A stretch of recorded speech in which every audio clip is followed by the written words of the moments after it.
kids, why would we not allow them to be able to protect themselves and to be able to protect their family?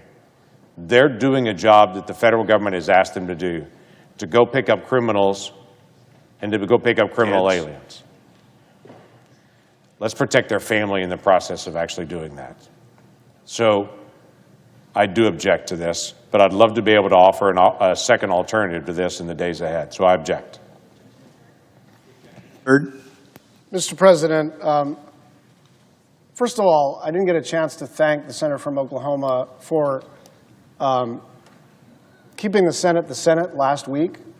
There was a moment where there was an exchange of views, and it was actually the majority leader had a perfect right to kind of monopolize the time and make it so that it would have been 6 Republicans in a row and we would have been just standing there. But he's the one that said, look, it's the Senate, we have to have a debate, and caused us to take turns. That seems like a small thing, but it's not a small thing, because we ought to be hard on the issues and easy on each other. And I just appreciate his steadfastness in being decent while being extremely conservative at the same time. I'll just make a couple of final points. On HSI in particular, I think a lot of us would feel more comfortable carving that out if it weren't for the fact that so many of these HSI people are actually being taken off of their current assignment to help conduct immigration enforcement. And so people are literally being taken off of like preventing child pornography, preventing arms trafficking and drug smuggling, and they're now in these immigration enforcement actions. 300 remain in Minnesota. And so there's a little bit of the devil being in the details as it relates to getting our arms around this, because we don't want whatever we do to only apply to the narrow question of the appropriations bill. For instance, when members said, I have a right under the appropriations law to go and visit this detention center, the people at the detention center who turned away members of Congress said, we're not funded by the appropriations bill, we're funded by the OBBA. Different pot of money, different set of rules that attach. And so whatever agreement that we achieve, if we achieve one, we can't mess around with color of money and detailees from HSI or CBP. Like, as these operations manifest themselves on the ground, nobody's tracking what the color of money is. So all of the reforms that we're talking about have to attach to OBBA money, have to attach to detailees from either the FBI or HSI or any other federal law enforcement agency. We are trying to actually get this agency under control. But my basic problem is, this is cordial, this is constructive, but you and I both know we're not that close, and people got to make their rent and their mortgage now. And so the idea that nothing is agreed to until everything is agreed to, like, sounds good in diplomacy, but the practical effect is that our Coast Guards men and women, our TSA, our FEMA employees, our CISA employees are going to miss paychecks because we're still in an argument about a very, very narrow swath of the federal government. I yield the floor. To recognize the senator from Oklahoma. Mr. President, my friend from Hawaii is absolutely correct on the color of money issue. There shouldn't be a difference. Those are taxpayer dollars, all of them. So the taxpayers should have accountability in that. And there shouldn't be a limitation on that. And that is one of the areas that I've also expressed frustration at DHS on, because I'm also one of those folks that's made a call, said I want to make a quick drop-in on one of the DHS detention facilities to be able to see it. And I was also told no. That should not be so. So I agree with my colleague from Hawaii on that, that whatever rules apply should apply no matter what account that it comes from, because the account is actually the American taxpayer. So that should apply in every single spot on that. I do agree as well that we've got to be able to finish this out. We've tried to offer several opportunities to be able to do it. Want to continue to be able to do that as well. At the very beginning of this, we couldn't reach an agreement, so we did what was called a continuing resolution. Say, let's pay everybody short term until we can actually get through this. That's how we started this. That actually ended, and now we don't have anything on it as well. So I'd like to offer a 4-week version of that. to say, for the next month, let's try to work through this. I think we're closer. That's my opinion on this. I think we're closer to the debate to be able to getting this done. But if it's my family trying to be able to get to a paycheck, they just want to know it's going to get done. So I'd like to offer a simple amendment, that is to take DHS funding, do a continuing resolution for the next month, and to be able to have it all funded. Let's keep debating, let's keep working this out, but make sure that everybody gets paid. So I ask unanimous consent that the Senate proceed to the immediate consideration of calendar number 156 HR 4553. I further ask that the substitute amendment at the desk be considered, agreed to, the bill as amended be considered, read a third time, passed, and that the motions to reconsider be considered made, laid upon the table. Is there objection? Mr. President, reserving the right to object. Senator from Hawaii. Mr. President, I'll be brief. I always enjoy our exchanges, and this one was, I think, particularly constructive on substance. I'll just say, my job is to count, and the votes do not exist for what the senator from Oklahoma is asking for. They just don't exist. Not if I wanted it, not if Senator Schumer wanted it. The votes are not there, and I think that one of the things that I've tried to convey to my Republican colleagues is the depth of feeling, not because there's some group demanding that we be tough on this, but because American citizens have been deported, American citizens have been killed at the hands of this agency. It doesn't mean everybody in this agency is not trying their best. It does mean that this agency is in desperate need of reform, and we do not have the votes to extend funding for this agency without reforms, whether it's 1 day, 1 month, or 1 year. I yield the floor. I object. Objection is heard.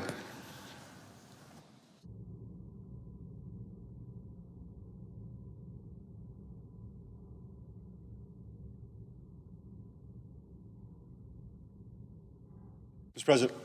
To recognize the senator from Missouri. Thank you, Mr. President. I'm going to address two issues. The first is the funding of DHS, and the second will be on the Save America Act. I actually agree with the senator from Hawaii. I don't think we're close. And here's why. The Democrats have made it very clear they're hell-bent on defunding ICE.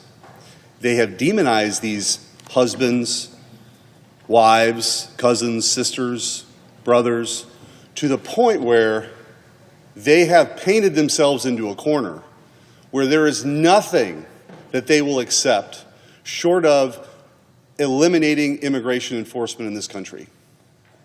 The White House has acted in good faith with the Democrats on this, with some reasonable measures like more training, body cams, things like that. But here's what they really want. What they really want is they don't want people deported. They don't actually believe in the sovereignty of the United States of America. They don't think that as a country we should decide who's here and who has to go. It's a fundamental disagreement that didn't exist before. If you listen to a Bill Clinton speech from not that long ago, he talked about strong borders and deporting people. Barack Obama deported millions of people. What they want is a dynamic, and if you listen closely, the reason why they want mask agents or the ICE agents not to wear masks is they want them identified. They want the ICE agents' families to be terrorized. They want the facial recognition software that exists on Facebook and others when people are doxxed to be very clear and usable so that nobody wants to join ICE anymore. This is the exact same phenomenon that happened with the defund the police movement. What happened was because the police officers were demonized by the left, people retired early. People stopped joining police departments. Recruitment dived. That's what they want with ICE.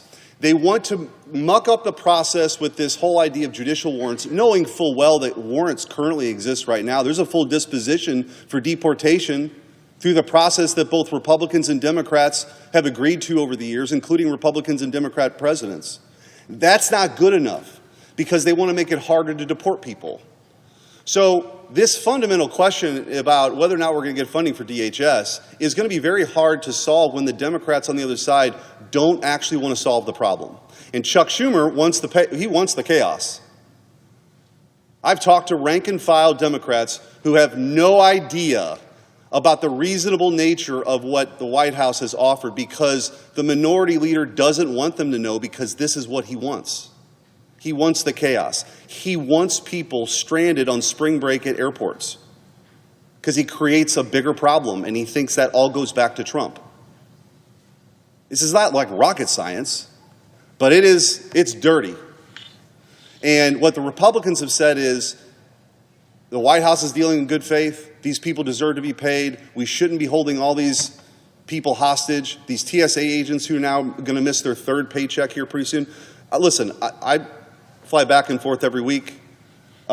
People can't afford that. Real people can't do that.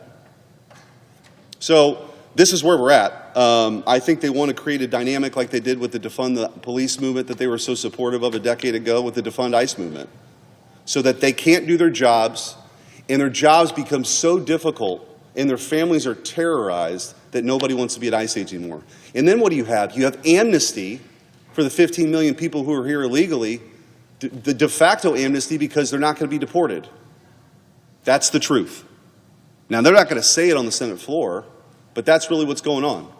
And so, as far as I'm concerned, we're not going to do anything that kneecaps ICE's ability to do their jobs. The American people, this was on the ballot, they support deportations. They don't think that rapists and murderers who are here in this country are more important, illegally, are more important than American wives and daughters. So that's the dynamic. Mr. President, I also point out, as we talk about the Save America Act, the graveyards of history are littered with the bones of once great republics that chose to die. Not because foreign armies stormed their gates in a single dramatic assault, but because their own leaders slowly, deliberately, and cowardly surrendered the thing that made them nations in the first place. Rome didn't fall in a day. Constantinople didn't collapse overnight. They died by 1,000 small surrenders, each one dressed up as compassion, progress, or decency, until there was nothing left worth defending. Mr. President, today this Senate stands at the same crossroads. Great republics don't die by accident. They commit suicide. And the suicide always begins when the ruling class loses the moral courage to defend citizenship, truth, and the innocence of the next generation. The Save America Act before us is not three unrelated titles. It's one urgent existential question. Will America still have the will to live? Or do we join the long list of civilizations that quietly chose decline? Yesterday, I answered the Democrats' lies with the actual text of the bill. Today, I rise to warn the body. We're watching a nation decide whether or not it chooses to exist. It won't happen overnight, but over time, this is what happens. First comes the surrender of citizenship itself, and that's Title I of the substitute that I've offered, Save American Voters. We just endured 4 years of the wildest open border in American history. Millions and millions and millions and millions of military-aged men from 160 different countries flooded into this nation while Democrats cheered diversity and equity. Now those same Democrats have the audacity to claim that simply asking people to prove that they're American citizens before they register to vote is somehow voter suppression. Let me translate what they're really saying. They want those people who came here illegally to vote for them to suppress the vote of actual Americans. They fear actual American citizens voting more than they fear the fraud. American elections are for Americans, and we need safeguards.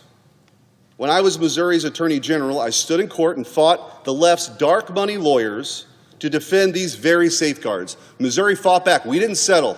We fought back and we won. The American people deserve that same victory here. Because when citizenship becomes optional at the ballot box, the republic itself becomes optional. Next comes the surrender of truth, Title II of the Save America Sports provision of this underlying substitute. A civilization that lies about something as basic as the difference between men and women has already begun a death spiral. Title II simply says what every normal American already knows. Women's and girls' sports are for women and girls. Biological males cannot declare themselves women and steal scholarships, records, locker rooms, and safety from actual females.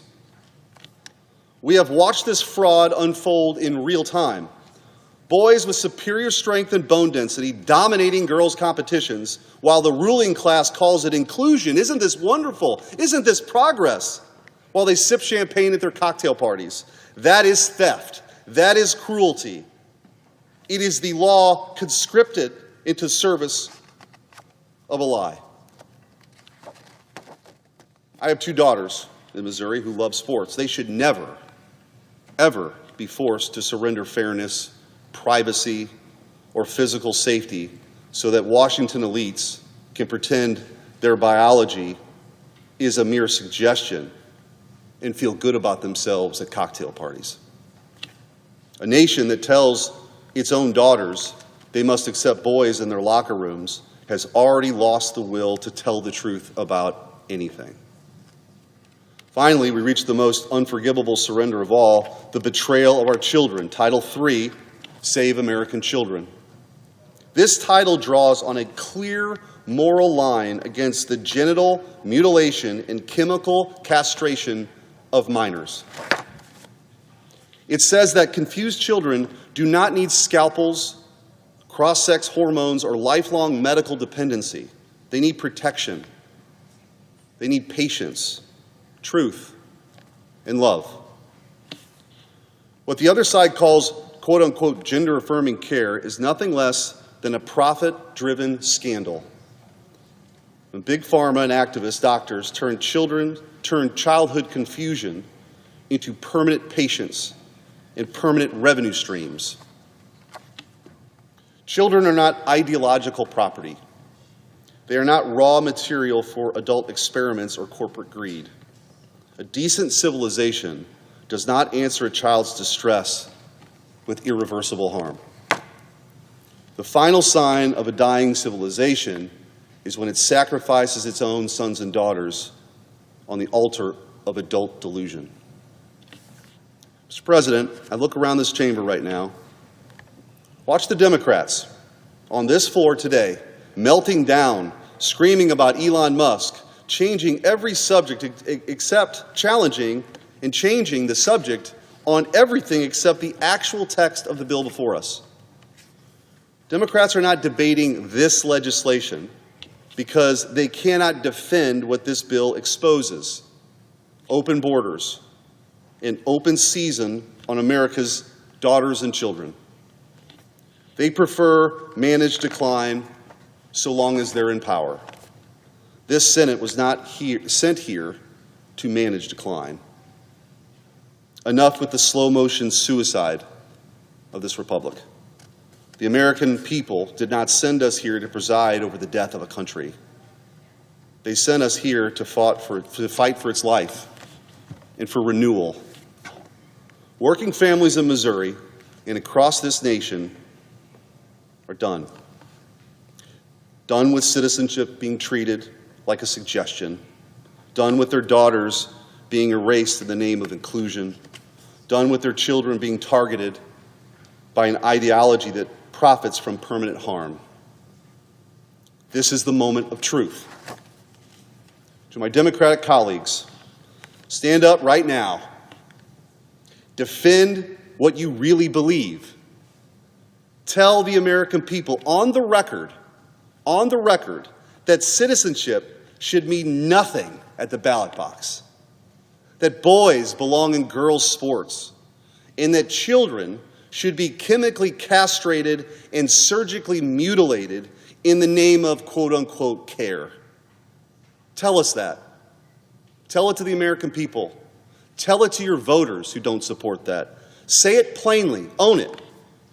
To every Republican in this chamber, this is why the people gave us the majority. This is the reason we exist in this moment. No more excuses. No more polite theater.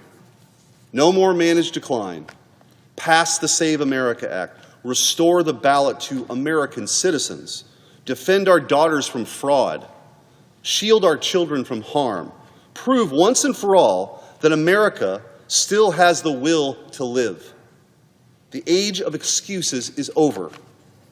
The time to fight for the life of this republic has arrived. Mr. President, I yield. Mr. President, To recognize the senator from New York. I rise today to address the merits of this bill, per my colleague's request. I rise to speak out against President Trump's un-American efforts to keep millions of eligible voters from the ballot box. The president is more focused on preventing Americans from voting than lowering prices for working families who are suffering right now because of his economy and because of Trump's tariffs. Make no mistake, the Save America Act is not about preventing voter fraud. It's a voter suppression bill designed to silence American voters.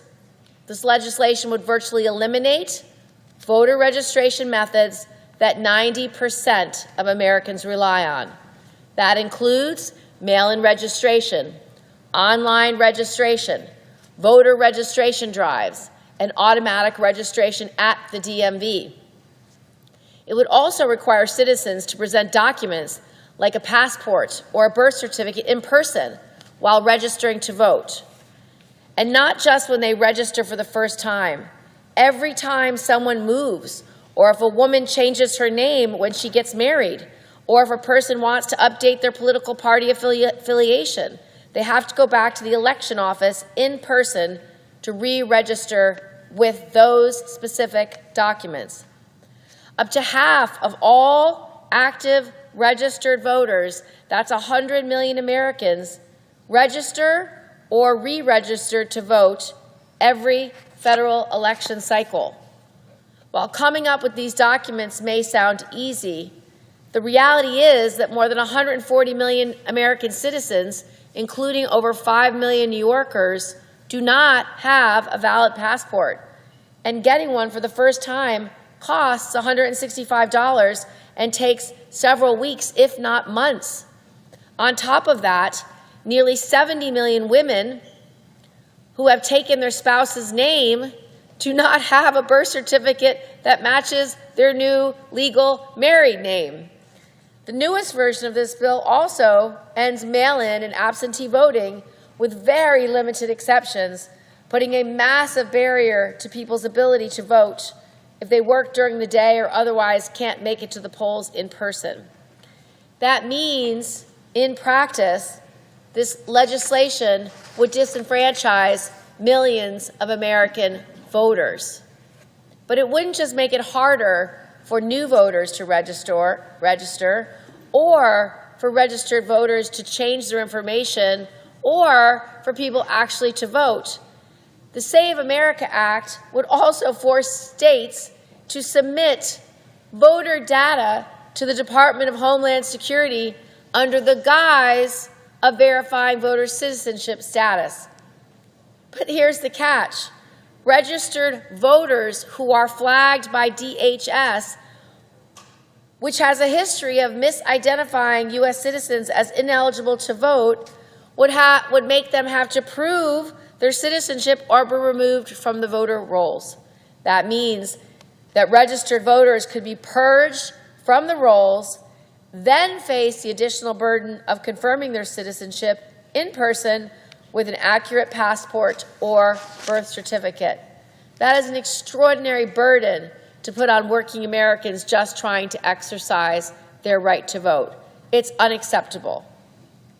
And let me just put a finer point on this.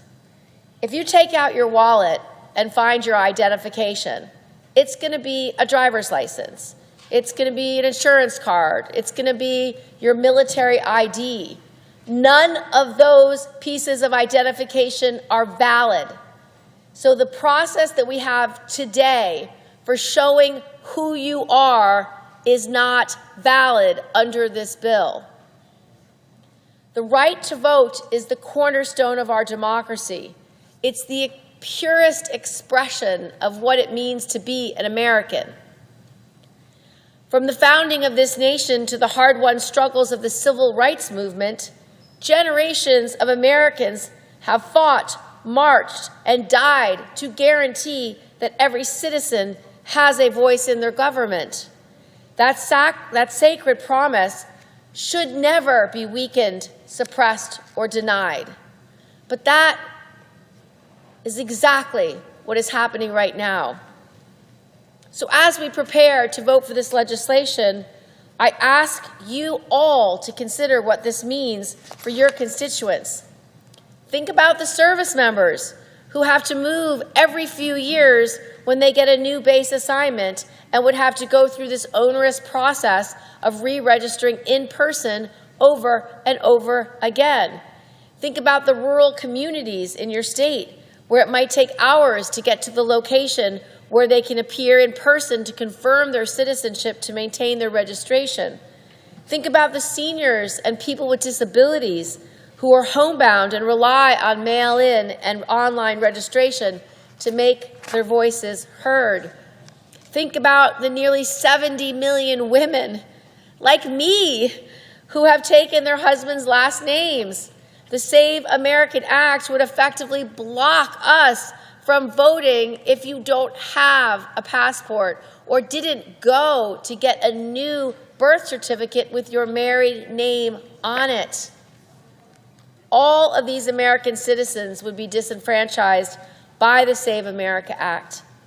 Make no mistake, this bill is not about preventing election fraud. If it was, I'd be for it.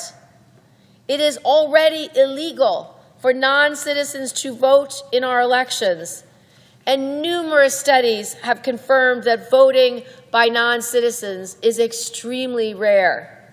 Instead, this bill is a poorly concealed effort by President Trump to consolidate his own power and strip Americans of their constitutional rights. The president himself said that by passing the Save America Act, the GOP will, quote, never lose a race for 50 years. What do you think President Trump meant by that?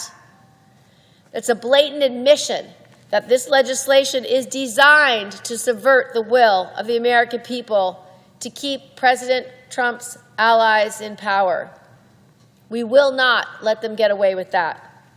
Whether you live in a rural town or in a major city, whether you vote red or whether you vote blue, whether you are old or whether you are young, whether you are rich or whether you are poor, your vote is your voice, and your voice deserves to be heard.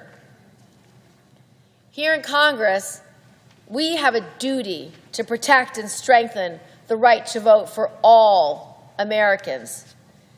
This legislation does the opposite. I urge my colleagues to vote no on the Save America Act.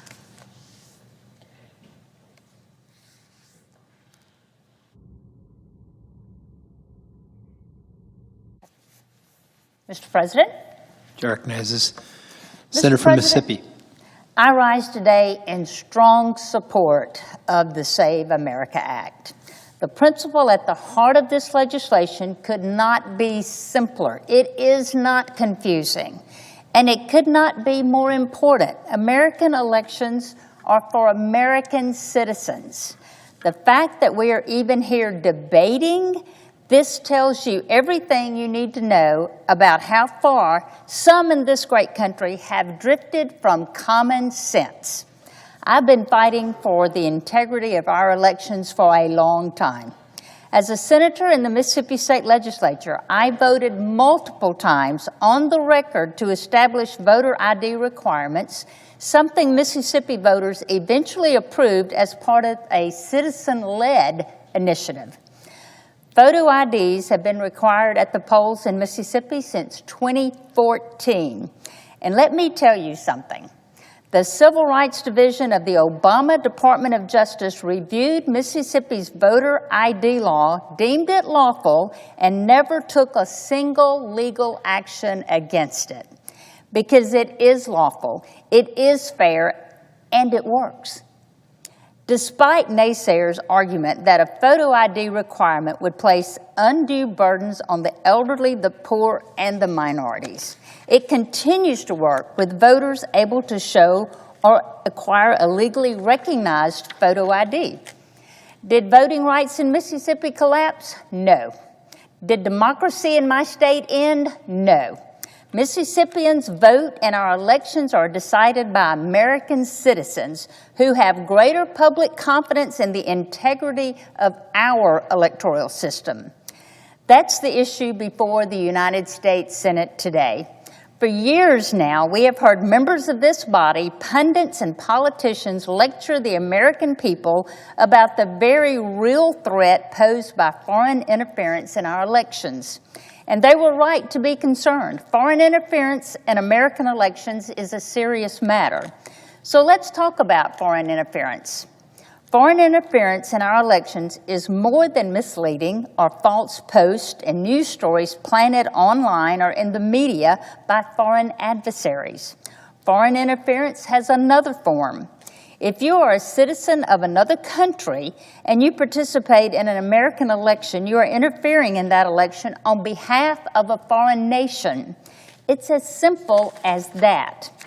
Right now, today, non-citizens are taking advantage of loopholes to register and vote in American elections without ever proving they are a legal citizen of this country.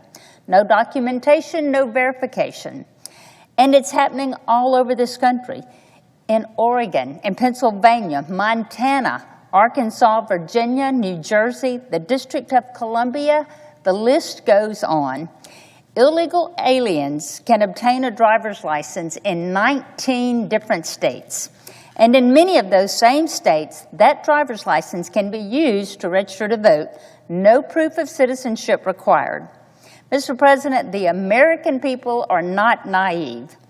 They see what's happening, and they've been asking us, demanding of us that we do something about it, and they are right. It is happening, and it is past time to do something about it.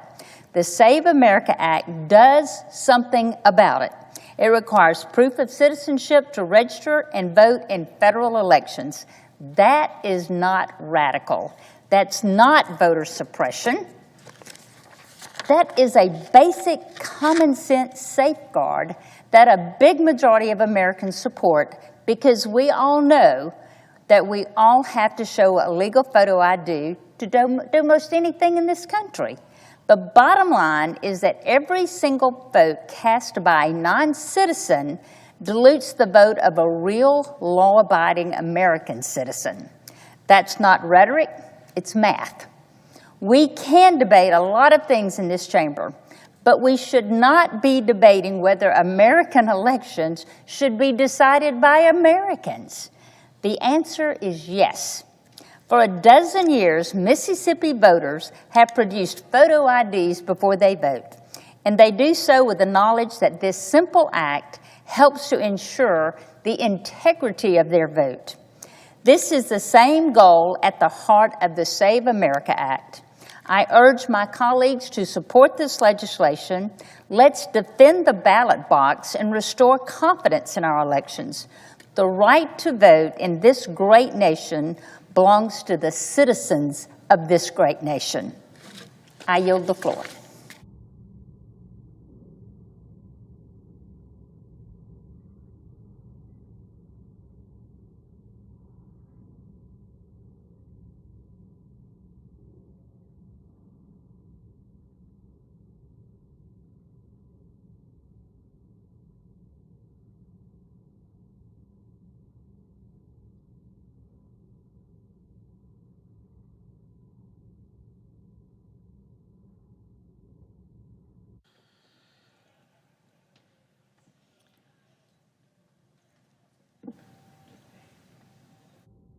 Mr. President.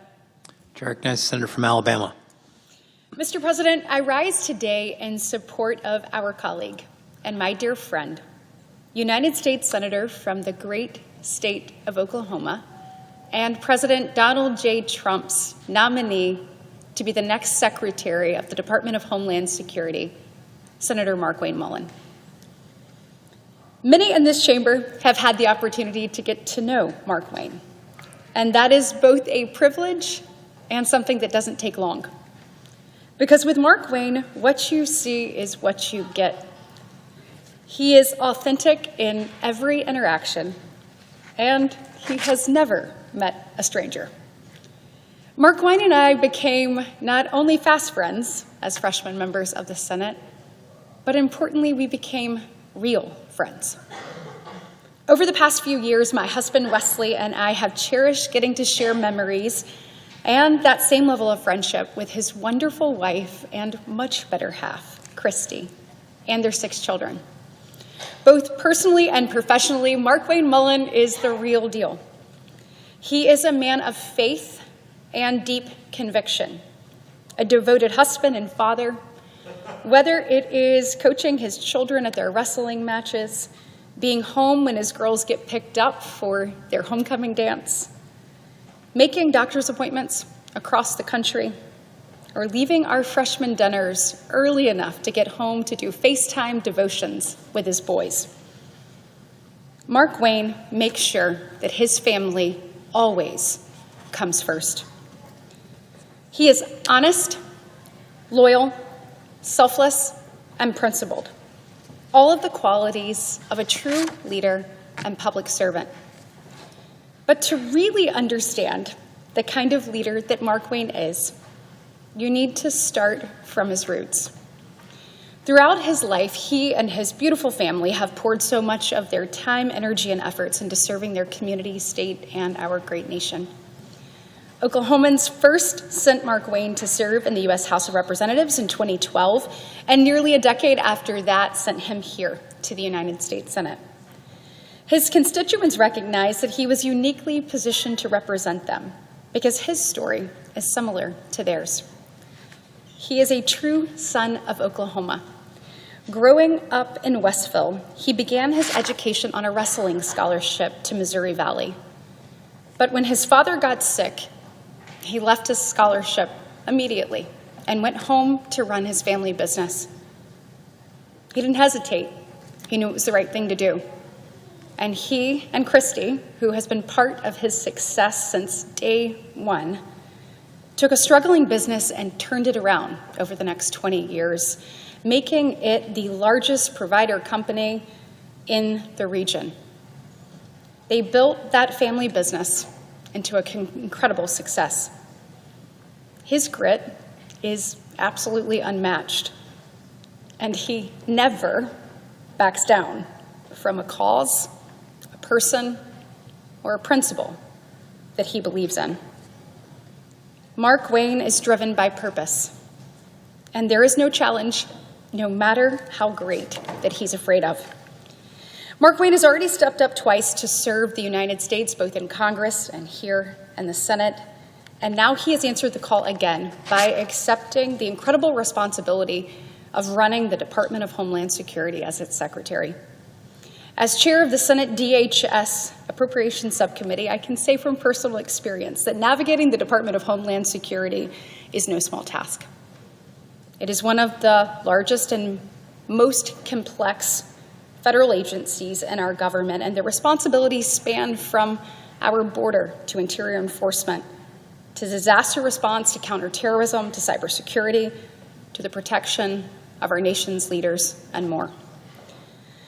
Leading this department at this point in our country's history will require a leader willing and able to solve the issues facing our nation. And that's why I'm here today, to tell you that Markwayne is not only qualified, but that I know without a shadow of a doubt that he's the right person at the right time to lead this department. It is worth noting that as I speak today, the Department of Homeland Security is shut down.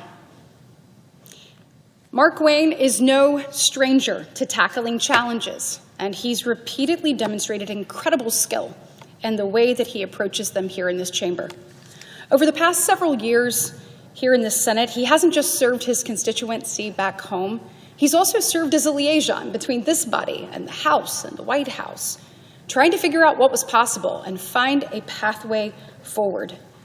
His ability to build relationships on both sides of the aisle and having the tenacity to figure out what to do and how to do it is why Leader Thune tapped him to serve on his leadership team and why Whip Barrasso has him as a deputy whip.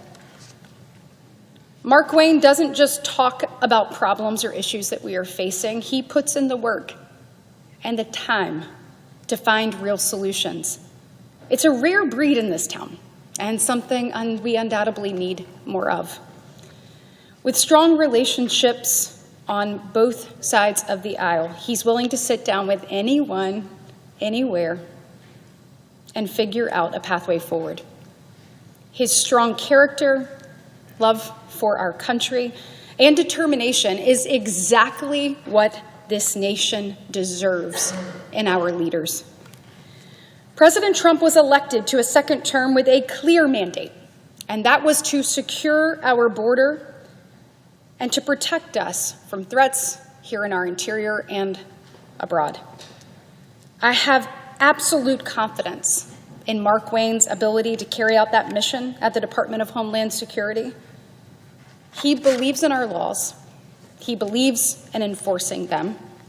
He knows the way you do it matters, and Mark Wayne is committed to doing it the right way. From our ICE and CBP officers to our Coast Guard service members, to the men and women at FEMA, to our cybersecurity personnel at CISA, to our hardworking Secret Service agents, to our TSA officers, and so many more. Mark Wayne will never back down from supporting you, the men and women who serve this department, the men and women who stepped up to say, we want to be a part of the mission of securing our border and protecting our homeland. He will never back down from the responsibility of ensuring the safety and security of our American citizens. He will never back down from the mission of protecting our most valuable asset, our people. He's not going to back down from protecting his family, and I can promise you he will not back down from protecting yours.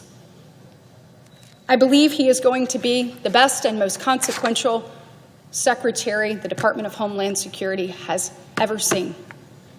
I look forward to seeing his leadership and the success he's going to bring to our nation, and I look forward to supporting his nomination in the coming days here on this floor, and I urge my colleagues to do the same. I want to thank President Trump for nominating such a tremendous man and leader. And Mr. President, I look forward to brighter days ahead because of Mark Wayne's leadership. Thank you, and I yield the floor.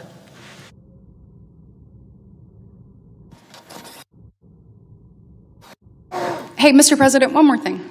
Senator from Alabama. I think that if we are going to go and sit here for how many days is it? I don't know, Senator from West Virginia, maybe what, 48 days, 30-something people without paychecks. I really think we should think long and hard about Senator Kennedy's bill. I fully support it. I hope that we can get every one of our colleagues down here to do the same, Mr. President, because what Senator Kennedy's bill says is that if there are people who have stepped up to serve our government in any capacity that are not getting a paycheck as a result of this body not doing its job, then we shouldn't get one either. I think that's pretty common sense. I can promise you that if the staff in this building, if the men and women in this building, if members of Congress, House or Senate weren't getting a paycheck right now, they'd be much more eager to come to the table and to have a conversation and to figure out a pathway forward. And I just think we should take a long and hard look at it. I fully support it. If there are men and women who have stepped up to serve, in this instance, the Department of Homeland Security, which, Mr. President, the very mission of that is to keep our homeland safe, to keep American citizens safe, many of them taking an oath to do just that, and they are not getting a paycheck. If they're not getting one, we shouldn't be either. Look, people are sick of different rules for different people. And I can think of no better example of that than this right here. So let's put Senator Kennedy's bill on the floor. Let's do it. And let's see where everybody falls on this. And I can guarantee you, if this body and that body don't get paychecks, they'll be much more eager to make sure that other people get theirs. So, Mr. President, I urge this body to take a look at Senator Kennedy's legislation. I fully support it and hope that we will vote on that in the days to come. Amen. Mr. Speaker, or Mr. President, excuse me. I recognize the senator from West Virginia. Thank you, Mr. Speaker, or Mr. President from Ohio. I first would like to say to my friend Senator Britt from Alabama that her introduction of our colleague Senator Mullen was terrific. I would say high fives to everything that you've said about our friend Mark Wayne, and I know that he will lead that organization in a stellar way, and I look forward to his leadership. So this week, the Senate officially begins debate on a package of common sense, I'm probably going to say it about 10 times, common sense measures that should unite all Americans. Americans deserve to have confidence that every vote that is cast and counted comes from an American citizen, and that the system itself is fair, secure, and transparent from start to finish. You know, that confidence is not automatic. It must be earned, must be maintained and reinforced through clear, consistent standards that people understand. It sounds pretty simple. The bill we are considering on the floor right now is something that we should all agree on. Specifically, here's what it does. It requires all voters show a photo ID. Think of all the times that we show photo IDs. This is not an onerous or a discriminating task. It requires all voters provide proof of citizenship when registering to vote. And it ends the abuses of the absentee voting system that we have seen in several states. In addition to these simple, straightforward policies on voting, the bill has two more common sense measures. It doesn't allow men and women's sports, and I have long championed this issue of such importance to our girls in West Virginia and across the nation. And it does not allow transgender mutilation surgery for children. So, common sense. So let's discuss the substance of this when it comes to elections.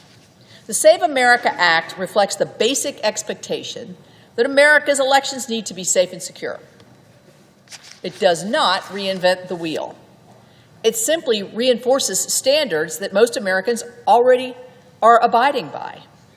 Think about it. In everyday life, as I said, we are routinely asked to verify who we are, whether it's to board a plane, check into a hotel, start a new job, drive, or even visit the doctor's office. No one views these steps as extraordinary. Maybe 10, 15, 20 years ago, maybe, but no longer. No one sees them as controversial. Applying similar standards to our elections is not radical, it's just common sense. The Save America Act ensures that those who are registered to vote are actually those who are eligible to vote. It ensures that the person who shows up to cast a vote, a ballot, is in fact who they say they are. And these are not extreme ideas. They're very practical. Reasonable steps that align with how we secure other important aspects of our society.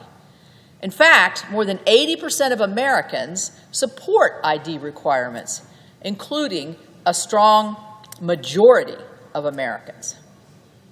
And the majority of states, including my state of West Virginia, already require some form of ID to vote, and we have for years.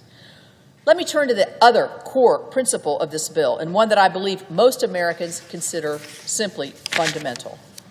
Only American citizens should be able to vote in our federal elections. It's not a partisan statement.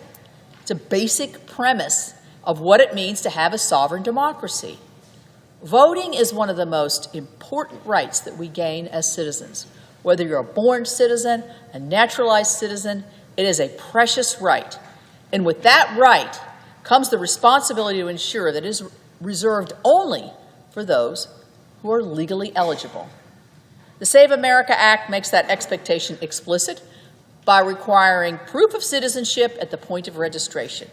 Again, not complicated, it's not controversial, it's basic, it's common sense. It's about ensuring the integrity of our federal elections is not just protected on Election Day, but it's protected at the front end of the voting process. As I said, seems common sense because it is. And you might wonder why we would need a policy to enforce this. But in 19 states, individuals who entered our country illegally are able to obtain driver's license. It's a pathway in many states to the ability to vote. It provides them an opportunity to register and vote without a proof of citizenship. The Save America Act closes this illegal voting loophole by requiring photo ID to vote, proof of citizenship to register, and requiring states to remove non-citizens from the voter rolls. Americans do not want illegals to vote. In fact, 62% of Americans support proof of citizenships in order to register to vote. The bill also addresses an issue that has generated a lot of discussion in recent years, which is absentee or mail-in voting. Let me be clear, this legislation does not eliminate absentee voting or mail-in voting. There are legitimate reasons why people vote like this. Could be an illness, disability, military service, being away from home for business or pleasure, or other hardships that prevent someone from voting in person. These voters have absolutely need to continue to have access to the ballot. But what the bill does is draw a clear line between access and abuse. In some states, we've seen practices that go well beyond traditional absentee voting. That includes mass, unsolicited mailing of ballots to individuals who not request them. Let's say you had a family of 5. Let's say the kids have left, all 3 of them. They're still registered. You get 5 ballots. You can send them in. That's fraud. Or it includes also automatically enrolling voters in advance in absentee voting simply because they had used it once before. These kinds of policies raise serious concerns about ballot security and ultimately public confidence, most importantly, in the outcome. The Save America vote puts guardrails in place to prevent those abuses while still preserving absentee voting for those who truly need it. And I'll note, this issue is not an issue in West Virginia. It has not created major challenges for us. In the 2024 general election, only 2.9% of our West Virginia ballots cast mail-in ballots. We have early voting. Over 40% of our electorate votes on early vote.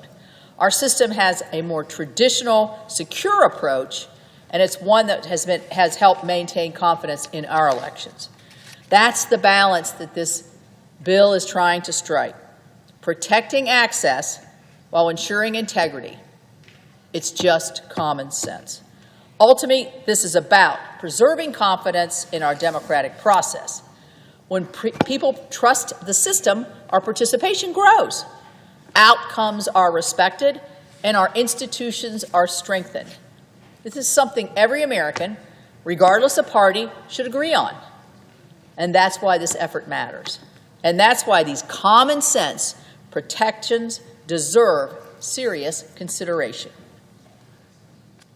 Mr. President, I also must address a separate matter that grows more serious with each passing day, and that is the Democrat-led shutdown of DHS. Today marks day 34 days of political brinksmanship. 34 days where partisan posturing has taken precedence over the safety and security of the American people. Enough is enough, especially now. Last week, we saw 2 terror-related incidents play out in Virginia and in Michigan. These were not distant threats or hypothetical scenarios. They were real events that underscore the very real dangers we face every day. And yet, this very moment, the department charged with helping to prevent, detect, and respond to such threats remains hamstrung by a lapse of funding. I really find it deeply troubling and frankly unacceptable that my Democrat colleagues have chosen to let disagreements over policy escalate into a full-scale funding lapse for our critical national security operations. This is not an abstract debate, and these are real people that are missing their paychecks. This has real immediate consequences. Because of this shutdown, vital resources for our airports and TSA are strained. They're beginning to not show up in larger numbers. In fact, I just met with the folks from my local airport this week, and they told me they are starting to see this with a small cadre of TSA agents. The men and women who ensure the safety of millions of travelers every day are being asked to do their jobs with uncertainty hanging over their head. We're heading into a holiday season here where a lot of families are traveling. This is only going to escalate. We've got FEMA, the Coast Guard, and thousands of law enforcement officers operating during a time when Americans expect and deserve effective emergency response. Let's be clear what is at stake here. This shutdown weakens America's border security. It undermines maritime security. It erodes our readiness to respond to emergencies. We should not be playing politics with our national security, and we should not be gambling with the safety of our own citizens. The Americans expect us to lead here. They expect us to govern. That means get things done. And they expect us to come together, especially when the security of our homeland is on the line.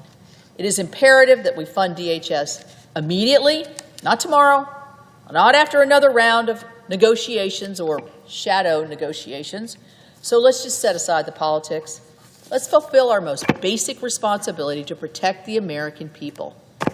I urge my colleagues to end this shutdown, restore stability, and put the safety of our nation first.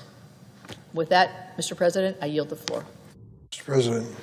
I recognize the Democrat whip. Mr. President, did you hear what the President said about this piece of legislation? It's entitled Save America Act. How important it is to him? Earlier this week on social media, President Trump said, quote, "Only sick, demented, or deranged people in the House or Senate could vote against the Save America Act." And then he threatened, not to me, but on the other side of the aisle, to sink any Republican who doesn't fall in line. Here's what he said: "I will never, ever endorse anyone who votes against this legislation." What's going on here? What is it about this bill that the President is so exercised about? Why is he saying these outrageous and exaggerated things? I'll tell you.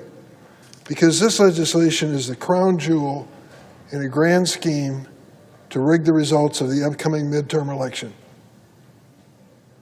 Some of my Republican colleagues have come to the floor to defend it, saying it's necessary to safeguard our elections.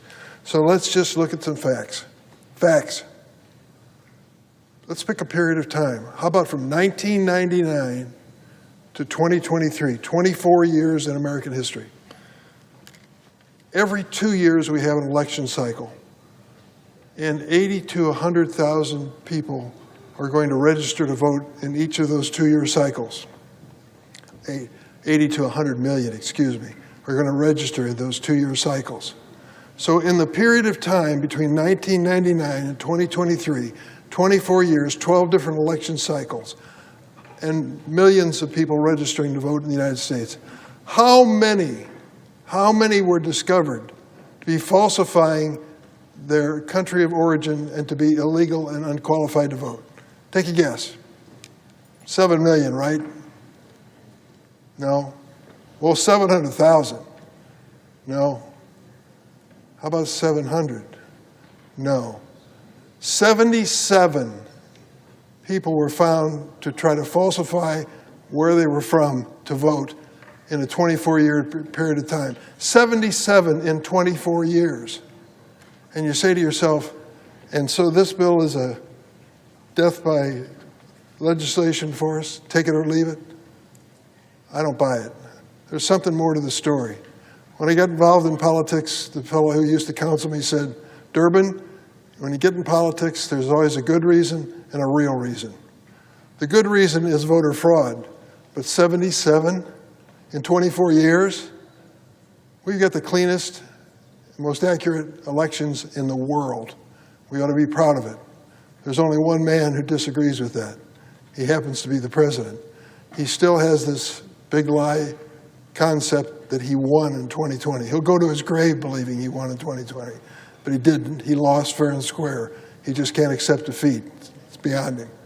So you say to yourself, what does this bill do? Well, what this bill does is establish a standard for registering to vote in America. The current standards generated 77 violations in 24 years. They want to change them all. And you go through the first few pages, and the way they approach it is amazing. One, you want to register to vote? Present your passport. Well, guess what? More than half of Americans don't have a passport. You say, well, go buy a passport then. What's that going to involve? A $165 fee to pay for a passport in this country. If you want an expedited passport, it's another $60. So in order to vote, you have to buy a passport. You have to pay for a passport. It's kind of like a poll tax, isn't it? $165 if I want to vote in November. No thanks, I'll spend it on gasoline. I don't need to buy any passport. But that's what the bill says. It's one of the first provisions. And the second thing you can produce is your birth certificate to show you were born in the United States. Do you know where yours is? I don't know where mine is at home. It's in a box somewhere in the bedroom. I'll have to go looking for it. And if I find it, I'm okay. My wife's got a problem with hers. It has her maiden name on there. And she got married to me a few years back, happily I hope, and she doesn't identify by her maiden name any longer. But to prove she was born here, she's going to have to do some fancy footwork with documents to prove it. So I looked at this, and the interesting thing is what this is all about. There is a belief in the White House among the political leaders that they're going to do poorly in the November election. So they want to change the rules, and they want to keep some people from voting. How do you keep people from voting? Well, you set hurdles up like this. Give you an example. We have more support in the African American community than Republicans do. So if the Republicans want to enhance their chances of winning, they want to diminish the African American vote. So let's take a look at a few statistics. When it comes to passports, 42% of white Americans have a passport, 34% of African Americans. So if you demand a passport as proof to register to vote, that puts them in a slight disadvantage, doesn't it? How about birth certificates? 6 to 7% of all U.S. adults, that's 15 to 18 million, are in a situation where they have no easy access to proof by birth certificate. 6 to 7% of all U.S. adults. 11% when it comes to people of color. What's the problem? Some of them were born in the South. Some were born in segregated hospitals. Some of them were given a birth certificate and some were not. So there's a slight bias against African Americans when it comes to birth certificates. Well, how about government-issued photo IDs? 8% of white Americans don't have government-issued photo IDs. 8%. 25% of all African Americans do not. How about low-income people who may be inclined to vote for Democrats, perhaps? They're less likely to be able to prove their citizenship than those who are better off. So it isn't an algorithm, it's a bias that is built into this bill that says it'll be less likely that the people who are going to vote Democrat are going to register to vote. That's why it's so important to this president. That's why he's threatening members of his party. If you don't vote for it, I'll never support you. He feels that strongly about it. But I don't think it's fair. It's fundamentally unfair. If only 77 cases of voter fraud in 24 years, why in the world are we doing this? Why are we changing the rules? Why are we creating obstacles? Why are we forcing people to spend hundreds of dollars to go buy a passport so they can register to vote? If you are legally in America, and most people who vote overwhelmingly are, then you shouldn't face these obstacles. That's what this is all about, and it ought to come to an end with a big no vote on this floor. I'll be voting no. I'm sorry, the president won't be supporting me, but I'm not running again anyway. I yield the floor.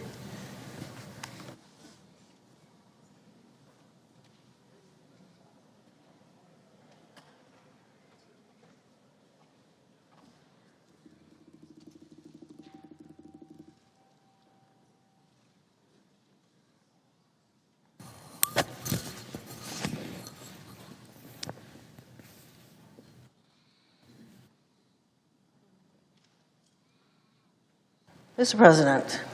I recognize the senator from Hawaii.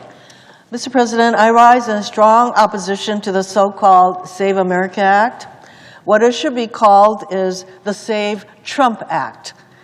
This bill is not about protecting elections. It is about making it harder for eligible Americans to vote. And Republicans know it. Right now, my Republican colleagues are trying to hide the ball. They talk about voter ID at the polls as if that is all this bill requires. But that is not the case. That is not the truth. The truth is that this bill requires every American, millions of Americans, to provide documentary proof of citizenship, like passports or birth certificates, in person, just to register to vote. Okay? Right now, we have a situation where millions of Americans are voting, but suddenly that is not going to be okay. This bill will require every American to re-register, register, and show proof of citizenship. So Republicans are hoping that Americans won't know the difference between having to show a photo ID when voting and the requirement to prove citizenship in order to even register to vote. Let me be clear. This bill is not just about showing a picture ID when voting. This bill is about having to prove citizenship in person before you can even register to vote. The SAVE Act will make it harder, more expensive, certainly less convenient to register to vote. Republicans know this. This is the part that the Republicans are not talking about as they continue to sell the SAVE Act as a voter ID bill.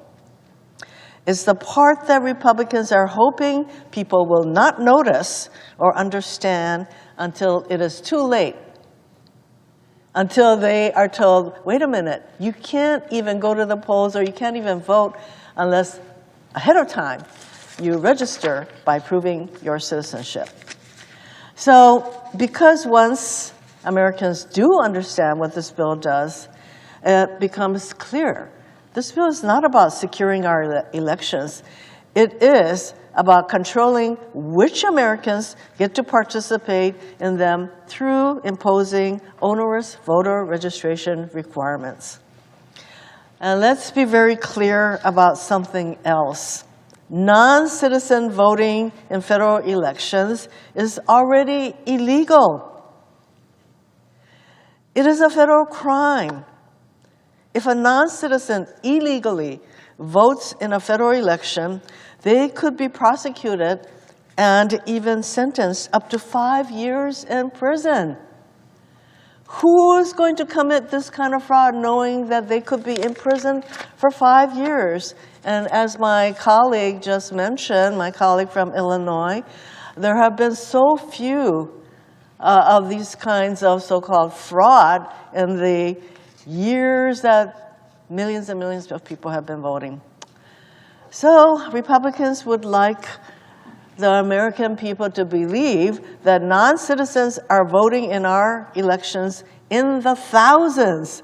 And the truth is, non-citizen voting is extremely rare to be practically non-existent. The Cato Institute found that voting by non-citizens in the United States is virtually non-existent. The Heritage Foundation found fewer than 70 instances of it over a 40-year period. Think about it. Millions of people vote every year, and the Heritage Foundation, only 7 instances in over 40 years of people voting. That amounts to 1/10,000th of the over 1 billion votes cast during that same period. And we all know the Cato Institute and the Heritage Foundation are not liberal think tanks. In continuing their claims of mass voter fraud necessitating this bill, Republicans are perpetuating a lie about something that is practically non-existent and already illegal. So why are Republicans so obsessed with passing this bill? Why is Donald Trump calling it, quote, one of the most important and consequential pieces of legislation in the history of Congress? Because he and the Republicans know that their agenda, gutting Medicaid, slashing SNAP, taxing us through illegal tariffs, and dragging us into an illegal war, these are all deeply unpopular with the American people. It's so unpopular that people will be motivated. That's the fear that the Republicans have, that people will be motivated to vote against this agenda and vote for Democrats. Republicans know that when more people vote, they lose. So instead of changing their policies and actually listening to what the American people really need, which is things like lowering housing costs, food costs, the Republicans want to change who gets to vote. They want to cherry pick who gets to participate in our democracy. In every state except North Dakota, people have to register to vote before voting. And many states, including Hawaii, have made voter registration as simple as possible to encourage more voter participation. But not under this bill. Under this bill, Americans would have to prove their citizenship by producing documents like a passport or birth certificate in person in order to register to vote. Imagine you're living in a rural community somewhere and you have to go somewhere in person to register to vote. Republicans know that this is not a simple requirement that they want to impose on people who want to register to vote. More than 140 million Americans, nearly half of American citizens, do not have a passport. And my colleague just said that there are more white Americans who have passports than there are black Americans. So that will already give you an idea of who the Republicans are hoping to discourage from even registering to vote. In addition, more than 21 million eligible voters do not have ready access to documents proving their citizenship. In other words, for tens of millions of Americans, producing these documents, it is not a simple hurdle. It is a huge barrier. It is a barrier for young people trying to register for the first time. For seniors who no longer have easy access to documents. For working families who can't afford the time or cost of navigating more government paperwork just to register to vote. A new passport costs over $150. If this sounds like a poll tax, a price to exercise our constitutional right to vote, that's because it is. It is a financial burden on Americans at a time when millions are struggling just to put food on the table and to pay rent, put a roof over their heads. Yet another reminder of how out of touch this regime is with the lives of average, everyday Americans. Unsurprisingly, the burdens of this bill creates would fall disproportionately on communities who have historically had to fight for their right to vote, including women. An estimated 69 million women do not have a birth certificate that matches their current legal name, their married name, including over 300,000 women in Hawaii alone. In fact, there was a time in Hawaii and probably other states where if you got married, you could not keep your name. You had to take your husband's name or your spouse's name. Hawaii got rid of that, but I just want to mention there was a time when there were lots of limitations on women could do. So 300,000 women in my state and millions more across the country would face new barriers to voting. Talk about heading people off at the pass. If women can be stopped or dissuaded from registering to vote, frankly, that's okay by Republicans. Republicans know full well the consequences that this bill would have for women across our country in red and blue states alike. While women will suffer under this bill, so too will many other communities, including our service members and their families. And don't take my word for it. Let me share with you a letter I received from a military spouse in Hawaii. And she writes, and I'm going to quote her letter because she notes some very important realities for our service members. She wrote, "The SAVE Act would have disastrous impacts on military families like mine. Most active duty families move every 2 or 3 years. In addition to these moves, disruption of our established support networks, changes in our children's education and social lives, and limits on our employment and career paths, these moves also impact our ability to vote. We have a 27% voter participation deficit compared to civilian voters, partly due to how many logistical challenges we already face. If passed, this bill would mean that military service members and their families could functionally no longer register to vote from a far-away duty station.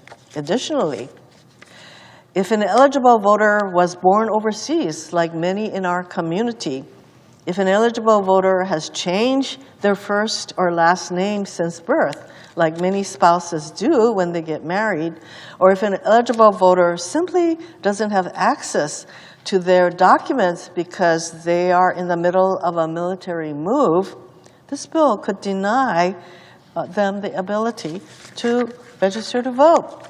The Save America Act would cut families like mine out of the ability to participate in our own democracy, the very democracy we have committed to protect. There are more than 2 million people serving in our armed services, more than 40,000 of whom live in Hawaii. Our service members who risk their lives for our country, but this bill will make it harder for them to participate in the very democracy they fight to defend. And let's not pretend this bill exists in isolation or in a vacuum. Under this regime, we have seen a relentless campaign to undermine trust in our elections and to enact new restrictions on voting. Under the direction of Attorney General Pam Bondi, the Department of Justice has sued 29 states and the District of Columbia, demanding these jurisdictions hand over their voter rolls and all the personal data contained in these voter rolls. Now, what are Trump and the person he considers his lawyer, Pam Bondi, going to do with all of this information? Interfering with our elections comes to mind. And it was just weeks ago that now outgoing Homeland Security Secretary Noam refused to rule out stationing ICE agents outside polling places this fall. If that isn't intimidation and voter interference, I don't know what is.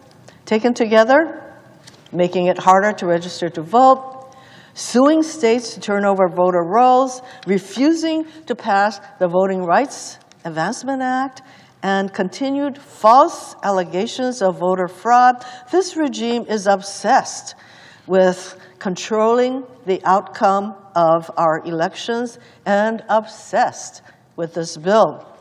Republicans know they can't win over voters with their policies, so they're trying to limit who can vote. We've seen this before. From poll taxes to literacy tests, Southern states spent decades making it as hard as possible for Black Americans and other communities of color to exercise their constitutional right to vote. We've come a long way since the days of Jim Crow, but this bill is a chilling reminder that the battles we thought we had won don't stay won. Eternal vigilance is required of all of us. The SAVE Act is not some benign piece of legislation. That is why we Senate Democrats are here speaking out and fighting back.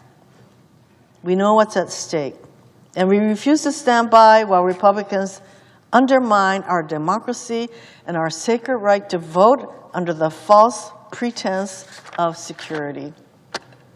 Here's the truth, Mr. President. Republicans don't give a rip about saving America.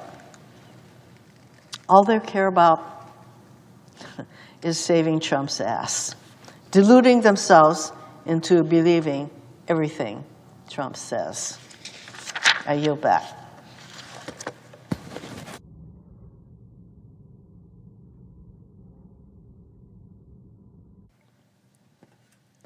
Mr. President. I recognize the senator from Nevada. Thank you, Mr. President. I rise to join my Democratic colleagues today in opposition to the Save America Act, which is really just President Trump's and Republican leadership's shameful and disingenuous attempt to interfere with our elections and make it harder for American citizens to vote. Republican leadership has given two reasons why they want to pass this bill. I've been listening to the floor debates. I have been talking to some of my colleagues, and I want to address some of the arguments on the other side that I've heard, because they're just not true. The first is that illegal immigrants are voting in our elections, and that's why we need the Save America Act. The second is that it's just common sense that this is just a voter ID bill, and that's all we need. Now, I'm going to break down these two things. I want to make it very clear from the outset, this bill is not just a voter ID bill. This is not a voter ID bill. This is voter suppression at its worst. I want people to keep that in mind. But let me jump to the first argument. I want to make something very clear. The United States of America has the most safe and secure elections in the world. It has been proven over and over again, including in my state in Nevada. I know. I served as Nevada's Attorney General for 2 terms. That's 8 years. And I helped prosecute voter fraud. In fact, I was part of an election fraud task force in my state with the Secretary of State and our federal law enforcement, the FBI, every election season. In that 8 years, I can count on 2 hands how many cases of voter fraud we found, and they were all prosecuted. Now, Democrats don't oppose this bill because it would stop non-citizens from voting. In fact, we completely agree that non-citizens should not be voting. That's why it is already illegal for non-citizens to vote, and why every state has a process to ensure people who register to vote are citizens. The bill that we are talking about today is a solution in search of a problem that does not exist. As you have heard my colleagues say, the Conservative Heritage Foundation has a database of non-citizens voting that shows there have only been 77 cases between the years 1999 and 2023. 77 cases in 25 years of non-citizens voting. And why do we know that? Because they were caught and prosecuted. And in each one of those individuals, they were held accountable by the authorities. In Nevada, a local news investigation found that out of the more than 7 million votes cast in our elections in Nevada since 2008, the number of votes cast by non-citizens was exactly 2. Not 2,000, not 200, 2. So if you want more proof that this is a massively overblown problem, last year, President Trump's own Justice Department opened an investigation over alleged voter fraud in Nevada during the 2020 presidential election. President Trump lost the state of Nevada in that election by more than 33,000 votes that year. But what did President Trump's Department of Justice find? Well, the investigation closed this January without a single charge of voter fraud. Now, I personally find it curious that there was no investigation in my state into fraud during the presidential 2024 election where President Trump won, only the election that he lost, but so be it. I am here to tell you, we have the most safe and secure elections in the world, and non-citizens are not voting wholesale in them and out there running rampant. We know the data, and not only do we know the data, we have it because they have been successfully investigated and prosecuted when in the extremely rare cases that they are caught. So that's the first argument that my colleagues are saying. There's so many non-citizens voting, we need this law. That's not true. Here's the second argument. Republican leadership are saying that we need to pass the Save America Act because it is just a voter ID bill. It is just a voter ID bill. And everybody shows ID, no matter what they do. You have to show ID to drive. This is the same thing. Well, let me just tell you, this could not be further from the truth. The reason this bill is so outrageous is because it goes far beyond showing just a driver's license or voter ID when you vote. It is about voter suppression. Here is how the Save America Act hurts our elections. 1, it mandates that the Department of Homeland Security, a federal department, collect voters' personal information and store it in a federal database that has a history of deleting eligible voters from the voter rolls for no reason. 2, this legislation, it makes U.S. citizens jump through unnecessary, burdensome, and sometimes impossible hoops when registering to vote. And 3, it effectively ends widely popular methods of registering to vote to discourage Americans from making their voices heard in our elections, which is a constitutional right. So let me break those down for you. First, the Save America Act would force states to turn over all their voter data to the Department of Homeland Security's SAVE program. This is a notoriously unreliable program designed to identify problem voters and then kick them off the voter rolls. This program, it's not accurate, it's not effective, and it has already disenfranchised hundreds of perfectly eligible voters. What does that mean? It means that Americans who have already been determined by their states to be citizens and who have potentially been voting in their states for years or even decades without an issue, could be removed by the Department of Homeland Security, flagged by the Department of Homeland Security for removal from their state's list of eligible voters. And when they show up to vote on the day that they voted so many years in the same location where they have always gone, they will be turned away for no reason. We are already seeing this happen. There are states that have entered into agreements with the Department of Homeland Security to give them access to their voters' private information. Nevada's not one of them. And we have evidence of American citizen voters being misidentified as non-citizens in those states. If this bill goes into effect, who knows how many Americans are going to be kicked off the list of eligible voters from their state, only to show up on Election Day and be told they need to re-register and produce numerous documents proving they are citizens. Let me take it one step further. The Save America Act mandates that states need to remove eligible voters off their list if they have not presented the documents mandated under the bill, under this legislation, to prove they are U.S. citizens. Now keep this in mind. I'm going to walk you through this. You've been voting in your state for the last 30 years, 25 years, same location, your library, wherever you go, you're voting. All of a sudden, you're being told by your state, sorry, you were flagged by Department of Homeland Security, you can't vote on the day of the election. And now you say to yourself, okay, I don't understand this, but how do I re-register? What do I have to do? You now have to either have a passport or a birth certificate. A passport or a birth certificate, and you have to go in person now to re-register to vote. Literally, anybody, because of the Department of Homeland Security having this data, can be kicked off the voter rolls. It is a problem, and that is the first step for inhibiting and putting a barrier in front of people for their right to vote.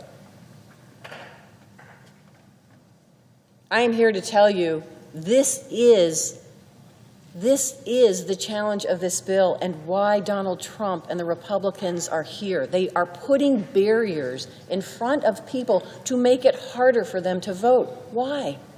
Why? It shouldn't be that way. This bill requires Americans registering or re-registering to vote to provide documents to prove you're a citizen. Documents that thousands of Americans just don't have access to. If you are a victim of DHS's erroneous voter roll purge and need to re-register to vote, or if you simply want to register to vote for the first time, this bill would require a document that confirms that you were born in the United States or that you're a naturalized citizen. Does a driver's license alone do that? No. Neither does the real ID for my state and most states. That is not enough. Even presenting your birth certificate wouldn't be enough to prove citizenship. Americans would be required to present their birth certificate and a valid government-issued photo ID card, like a driver's license. Now, a passport would be enough to prove citizenship, but half of Americans don't have a passport. Half. And that's true in Nevada, too. Roughly 56% of Nevadans have a passport. That means nearly half the people in my state would have to have their birth certificate or other documentary proof of citizenship on hand. And if they wanted to get a passport, it would cost $165. That's not an amount most Nevadans can shell out, especially with prices so high these days. I hope if you're one of the 146 million Americans who doesn't have an up-to-date passport, that you have your birth certificate and another government-issued photo ID readily available. But if you're among the 21 million Americans who don't, maybe because they don't drive or they simply don't have a birth certificate, then Republicans who support this bill want to tell you that you can't register to vote. Now, let's dive into this part of the bill a little bit more. The documentary proof of citizenship required under this bill is just simply nonsensical. For example, let's say you're a Native American. You show up to an election office ready to register to vote. They have their tribal ID in tow. That wouldn't be enough for them. That tribal ID would have to be an enhanced version issued by the Department of Homeland Security, which most tribe members don't have. Or if their tribal ID was issued by their tribe, it would have to display that they were born in the U.S., which many don't. Let me give you another example. Say you are a service member in our military, and you take your military identification card to register to vote. But under this bill, unless you have also presented your United States military record of service showing you were born in the United States or your birth certificate, you don't have the proper documentation. These restrictive portions of the bill would create barriers for all kinds of eligible Americans looking to follow the rules and just to register to vote so they could exercise their constitutional right. Keep in mind, this is not just for new voters registering for the first time. If you have to update your registration and your name doesn't match the documents that you present, this bill would make you take additional steps to prove your citizenship. For example, if you are one of the 69 million married women who has changed your last name, but you don't have an up-to-date passport and you're updating your registration to vote because you moved, you might have to go through this onerous process just to prove who you are. If your name doesn't match in all of the documentation you provided, you'd have to provide more documents or sign an affidavit just to vote. If you can't get all that done, sorry, you don't get to vote. That is what President Trump and Republican leadership want. Americans' right to vote is guaranteed by the Constitution. We should not be making it harder for Americans to participate in our elections. It's bad enough that this bill has an unnecessary documentary proof of citizenship requirement. What's even worse is that if you want to register to vote, you have to present that proof of citizenship in person. That means nobody would be able to register to vote online or by mail. Think about the implications of this. Voter registration drives that encourage Americans to participate in our elections would grind to a halt. That would impact Black and Latino voters the most, as well as those who didn't graduate from high school. Those groups are most likely to rely on third-party voter registration. Many citizens in Nevada register to vote at our DMV. If you think the lines are long at the DMV now, just think of the chaos and confusion that this legislation would require. And if you live in a rural area like many Nevadans and your nearest county clerk's office is hours away, you have to figure out how to get there in order to register to vote. Nevada only has 2 urban counties, Clark, where Las Vegas is, and Washoe County, where Reno is. There are 15 counties in Nevada that are entirely rural, and they have about 240,000 active registered voters in them.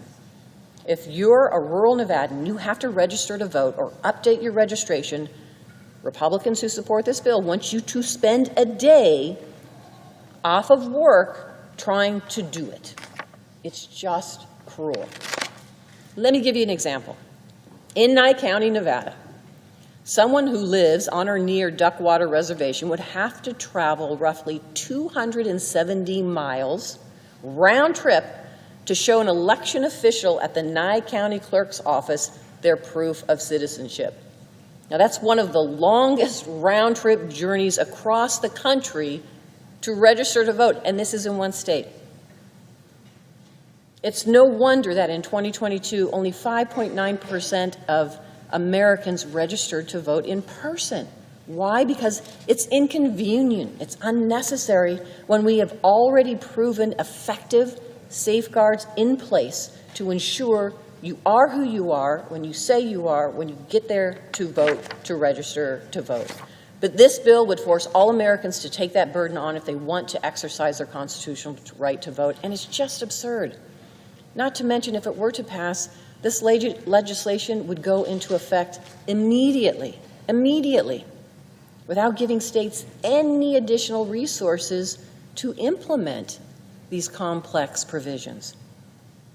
Most bills that significantly alter our systems give plenty of time to ensure a smooth transition into the new system, but not this bill. President Trump and Republican leadership want to make sure it's done in time for the upcoming midterms because they are afraid of what American voters using their voices to speak out against them would say and how they would vote. We all know why Republican leadership want to pass this bill. They want to pass it badly because they think that they will lose this election in this midterm because their current policies are extremely unpopular with Americans. raising costs in this country instead of lowering them, kicking millions of Americans off their health care, and starting an unauthorized war with no exit strategy. That's an awful record for Donald Trump's Republican Party. And through our elections, Americans have a chance to make their opposition to his policies heard at the ballot box. But Trump's Republican Party is trying to prevent them from voting. They're trying to choke off American votes in a desperate bid to stay in power. This bill goes beyond bad faith. It is just vile. Instead of trying to make Americans' lives better and passing legislation people actually want, instead of supporting our democracy, our Constitution, President Trump's Republican Party and followers now want to pass this bill and make it extremely difficult for millions of Americans to exercise their right to vote. Why? Because President Trump is afraid of being held accountable by the American people. Save America Act would require states to turn over voter information to the Department of Homeland Security. It would kick millions of eligible voters off the rolls. It would make it infinitely harder for Americans to register to vote, and it would cause chaos in our states. It wouldn't solve a single problem, especially not the ones President Trump and Republican leaders pretend exist. Just the opposite. It would create huge problems for our elections in every state across the country, resulting in voter suppression. Nevadans and all Americans deserve better than this cowardly bill from Republicans trying to run from the issues they created for themselves. That's why my Democratic colleagues and I will not let it pass. To recognize the senator from Utah. Mr. President, I appreciate the passion that my friend and colleague, the distinguished senator from the state of Nevada, puts into her job and into scrutinizing and debating legislation. I appreciate the concerns that she's expressed. Now, if I believed all the things that she said, or just about any of the things that she said, I'd be concerned too. Fortunately for all of us, the things that she's saying about this bill are either in some instances incomplete, leaving out material information to complete the picture, resulting in a much different impact than has been suggested, or in other cases, they're completely wrong. Let's go back to a few first principles about what the bill actually does. There are two basic precepts of the bill. The fundamental purpose of it is to make it easy to vote and hard to cheat. We do that through two principal mechanisms in the bill. One requires proof of citizenship upon voter registration, and the other requires voter ID at the time and place of voting.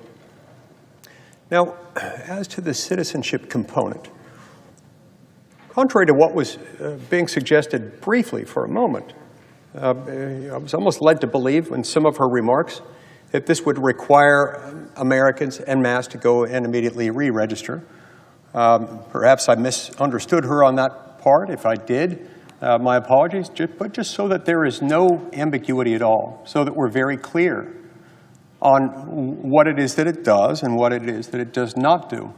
It doesn't require mass re-registration. If you've already registered to vote, there's nothing about that that's going to invalidate your voter registration.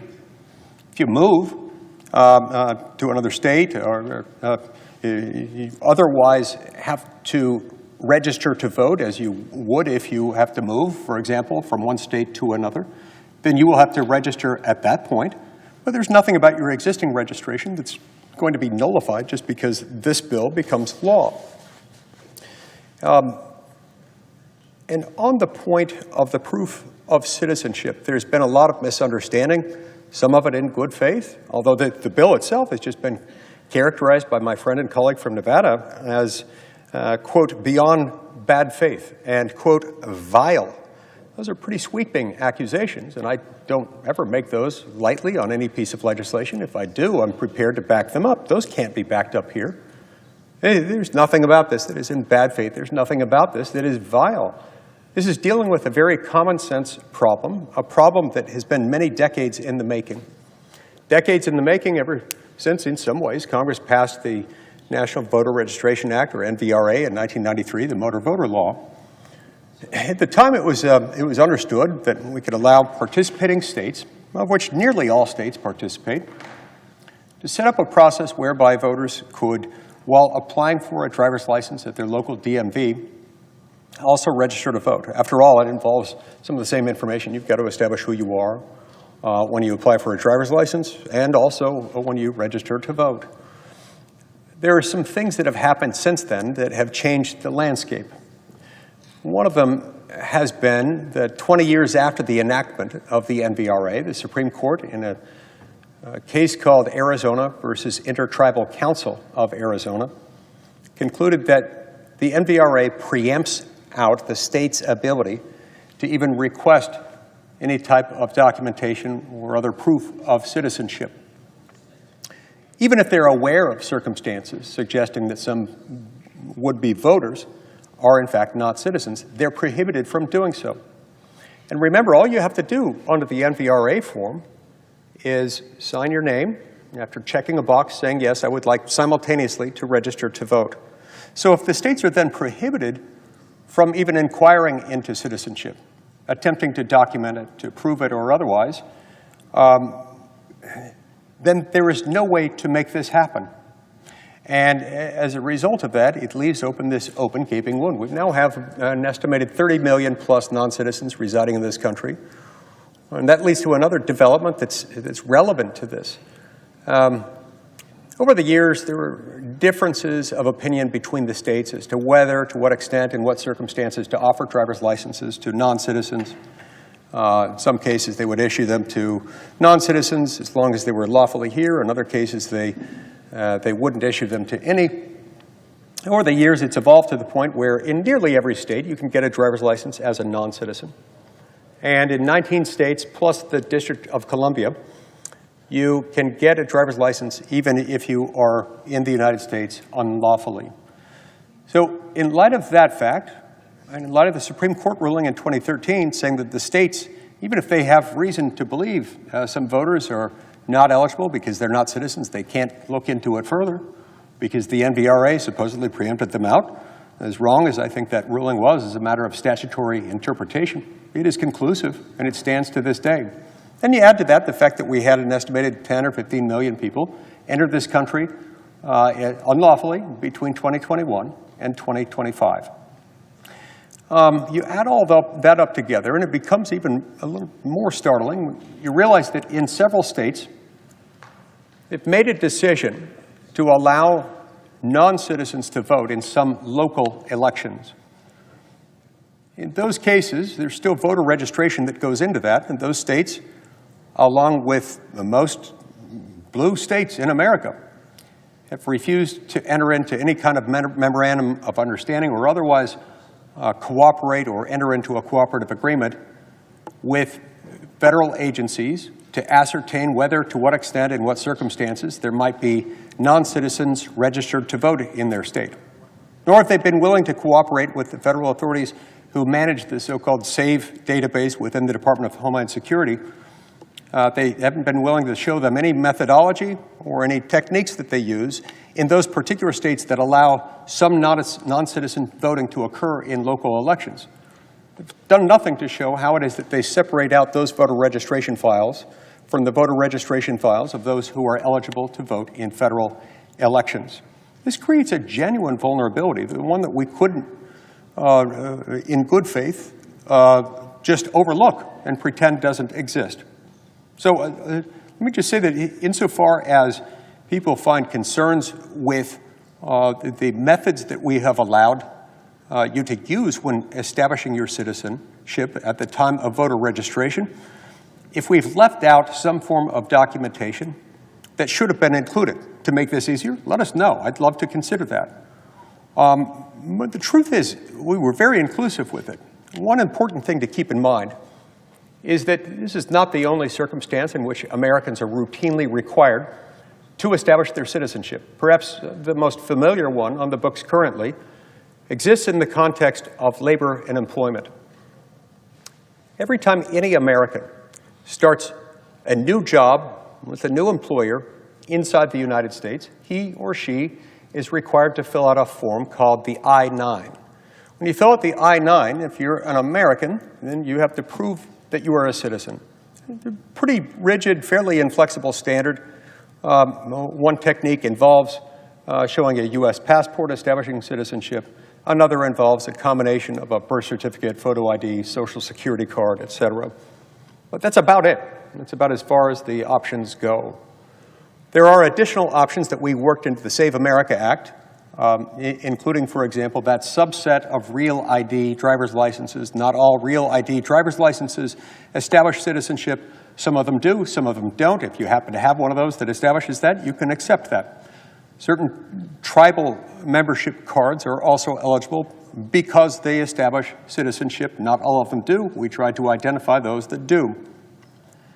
But most importantly, and this is the part that often goes overlooked when we hear comments from the other side of the aisle in this chamber, is that there is a catch-all provision dealing with all these circumstances, any deficits that we may have left out, and it also deals with the problem of those who maybe can't find some of their documentation. Let's say if you're someone who's gotten married and you have changed your name after getting married, and you got the rest of your documents, but you can't find your marriage certificate, we've got you taken care of.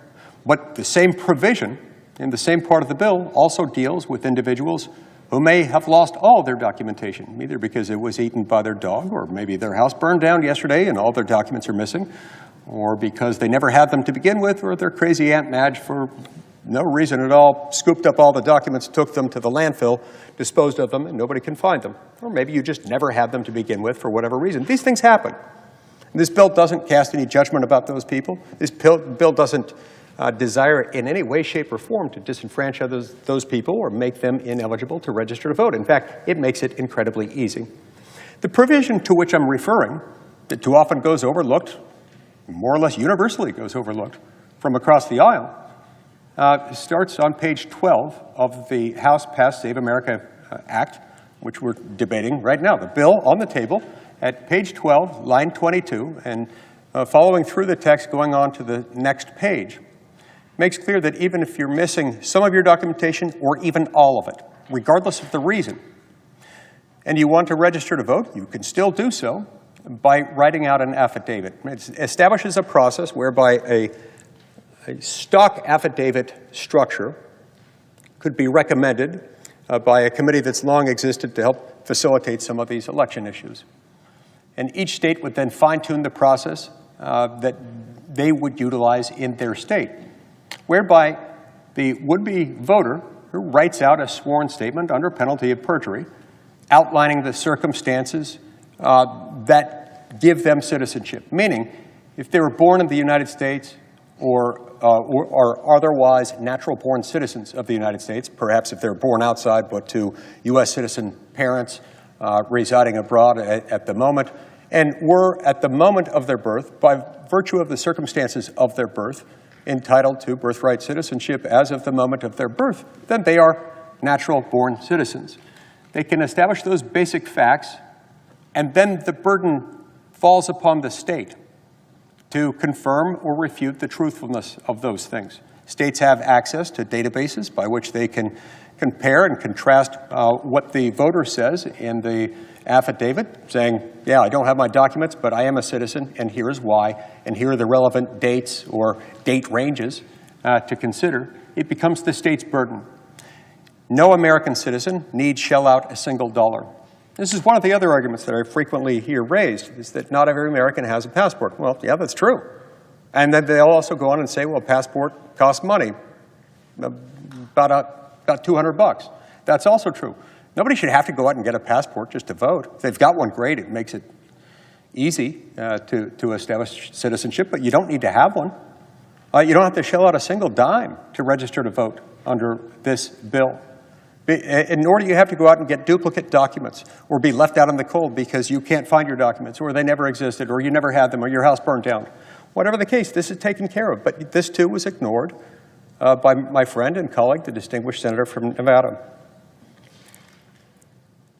This question is startling because we hear over and over again how people are going to be left out in the cold, and yet every American who has ever had a job as an employee with an American company in the United States of America, has had to establish their citizenship under standards using documents that are far less forgiving, far more rigid, far less flexible than what we allow here. Now look, it is theoretically possible, not likely, but theoretically possible that there are other ways of establishing citizenship not yet contemplated in this bill that would still do the job. If so, bring those ideas forward. Help us improve the bill. We'd be happy to do it. I think we've made it as easy as we possibly could. But I'd love to hear those ideas. But that's not what we're hearing. They're instead wanting to engage in scaremongering tactics in order to make people fear that they're suddenly going to be disenfranchised, that they're suddenly going to face what some are really disingenuously calling a poll tax, dishonestly suggesting that this will cost anyone money. There's not a reason for anyone to shell out a single dime, a single nickel, a single penny, or fraction thereof in order to register to vote. So when we look at the proof of citizenship, it's simply not fair to point to any one of these documents in isolation and explain the reasons why some people might not have them, might never have had them, might have lost them, and why it's such a travesty that people will be disenfranchised without them unless they either spend money or spend days or weeks hunting down all the relevant documentation, because there are other easier ways to establish that. And if you've got ways of making it even easier while satisfying this demand that we make sure that only those who are citizens are voting, let's bring them forward. It is curious, moreover, getting back to the states, not just the states in which they currently allow lawful votes to be cast in some local elections by known admitted non-citizens. But beyond that, there's a wide range of states, mostly with Democratic governors and or Democrat legislatures, that are refusing to cooperate at all with federal authorities to share anything about their voter registration files, to share the information to make sure that those voting in federal elections are in fact U.S. citizens. Now look, this is part of the cooperative federalism model that's built into the Constitution itself. There are certain responsibilities that belong to the United States government. And it's as equally important to respect those powers that are distinctively, unavoidably, necessarily, and by the text and structure of the Constitution, federal. It's important to keep those in federal hands, just as it's important to reserve to the states the powers that are reserved to the states, not rendered federal, and not prohibited to the states by the Constitution. Both are equally important to federalism. Bad things happen when we disrespect either. Under Article 1 of the Constitution, we have the power, it is our authority, and I believe it is our duty to set basic terms and conditions relevant specifically to these federal elections, elections for the U.S. House of Representatives, elections to the United States Senate. Those are, after all, federal races. And which government is it, the state or local level, that ascertains and has records sufficient to establish, confirm, or refute citizenship? Well, it's this government. In fact, one of the very first provisions of Article 1, Section 8 of the Constitution, outlining federal power, by outlining the powers granted to Congress. It involves laws dealing with immigration, naturalization, and citizenship. It is this government, it is the only government in the United States, no one state has the capacity to do that, to establish or refute the existence of citizenship. So why would so many states that happen to be run by the Democratic Party refusing entirely to cooperate, to enter into memoranda of understanding, or otherwise cooperate with federal agencies whose job it is to go through and figure out who is and who is not a citizen for purposes of voting in federal elections? That, too, is another reason why we need the Save America Act, because this is chaos if we don't do that. If we don't do that, then our laws are dead letter. Our laws saying that only U.S. citizens may vote. And if a non-U.S. citizen votes in a federal election, he or she has committed a serious felony offense. Then people often will point to the dearth, the paucity, the rarity of instances in which voter fraud, particularly voter fraud based on non-citizen voting, has been detected, charged, fully prosecuted, and resulted in a conviction. Yes, these are few. These are very, very few overall that have happened, and there are reasons why it is very few. when you have a system of laws in place, it makes it very easy to register to vote, even for those who might not be citizens. And it makes it impossible for a state to even inquire, even where actual doubts exist as to someone's citizenship. You make it almost impossible to detect and very, very difficult to prosecute. Voting is, moreover, something that happens in a finite time and place, and most of the time, by the time it all happens, the matter is moot, and so it can be difficult to move on. This is why I sometimes will compare this to when people say we don't need to put these procedures in place because it's already against the law for non-citizens to vote, therefore they don't vote, and that's why it's so rare. That's a little bit like saying we don't need laws that require liquor stores to make people show ID before they buy alcohol, because we already have laws prohibiting the sale of alcoholic beverages to children. If we didn't have ID laws or record-keeping requirements in place for such things, that too would be very, very difficult, close to impossible to detect and enforce and prosecute and result in convictions. So, look, this debate will continue. I look forward to hearing any contributions, any suggestions as to how we could make it better and more inclusive. But the status quo in which we simply pretend that this does not happen isn't tenable. We already know, based on the handful of states that have started their own investigations, that there are thousands. Just in the last year or two alone, we've learned of thousands of voter registration files that have existed that have involved non-citizens. And with as many non-citizens as have entered this country recently in the development of our laws, it would be folly, it would be morally irresponsible for us to assume that this does not happen. But let's keep our debate focused on truth, on facts, on what the bill actually says and not what it doesn't say. Thank you, Mr. President. Mr. President. Chair recognizes the senator from Michigan. Thank you, Mr. President. I rise today against the so-called Save America Act. Mr. President, I believe that our elections are the foundation of our democracy. Most Americans do. It's how we protect our country from tyranny and dictatorship. It's how we remain the greatest country in the world. But the SAVE Act does not safeguard our elections. It does the opposite. My Republican colleagues like to repeat over and over that this is about voter ID at the polls, that showing ID at the polls is something that we have to do, and that's what this bill is about. That already happens. Most Americans, 99.999% of Americans, do what everyone else does. They walk into the polls on Election Day. They bring their ID.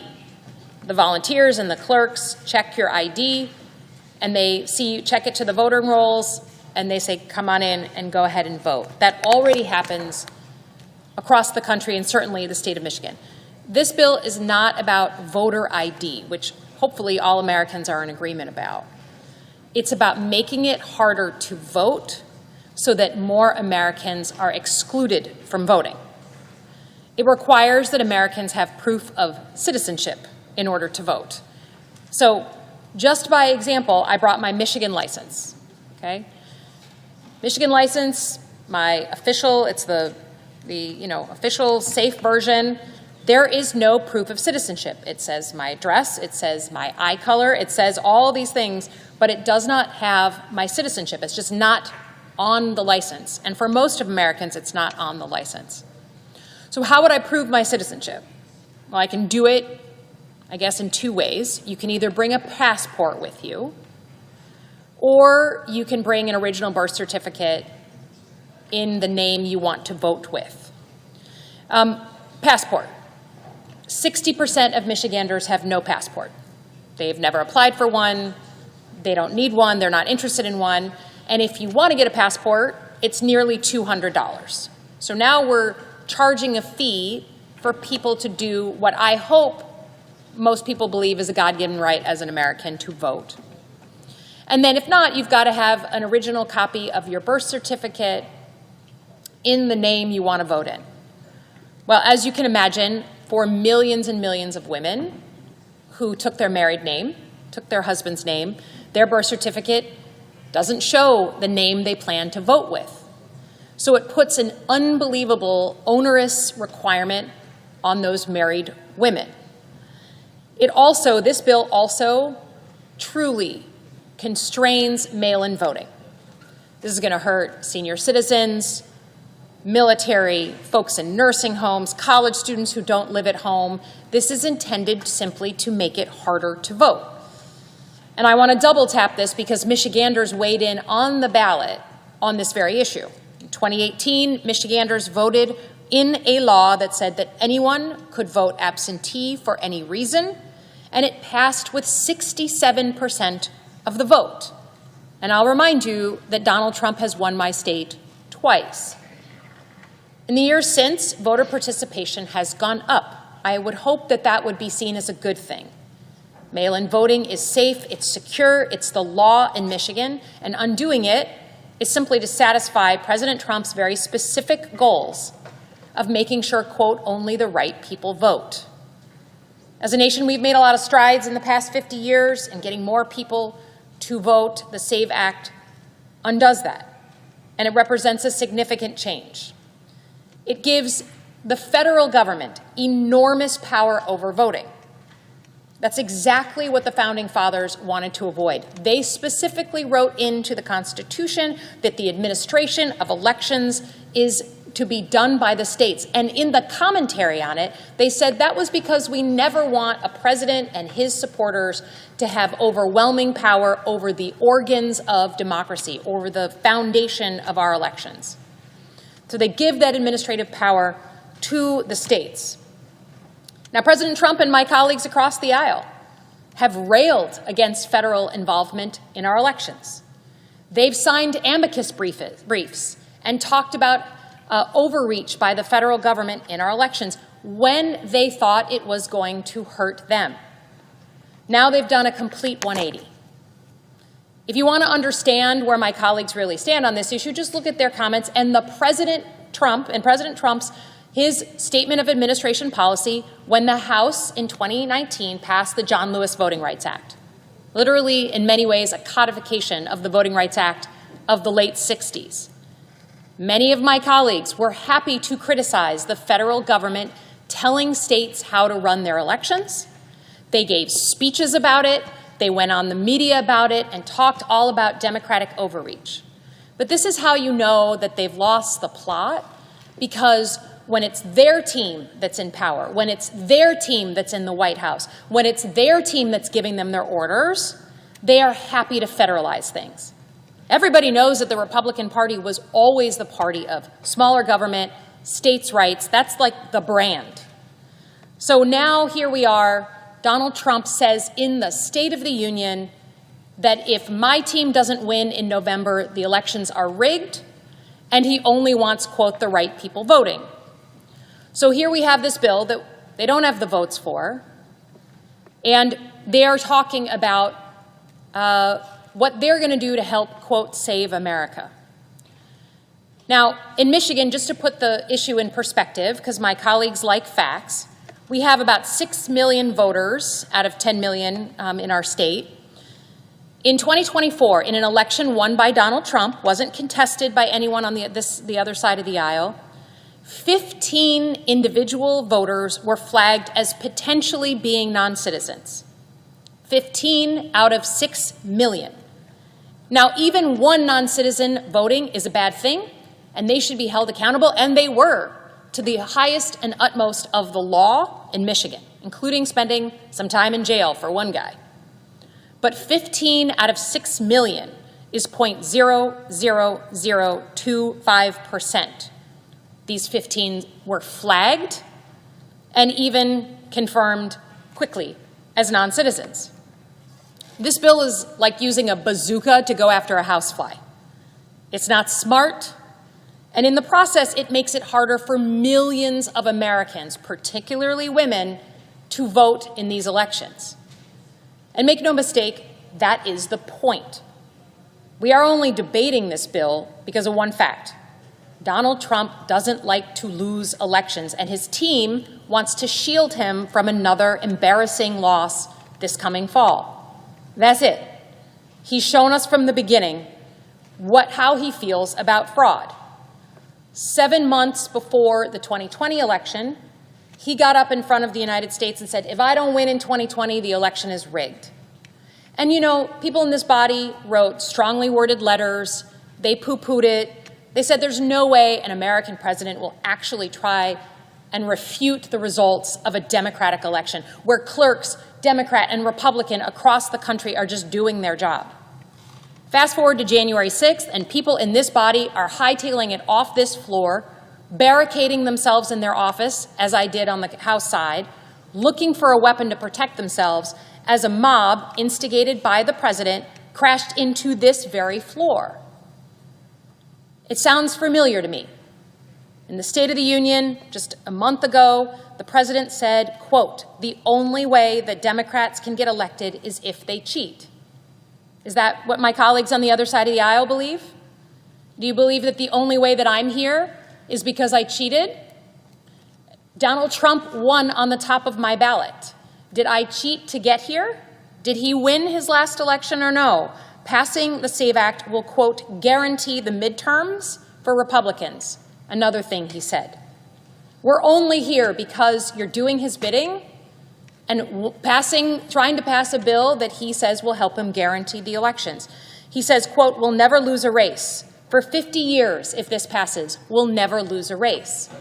Does that sound like someone who actually gives a flying fig about actual democracy? Or does that sound like someone who's asking his boys to rig elections for him in November? Now, I was polite the last time the President of the United States did this. In 2020, I was one of those people who said, you know what, the President can't really mean this. Let's send letters. Let's talk about it politely on camera.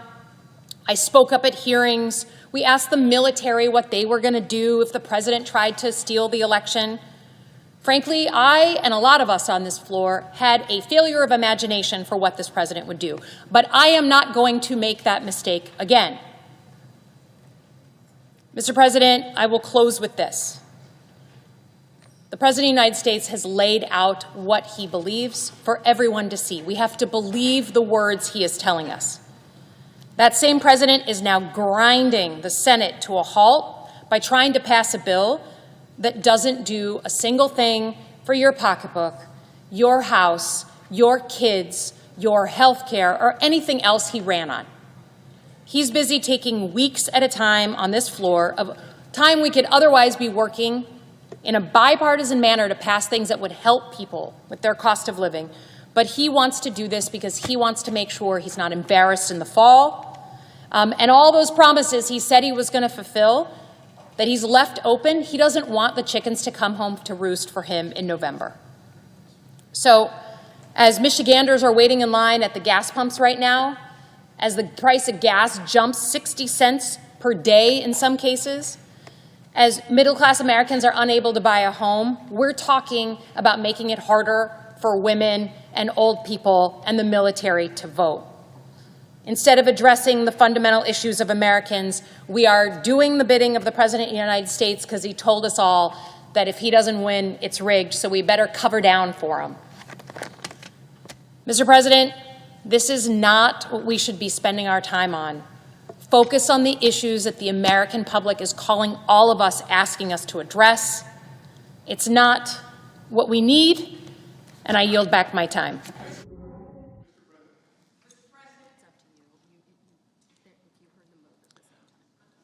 Chair recognizes Senator from Delaware. Thank you, Mr. President. I rise today not only as a senator, but as an American, and as a descendant of enslaved men and women like those who built this chamber and fought hard for the right to vote. I rise today with a deep concern that we are balancing on a knife's edge, and that if the Save America Act becomes law, we will undercut one of the most fundamental things that makes America America, the right to vote. Now, we are literally in the midst of elections right now, and it's my understanding that this bill would actually take effect immediately. And we've got Americans who are concerned about the cost of living, everything from their rent now to their energy costs. We are in the midst of war. And we know as a country we have the most safe and secure elections in the world. So to my colleagues, I ask the question, what are you saving us from? Being able to participate in our democracy? We've been down this road before. Mr. President, behind me is a copy of a document that my sister Thea found when researching our family roots. We turned this into a scarf that I carried with me on the day that I was sworn in to the United States House of Representatives in 2017, because it was a historic moment and I wanted to carry history with me. And again, I carried it with me when I was sworn in to this august body, the United States Senate. This document is a window into our nation's and my family's history. It captures the moment when my great-great-great-grandfather, a formerly enslaved man, gained the right to vote. He couldn't read or write, so he signed his returns of qualified voters in Reconstruction oath with an X. I've been reflecting on this document and how it relates to the moment that we are in as a nation, how it's a physical manifestation of our democracy's ability to expand and contract, how we can bring people together and how we can separate. It's a part of the American experiment. Yet 159 years after my great-great-great-grandfather signed this document and gained his right to vote, and 61 years after President Johnson signed the Voting Rights Act into law, protecting that fundamental right and expanding it for Black women, we in the Senate are debating the possibility of placing burdens and barriers on voting for millions of Americans, a contraction of our democracy. We, in a few months, we're just a few months from marking our nation's 250th year, months away from acknowledging how far we have come as a country. But it's my belief that our democracy is under attack, that there is a coordinated effort to undermine voting rights in America, from right here in Congress to the judiciary to the executive. Let's start with the reason that we're here today, the Save America Act. This bill is as dangerous as it is unethical. It is a thinly veiled attempt to make it harder for some Americans to participate in our democracy. So here's what it does. It enables this administration to supercharge their voter roll purges by forcing states to share their voter lists with the federal government. It would end proven and safe voter registration systems, including online and mail registration. It would impose new costs on Americans who want to vote, creating a modern-day poll tax. It would undermine voting by mail, and it would criminalize election workers and more. Our distinguished minority leader called this bill Jim Crow 2.0. I'm calling it Jim Crow 2.0. Here it is by the numbers: 146 million, 165, 69, and 4.5. 146 million is the number of Americans who don't have passports at this moment. So unless they can prove their citizenship with their birth certificate or Social Security card, those millions of Americans will not be able to vote. 165 is the base price for getting a brand new passport. If you have a passport and it's expiring, it will cost you $130 to renew. So if you can't find your birth certificate or Social Security card, there is now a price tag on your access to the ballot. 69 million is the number of women who have changed their names. Not only will they have to provide proof of citizenship, but under this bill, they also would have to bring their marriage certificate to a voting booth or maybe a signed affidavit from a judge proving their name change. 4.5. 4.5 hours is the average amount of time a rural voter would have to drive round trip to prove they are a citizen and ensure that they can vote in the next election. My colleagues will have you believe that we don't believe IDs are important. That's not the case. It's just not true. Many states are already across the country, we have to use our IDs to vote. I took my driver's license with me when I voted recently in a local election. That's not the point of this bill. The point of this bill is trying to solve a problem that's not there. And in doing so, it moves the goalposts for people who want to vote. It will squeeze people out of the democratic process by finding ways to cost you money and cost you time if you want to vote. Bottom line, if this bill passes, our driver's license, real ID, tribal ID, college IDs for students, military IDs will no longer be enough. If this bill passes, you would have to mail in a photocopy of your proof of citizenship with your ballot, making it exponentially harder for Americans to vote by mail, not to mention undermining privacy. If you're married, if you are in a rural community, if you are a student on a college campus, if you are a person with a disability, if you are a senior, or if you have changed your name at any point in your life, like so many of us have, including myself, I was married, I was divorced, I was widowed. This bill won't save you, it will hurt you. But this is just one aspect of the current attack on voting rights. The second comes from across the street, where the Supreme Court has been chipping and chipping and chipping away at voting rights. The systematic weakening of our voter protections started decades ago, when the Supreme Court undermined the pre-clearance provisions of the Voting Rights Act, the VRA. Pre-clearance required jurisdictions with a historical record of racial discrimination in voting to clear any changes to their voting laws with the federal government. This was a backstop that protected access to the ballot box for many voters of color. Once it was struck down, some states began to take advantage, passing restrictive voting ID laws, restricting voter registration timeframes, reducing early voting, and more. In 2021, the Supreme Court made it harder to prove racially discriminatory voting practices under the VRA. And later this year, they will hear a case that would make it even harder for minority communities to sue states for discriminatory congressional maps. Finally, I would be remiss if I didn't mention the threat to our democracy that comes from the executive branch. Let me start from the beginning.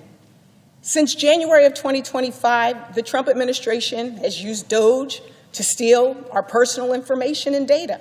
They pulled information from Social Security Administration and the IRS. Why? Maybe to track the American people. Now the administration has turned their attention toward establishing an unsanctioned nationwide voter database. They also raided a Georgia voting center under false pretenses, undermined access to mail-in ballots by changing the rules around how mail is postmarked, and sued and threatened states like Minnesota over access to their voter files. All of this from a president that wants to, quote, take over the voting, quote, unquote, so that the GOP, quote, will never lose a race for 50 years, end quote. This is a coordinated and un-American campaign against the very core of who we are as a nation. And it's not something that I say lightly, but it's something that I believe must be said, especially as we approach the 250th anniversary of our country. In those 250 years, we have seen our democracy expand and contract multiple times. Our democracy expanded when my great-great-great-grandfather signed his name with that X and gained the right to vote. His descendant now stands in the Senate, a living reminder that our democracy has the ability to grow and change. But our democracy has contracted too. And we need to learn from that past if we're going to prevent further contraction in the future. Mr. President, I fear we're on the cusp of falling into a trap our ancestors sprung 100 years ago. You see, my great-great-great-grandfather earned the right to vote in Georgia with his signature, but it's unlikely that he was able to really exercise that newly won right for very long. Because from 1877 to 1901, while some Americans were enjoying the Gilded Age, Black Americans were living through a period known as the Great Nadir. If apex is the highest, the nadir is the lowest. Voter suppression, political violence, things that you see and feel even now. Many of the rights enumerated in the 13th, 14th, and 15th Amendments, including the right to vote, were being eroded, washed away by partisan gerrymandering, poll taxes, grandfather clauses, Jim Crow laws, and even Supreme Court decisions. For decades, civil rights leaders fought not just to achieve new rights, but to reinstate the ones lost. Our democracy has expanded and contracted. The first Black Senator, Hiram Revels, was elected to Congress in 1870, and then Blanche Bruce. But it was 86 years between those two senators and 1967, when we had the next Black senator. 86 years. Right now, there are 5 of us. And this is the first time in our history where there are 2 Black women at the same time. If the Save America Act passes, we are on the verge of another contraction. The parallels with the Great Nadir are as stark as they are many. Once again, laws are being proposed to strip us from the access to the ballot box. Once again, the Supreme Court is postured to send us backwards rather than protecting the path forward. And once again, voting rights are under attack by the federal government. I look around this room and I know that we have a choice to make. Whether we'll allow partisan divides to enable the backsliding of our democracy, or if we're willing to stand shoulder to shoulder to protect the bedrock of our nation, the right to vote. So what can we do? First, we must block the Save America Act from advancing any further. As senators, we have a responsibility to call it as we see it and to conduct oversight and expose executive overreach. And that's what this bill is, executive overreach, that would undermine our right to vote across this country. As Democratic senators, we plan to stand in its path, and I hope that some of my Republican colleagues will join us. And to all of those watching at home, I want you to know there is strength in numbers, that your power lies in being educated and informed and organized and mobilizing. And in this moment, I stand here and say no to Jim Crow 2.0. I yield. Chair recognizes Senator from Utah. Mr. President, I appreciate the passion, the remarks provided by my friend and colleague, the distinguished senator from Delaware. I do feel the need to respond to a couple of things, and a couple of things that have said were said previous to that by the senator from Michigan. With regard to the senator from Delaware, there are a number of claims made that are very serious, and because they're very serious, they need to be responded to immediately. She used terms like poll tax, Jim Crow 2.0, talking about adding costs as if we're charging someone to be able to have ballot access, to be able to vote, which would be a poll tax. We ended that some 60 years ago by a constitutional amendment. This is not that. Not only are we not charging someone to vote, we're not charging someone to register to vote, nor are the documentary requirements in place anything that would cost any individual any money at all. It need not cost them a single penny. Because even if you don't have every document that you need in order to establish citizenship, something that's already required by a whole host of other laws, most familiar to most Americans would be in the labor and employment context, where every time you start a new job as an American citizen, in the United States as an employee, you have to fill out an I-9 form and you have to provide a very specific set of documents to establish citizenship. You may do so with a U.S. passport establishing citizenship. If you don't have a U.S. passport, you may do so with a birth certificate, together with a photo ID. A Social Security card can also come into play, but it's a fairly limited set. What we have established in this bill is far more flexible than that. We've added a bunch of other documents. We've tried to be as expansive and as inclusive as humanly possible in order to do that. And then we've provided a fail-safe that I have yet to hear any of my colleagues across the aisle referred to when making these very aggressive accusations that this is a poll tax, this is Jim Crow 2.0, that this is going to disenfranchise women or people of particular racial minorities. It's just not true. They're ignoring the existence of the provision that begins on line 22, page 12 of the bill, and continues on to the next page, which says that if for any reason, or no reason at all, you don't have the necessary documents, any of them or all of them, you have none of them, you can still handle this by an affidavit that you can write out, thus putting the burden on the state to confirm or refute the underlying facts establishing your citizenship, whether through citizenship through natural-born citizen status by virtue of the circumstances at your birth, at the time of your birth, making you a citizen, or the circumstances that led to your naturalization, if you're a naturalized citizen. That does not cost anyone a single dollar, and it puts the burden on the state to track down the necessary background so that the state can certify you. So these arguments are not only missing the point, they become aggressively wrong to the point of just being flat out false, demonstrably false. And so we can hear this over and over and over again, but it doesn't change the fact that in the bill, nobody's charged a thing to vote, not one person. And so when we hear about this being costly, that just isn't true.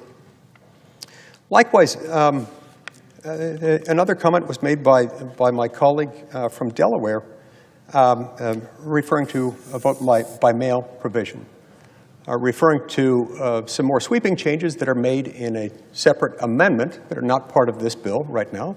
This bill has two principal provisions. One deals with establishing proof of citizenship at the time of voter registration. The other deals with photo ID at the time of voting. This one doesn't do that. Yes, and one or more amendments have been filed that would expand that to include some significant restrictions on mail-in balloting, but that is not what's being debated on the floor right now. I've got no objection to anybody wanting to raise those now, given that amendments have been filed, and there's been some talk of this. But just to be clear, the bill on the floor doesn't contain those.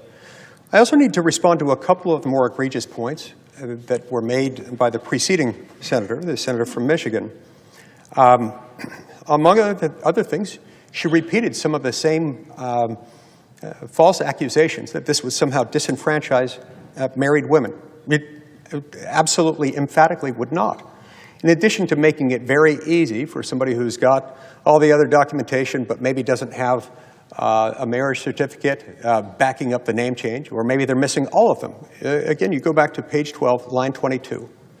Any person, whether they've changed their name or are missing some of their documentation or all of it, may establish it by affidavit, putting the burden back on the state elections official. The senator from Michigan also made some curious claims with regard to the Constitution, with regard to federalism and the relationship between states and the federal government. Among other things, she insisted that the founding fathers, those who wrote the Constitution and those who ratified it, were emphatic about the fact that they did not want, as she put it, the federal government running elections. Well, there is some truth to that, but her ultimate conclusion is 180 degrees opposite of what the Constitution says and what they did and what the words say. So it's very important for us to do this, to make sure that we're talking about the same things. So if you go to the Constitution, go to Article 1, Section 4, Clause 1, it doesn't talk about it because it doesn't need to talk about the states conducting their own elections for state offices. That goes without saying that the states are in charge of that. But it does talk in Article 1, Section 4, Clause 1, about the fact that the state governments will be in charge of setting up rules and regulations governing the conduct of elections for federal officials. And it also says, right after that, in the very same sentence, quote, "But the Congress may at any time, by law, make or alter such regulations." And that is what we are doing here. Because these involve federal offices, we have the authority to set important terms and conditions specifically for federal offices. It's not that we are encroaching on any constitutional power. This is our power. It may lay dormant insofar as we choose not to exercise it, but it's not currently dormant. And in fact, we've legislated on a number of occasions, and there are at least 4 or 5, maybe 6 major pieces of existing federal law that deal specifically with the state's conduct of federal elections. Separate and apart from another very serious federal criminal penalty that makes it a felony for a non-citizen to vote in a U.S. election. So in all these respects, the Congress can, it may, it is expressly authorized to legislate, and it has indeed legislated. Among other things, it's legislated with the NVRA, passed in 1993. It is the NVRA specifically, and the manner in which it's been interpreted by the Supreme Court and implemented, that necessitates these provisions, specifically the citizenship provisions of the Save America Act. Because but for the Supreme Court's ruling in Arizona versus Intertribal Council of Arizona in 2013, a case decided some 20 years after the NVRA was enacted by Congress in 1993, the court in that case said the states may not even inquire into someone's citizenship, may not require proof of it, even where they suspect that some voters might be non-citizens. Now, that interpretation was wrong. It was contrary to the text, to the structure, to the original public meaning of that statute. It was wrong, but it's nonetheless conclusive. It's a majority opinion of the Supreme Court. It hasn't been overturned, and that's why this is necessary.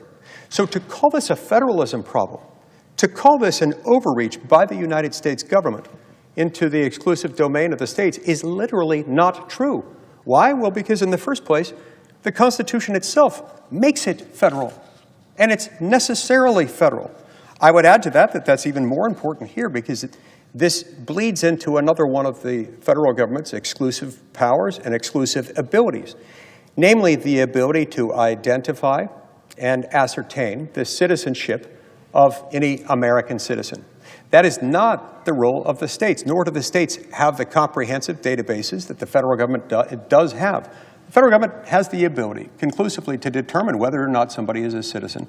The states do not, and that's yet another important reason for us to make that determination. It's also relevant that this is where we get into trouble with a number of these, the blue states, the Democrat governors, the Democrat legislature states that are refusing even to talk to the federal authorities who run the SAVE database within the Department of Homeland Security. Remember, it is against the law for a non-citizen to vote in a federal election. And that's why we have these laws and these systems and this database, the SAVE database already set up. And yet a number of these blue states, a whole lot of them, are refusing even to talk to federal authorities, even to share with them what, if anything, that they're doing to make sure that non-citizens are not voting in U.S. elections. This has become a problem of especially great concern in recent years, given that in some states, a handful, at least 4 or 5 states in the District of Columbia, now have in place systems where in some local elections within their state's jurisdiction, non-citizens are openly, by state law, allowed to vote in those elections. Therefore, when they register to vote, they have a voter registration file. Basic questions have been asked of them. How do you differentiate those who are non-citizens, who have registered to vote in your state, and how do you make sure that they don't get ballots to vote in a federal election, for example, for a U.S. House of Representatives race or a U.S. Senate race? They have refused to answer the question. They have refused to cooperate. They have hidden these details. These are important details, details that we have constitutional authority, a moral obligation, and a legal obligation to look into to make sure that our laws are faithfully executed, and they refuse utterly to cooperate. If that's not chilling, I don't know what is.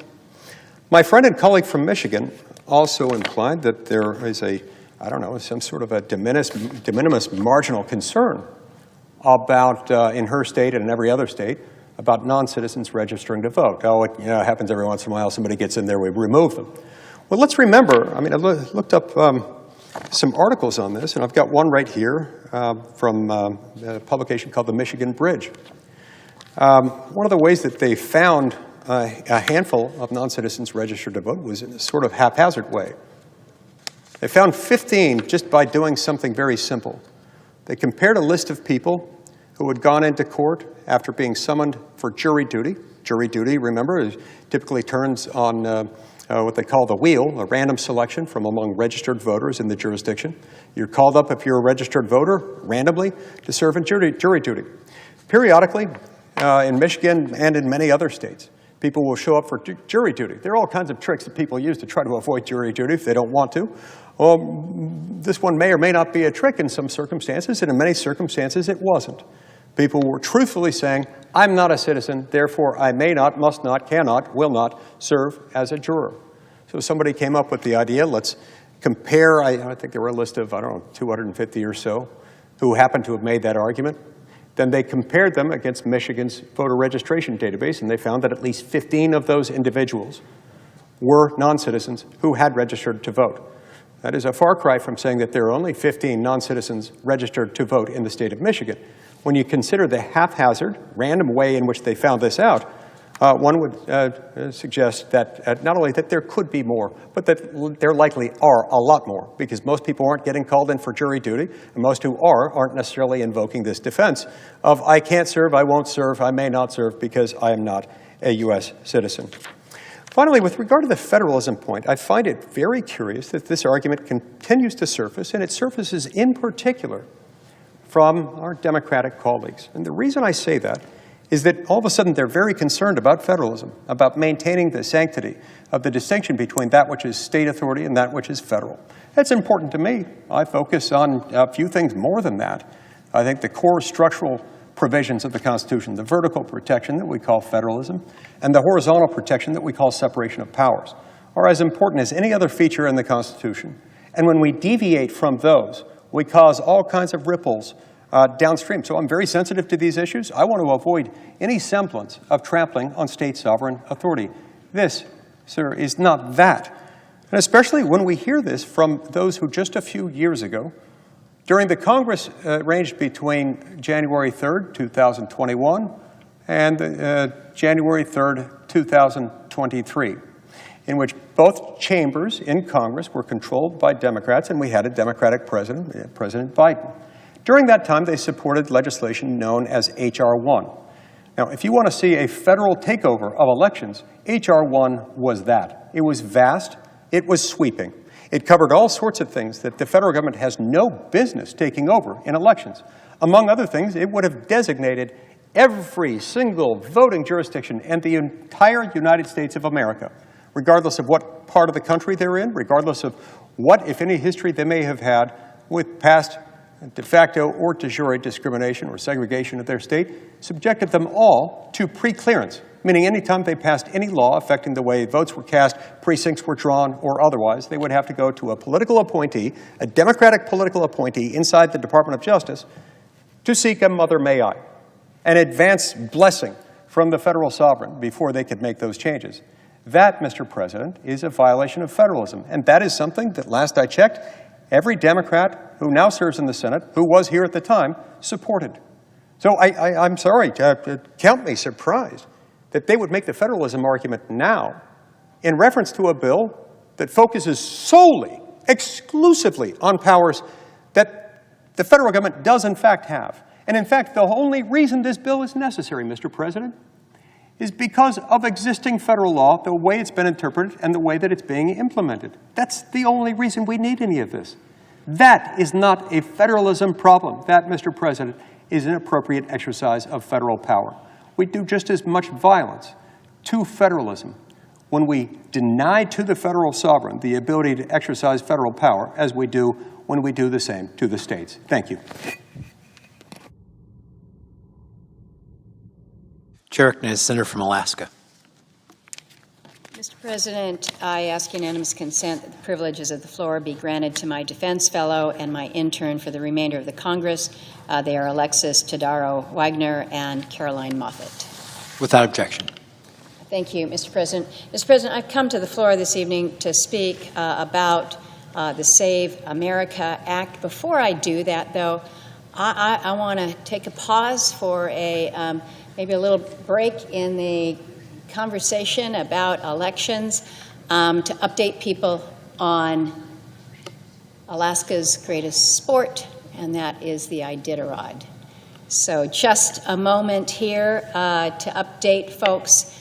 Yesterday, Jesse Holmes came into Nome after 9 days, 7 hours, 32 minutes, and 51 seconds on the trail. This is a 975-mile trail that he accomplished with his extraordinary team led by Zeus and Polar, taking him all the way to Nome. He ended up with 12 dogs in the harness that were happy and barking and hungry and still ready to go. Truly an amazing feat. Jesse is not the first time to win the Iditarod. This is actually his second in a row. He's actually the fifth person in Iditarod history to win 2 years in a row. I visited with him at the ceremonial start, and we talked about his focus on the race and how much it meant to those in rural Alaska and the culture of rural Alaska, and how, as someone originally from Alabama, he had embraced that with an enthusiasm that is really infectious. So I'm honored to be able to acknowledge his success and that of his team. I've called him a couple times already, first to congratulate him just after he won, and then I called him again today because I'd read in the news that after this arduous 9 days on the trail, he was at the end of the Iditarod under the Burled Arch to greet every musher who was coming in. He's got that much love for the Iditarod, that much love for his fellow mushers, and that much admiration for the teams that are on the road. So there's still 20 more mushers that are out there on the trail. We are wishing them the best and safety along the way. The weather there is not good, but these are men and women and canine athletes that will take the toughest test. It kind of segues a little bit into some of the points that I want to make here this evening about my state, particularly. We all come to these debates about policy with the background and the unique circumstances from the places that we call home. And I want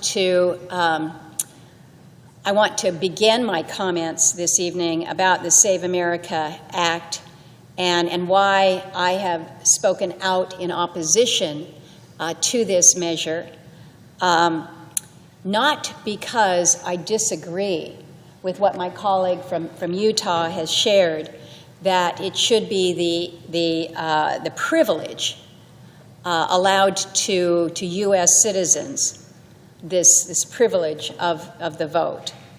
And I also would agree that asking for valid ID in order to participate in voting is not an unreasonable thing. In fact, my state certainly requires that, and I think most others do. But as with so much that we deal with, it's not just in the headline, it's not just in the top line, it's how would this apply in your given situation?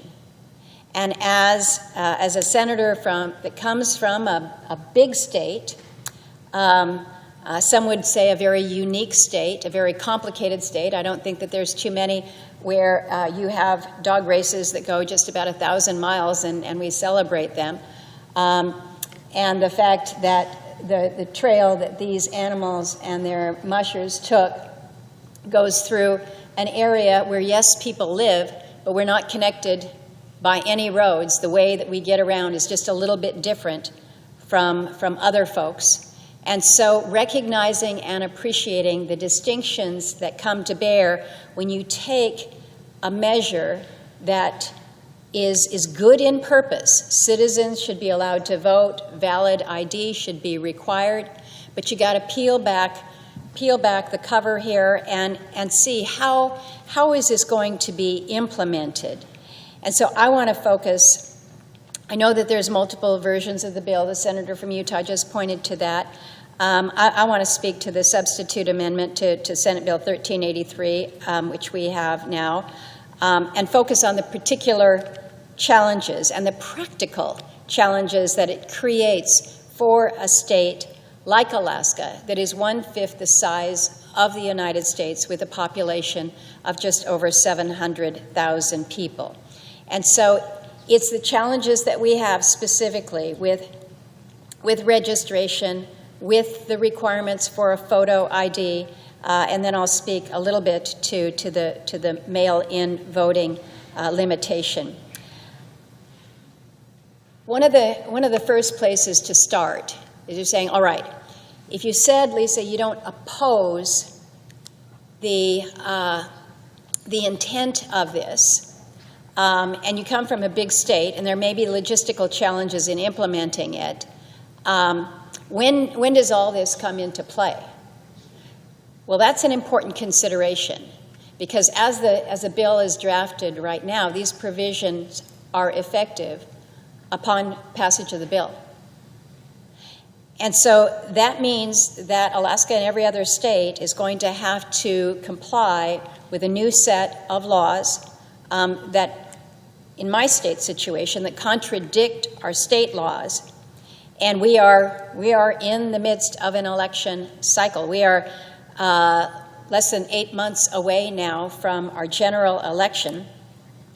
In addition to immediate implementation of the provisions under this bill, there's no support that comes to the state. When I say support, there's no federal resources that come and say, all right, you need to figure out how you can get more photo identification, mobile units out to remote areas where it is hard to do. You need resources, you need people in order to absorb this, the numbers that you will see when people come to your division of elections or your public assistance office with original documents. You need more folks. Well, here's the money. Well, we're not helping with that. So the states would be forced to bear the entire cost of implementation right away, just right away. So this is a tall order. And again, you're trying to stand all of this up while we are in the midst of an active election year.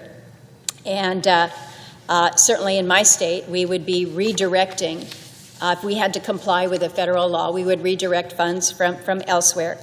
But this is just, okay, it's a logistical challenge. Is it insurmountable? Maybe not. Is it going to be really hard to do in certain places? I think that's fair to say.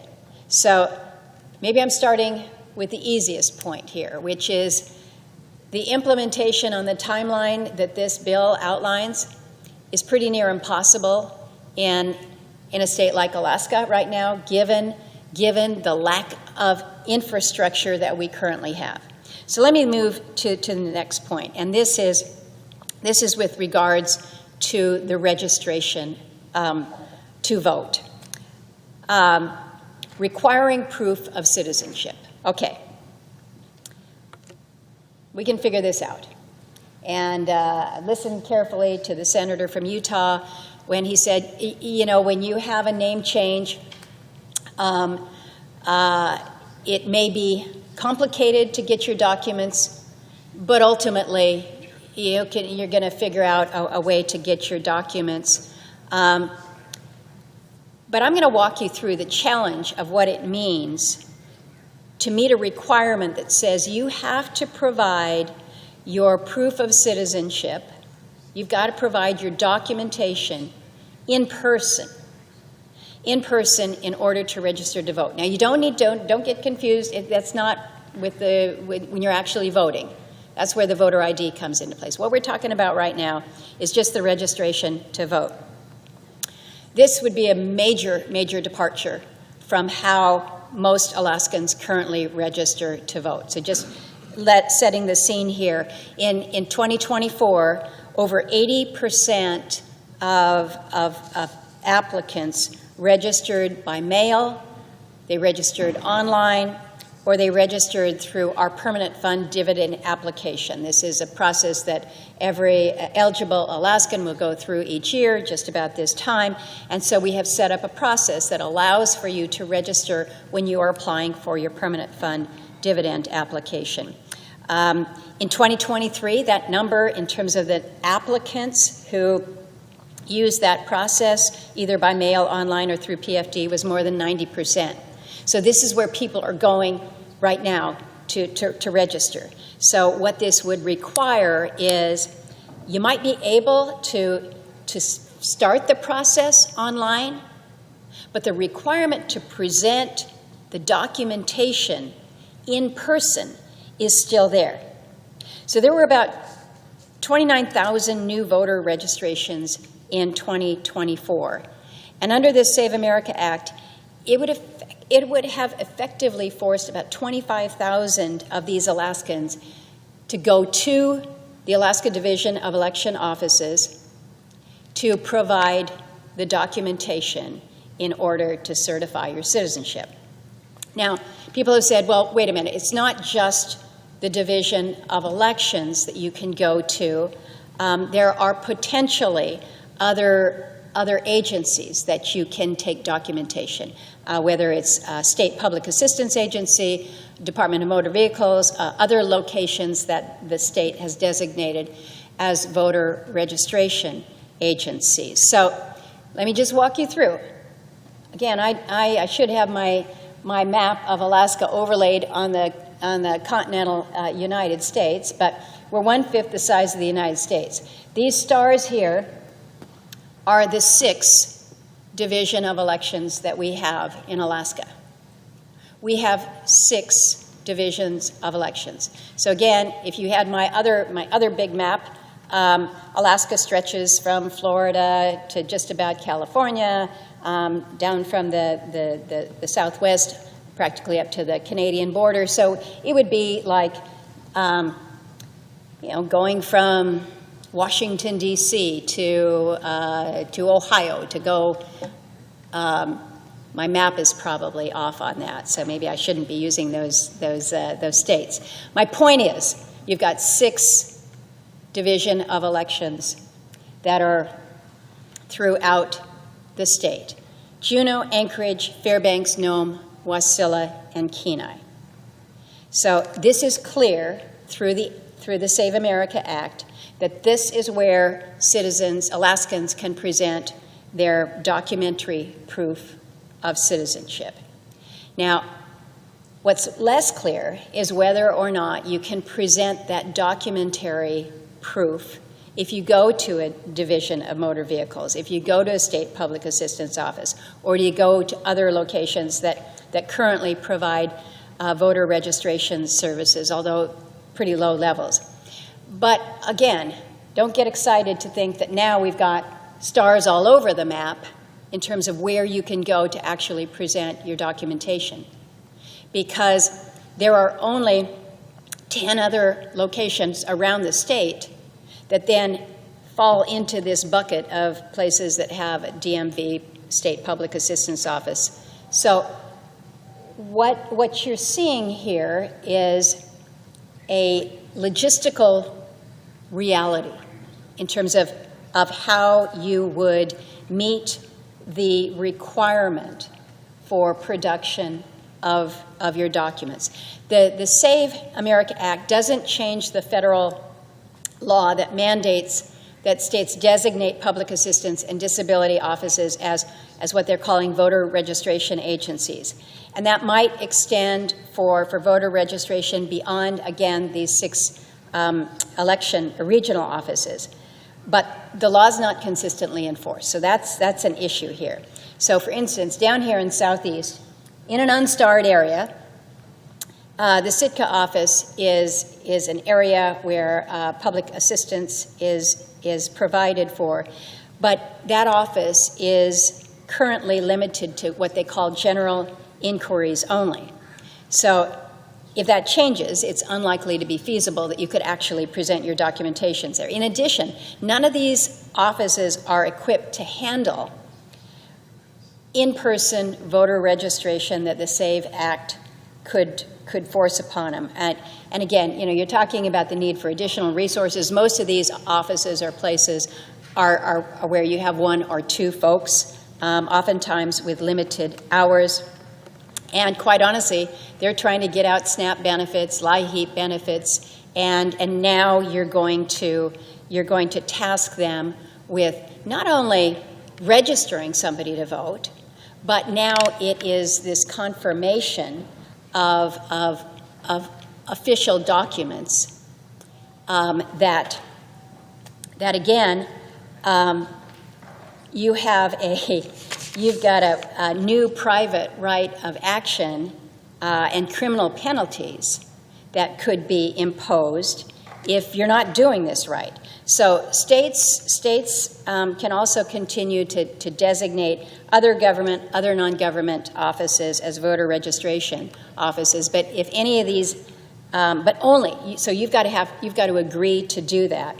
And again, you've got resource challenges, okay, but this issue that then comes with this new private right of action to a low-level employee who may be working in a one-person office handling state public assistance, it's a concern that you have the ability to not only put an additional requirement to them, an additional responsibility that comes with certain liability, and also the state's looking to how are we training these folks, or are we going to hire new folks to help facilitate at any of these agencies. So I show you the stars. In most other states, you'd be looking at how all these stars connect through a road. These three here are connected by a road. This one connects to this one by a road. That's it. That's it. So I've got 83% of Alaska's communities. This is 20% of our total population. So again, there's not a lot of people out here, but you know what? These folks have been here for a long time. Many of them indigenous people in native villages that have been there for generations, millennia, they say. So getting to the practical realities of forcing Alaskans to present documentation in order to vote, and the requirement that you have to present in one of 6 regional locations, possibly another location in the state. This is not only a logistical challenge, but it presents a fiscal challenge. And I heard, again, the argument by my colleague from Utah that we're not asking for fees to vote, but in order to get me to go, like, let's start. I'm 18 years old. I want to register to vote. How am I going to do that? I was born down here in Ketchikan. There's no star in Ketchikan. Now, there is a DMV in Ketchikan, so maybe I could start my application there in Ketchikan, but I'm still going to have to go to Juneau to go present my documentation. All of Southeast, there's no roads down there. There is a ferry. It's 20 hours from Ketchikan up to Juneau there. or I take the Alaska Airlines jet. It's only an hour, but I don't know, it's $420 to get me from here to there. If I am in Fairbanks, where I went to school, okay, I've got the ability to present my documentation there. But if I'm in any of these North Slope communities here, this is where I have to fly to present my original documentation. If I happen to live here in Kotzebue, big town, I've got to fly here to Nome to present my documentation. If I live here in this Bethel community over here, I'm going all the way to Anchorage to present my documentation. So you're moving around, you're flying. You're flying to all these places. So this is going to be hard, this is going to be costly on Alaskans. And again, these are people who are eligible to vote, they're citizens of our country, but if they're looking at a situation where I'm going to have to spend $1,000 to get me to where I can present my documentation to vote, they're not going to do it. They may do it. There will be many who will do it. Let me say that. There will be many who will do it because these are proud Alaskans, they're proud Americans, and they want to vote. But this is hard. This is hard. And so I fear that they won't register because financially they won't be able to register. And if they're not able to register, they can't vote. And while disenfranchisement may not be the intent of the Save America Act, and I don't think that it is, I think that we will see that. In fact, I fully expect it to be an outcome of this. So I'm going to give you some specific examples. This is St. Lawrence Island. It's a little bit closer to Russia than it is to mainland Alaska, but there's great Alaskans that live out there. I've been out there many times. So if you're a 17-year-old girl who lives in Savunga, you're turning 18 in October. Super excited because you're going to be able to vote for the first time ever.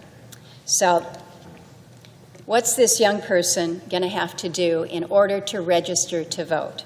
So she's going to have to book a flight to Nome. So it's not that far, but it's all across water. There's no boats that take you there.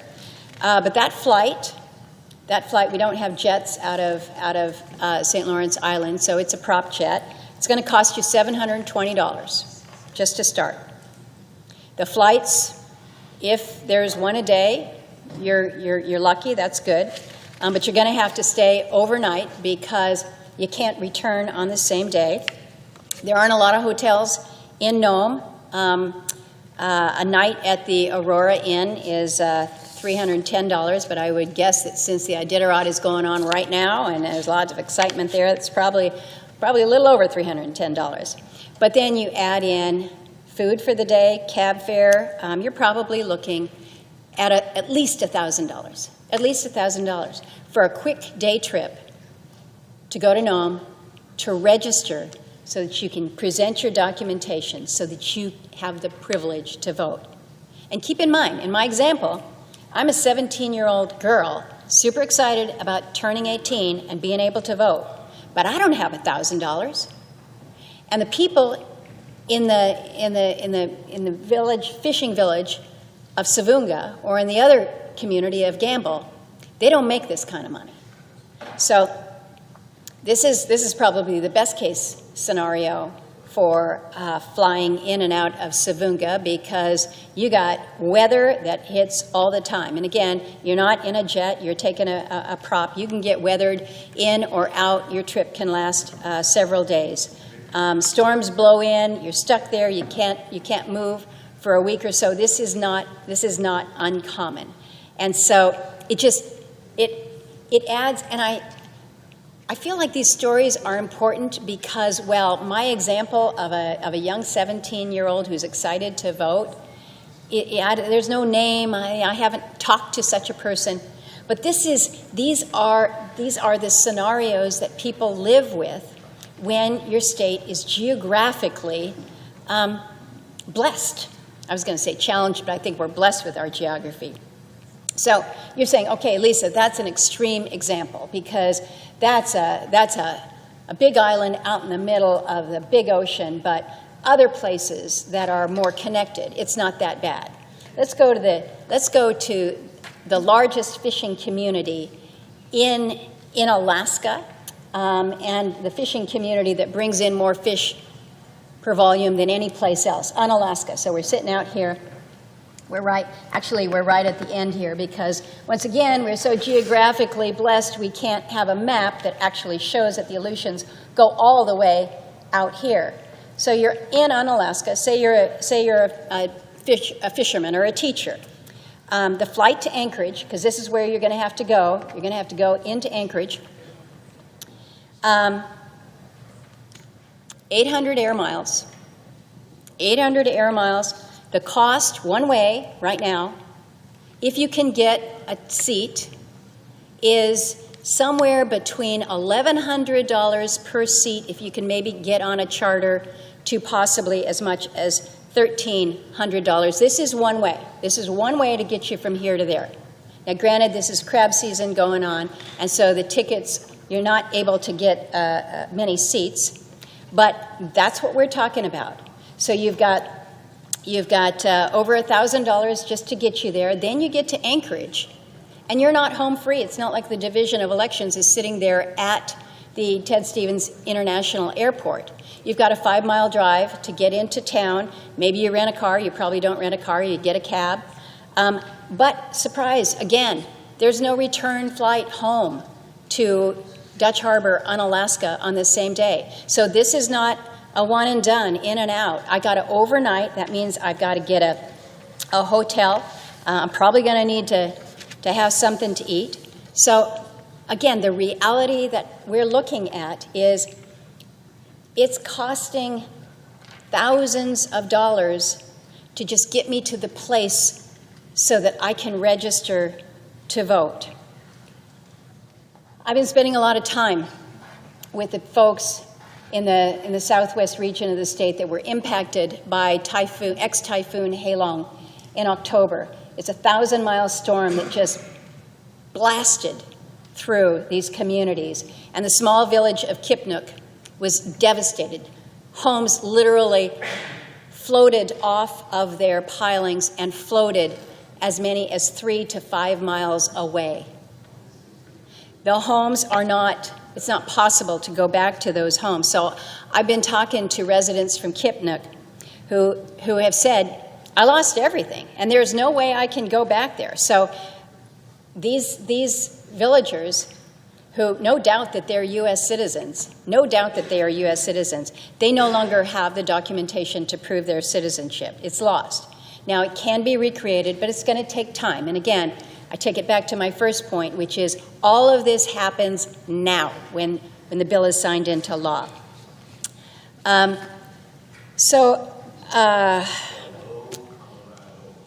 Another example, lots of folks who have been in the state for a while, are elders,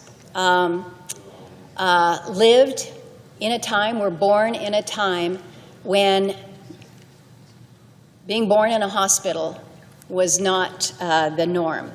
We didn't become a state until 1959. So say you're an 85-year-old man from Selawik. Selawik is right up here in the interior.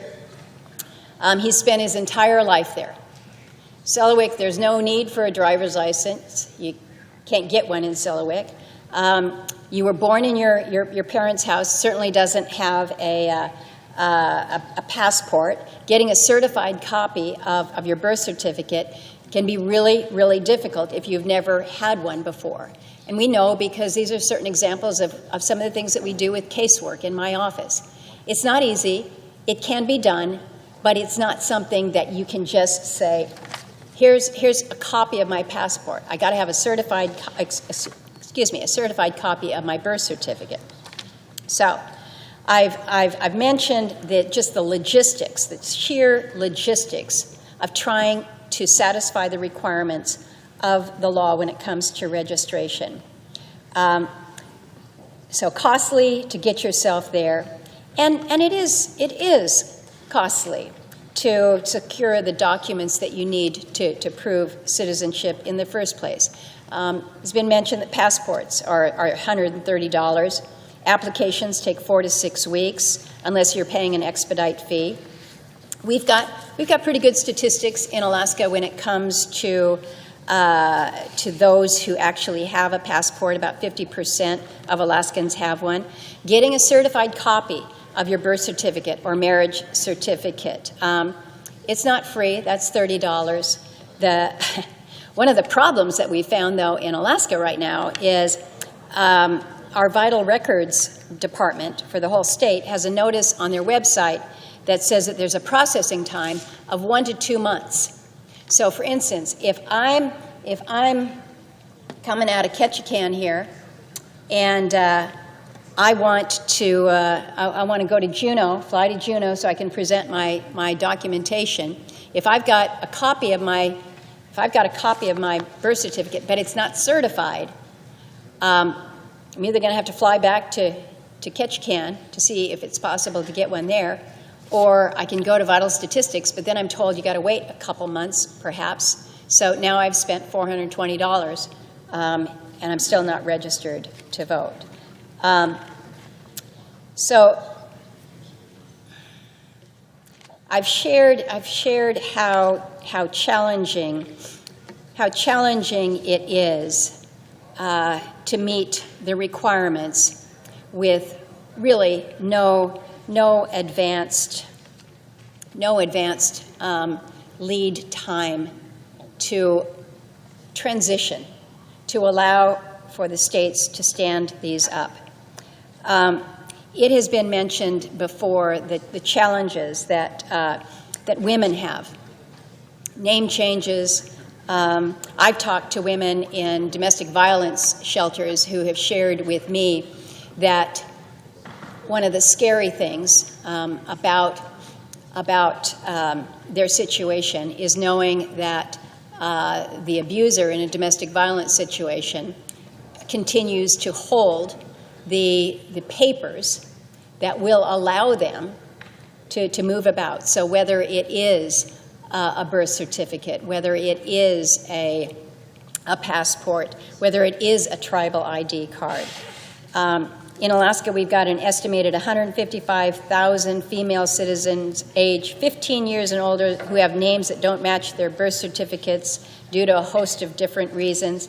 It's been fascinating with this whole discussion, the number of conversations that I have had with women, including myself, where we talk about how hard it was to get real ID because name change, there's been a hyphen, you can't match up all of the documentations. Again, is it impossible? No.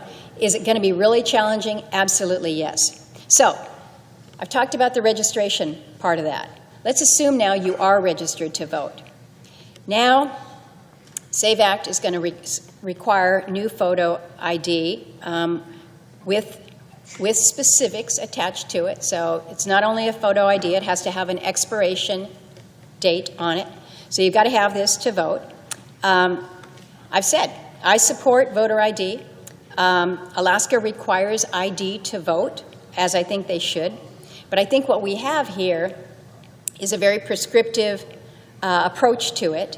And again, my fear is that it would result in disenfranchising voters who have been voting for decades, and simply because they can't produce a piece of ID with a photo on it. So there's been a lot of discussion about tribal IDs, and don't they qualify?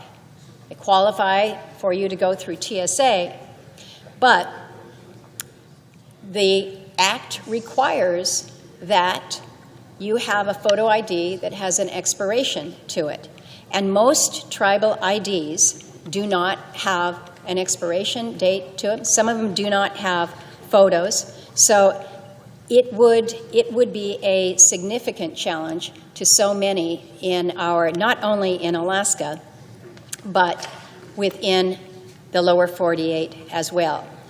Others are saying, well, if what you need is just a photo ID, you can have a state ID, you can have your driver's license. Keep in mind, in most of these communities, the 20% of Alaskans who do not live on the road system, the 83% of our communities that are not connected by the road.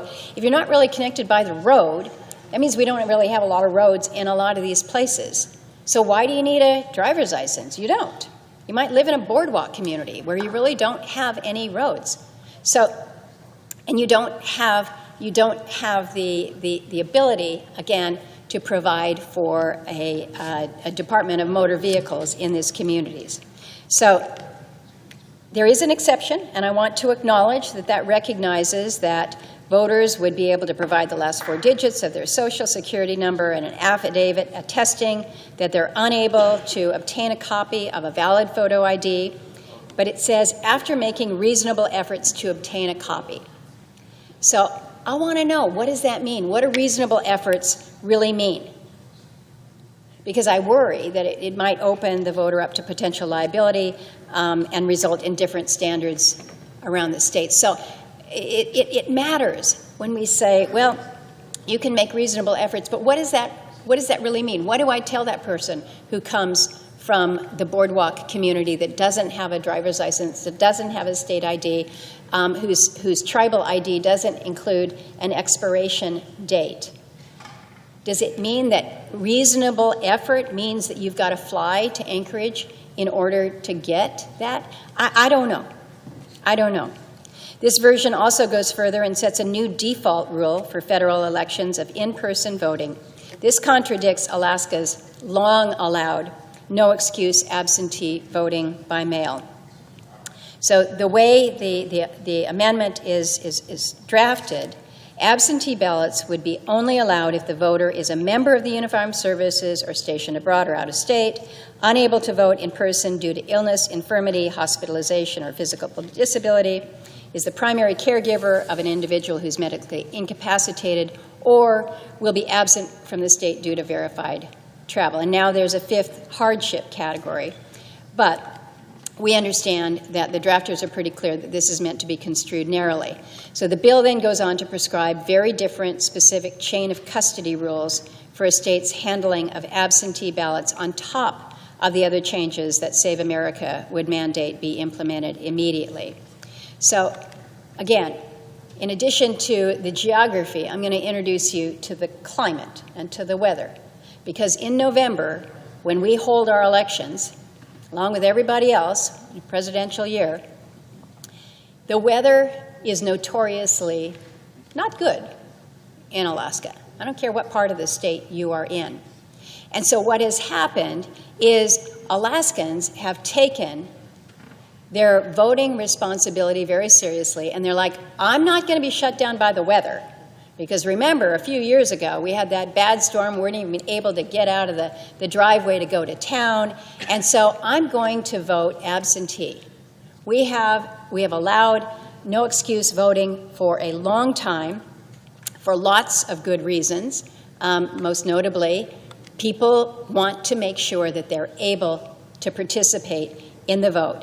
And when your conditions shut in, you can't do it. You might not feel safe in doing it.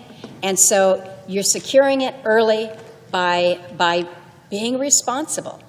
And one of the things that we've done in the state of Alaska to make sure that the absentee process is very secure, we've got an ability to track your ballots once you've cast it. So we have worked this long and hard and well to accommodate the many, many tens of thousands of Alaskans who will vote by mail. In the 2024 general election, over 50,000 Alaskans voted by mail. And so, believe me, when you tell Alaskans that you might not be able to do this, that's not something that sets very well.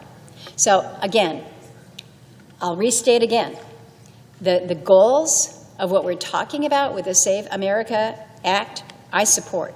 Only U.S. citizens should vote in our elections, and federal law already makes it a crime for non-citizens to vote in the federal elections.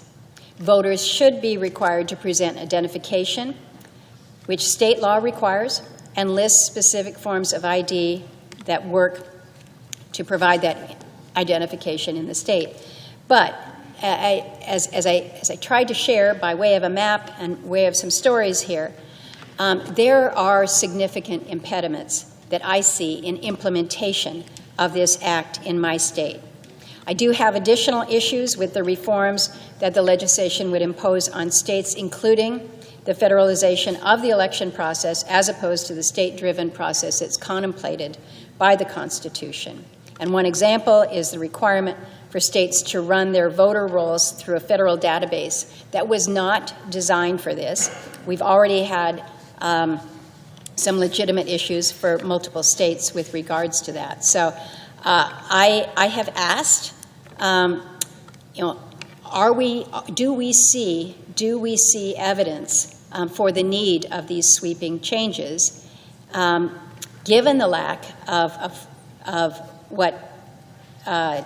given the lack of credible evidence of non-citizens voting at a significant level, certainly in my state. I've asked specifically, we have had that review over a 10-year period. There have been 70 instances that were flagged in terms of actually following through to determine whether or not it was illegal.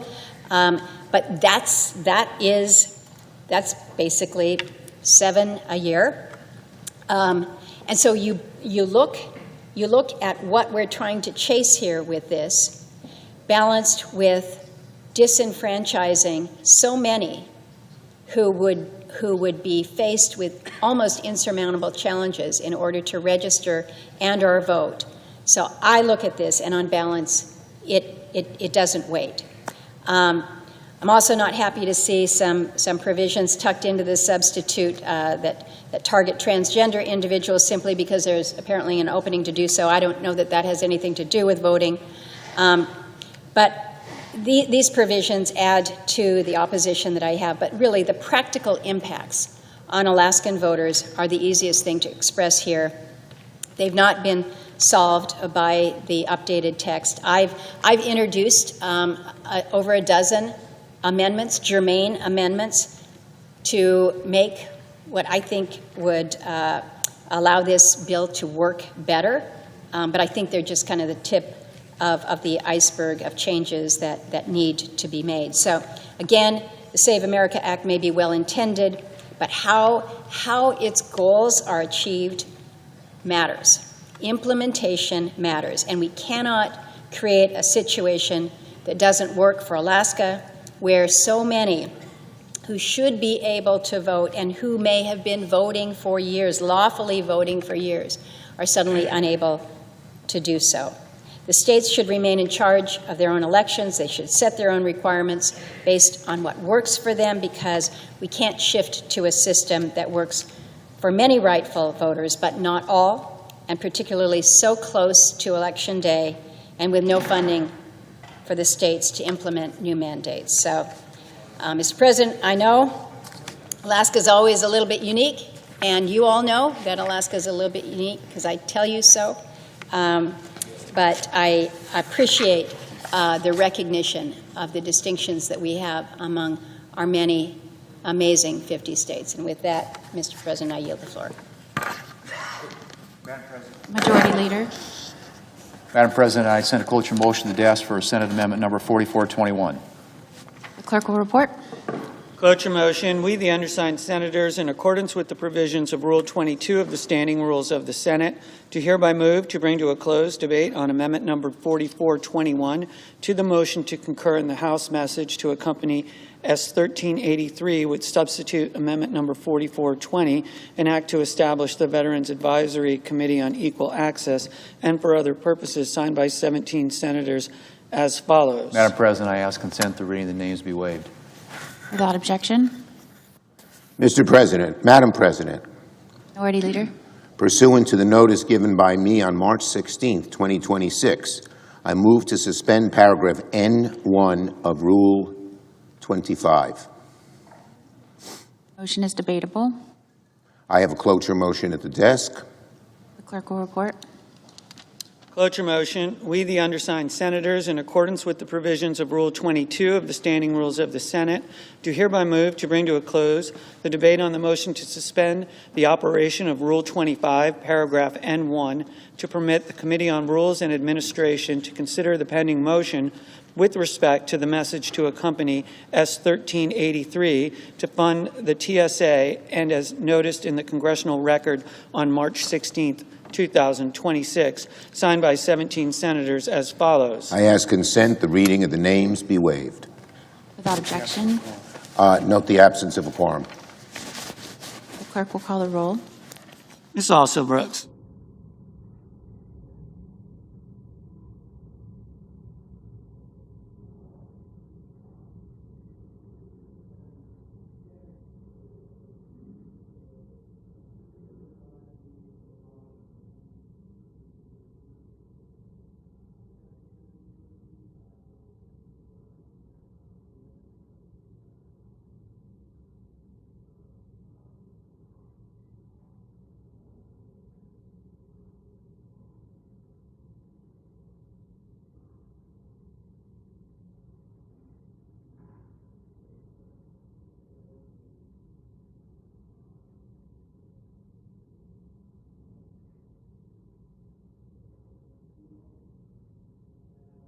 Senator from Ohio. I ask consent to suspend the quorum call. Without objection. Thank you, Madam President. I been here for a little while this afternoon, this evening, and have listened to a lot of the concerns of my colleagues. And I believe I have something tonight that will provide some common ground that hopefully we can all support. I come to this conversation having been twice elected and entrusted as the chief elections officer of the state of Ohio, as being elected their Secretary of State. I oversaw elections, presidential elections, in 2012 and 2016, as well as midterm elections in 2014 and 2018, and many primaries, local elections, special elections, ballot initiatives, on and on and on. I know my election law. I know my election administration, and I believe Ohio is the gold standard for how to run an election. I made my mission clear in that role to make Ohio a place where it is easy to vote and hard to cheat. And many other states do it right. Many other states do it right. They have voter ID laws. They properly maintain the voter rolls. However, other states do not do that. I enforced voter roll maintenance, the voter roll maintenance standards in all 88 counties to make sure that no one could nefariously or accidentally cast a ballot. And this standard was upheld in the case before the U.S. Supreme Court of Husted versus the Philip A. Randolph Institute. And I can tell you, it's a chore to make sure that only legally registered citizens are on the voter rolls, because there are millions of people in this country who can get driver's licenses, who get Social Security numbers, who are not citizens of the United States of America. They may be here on a visa, a green card, a refugee, someone here on TPS, temporary protected status. They're all get the things that you need to register to vote in many states.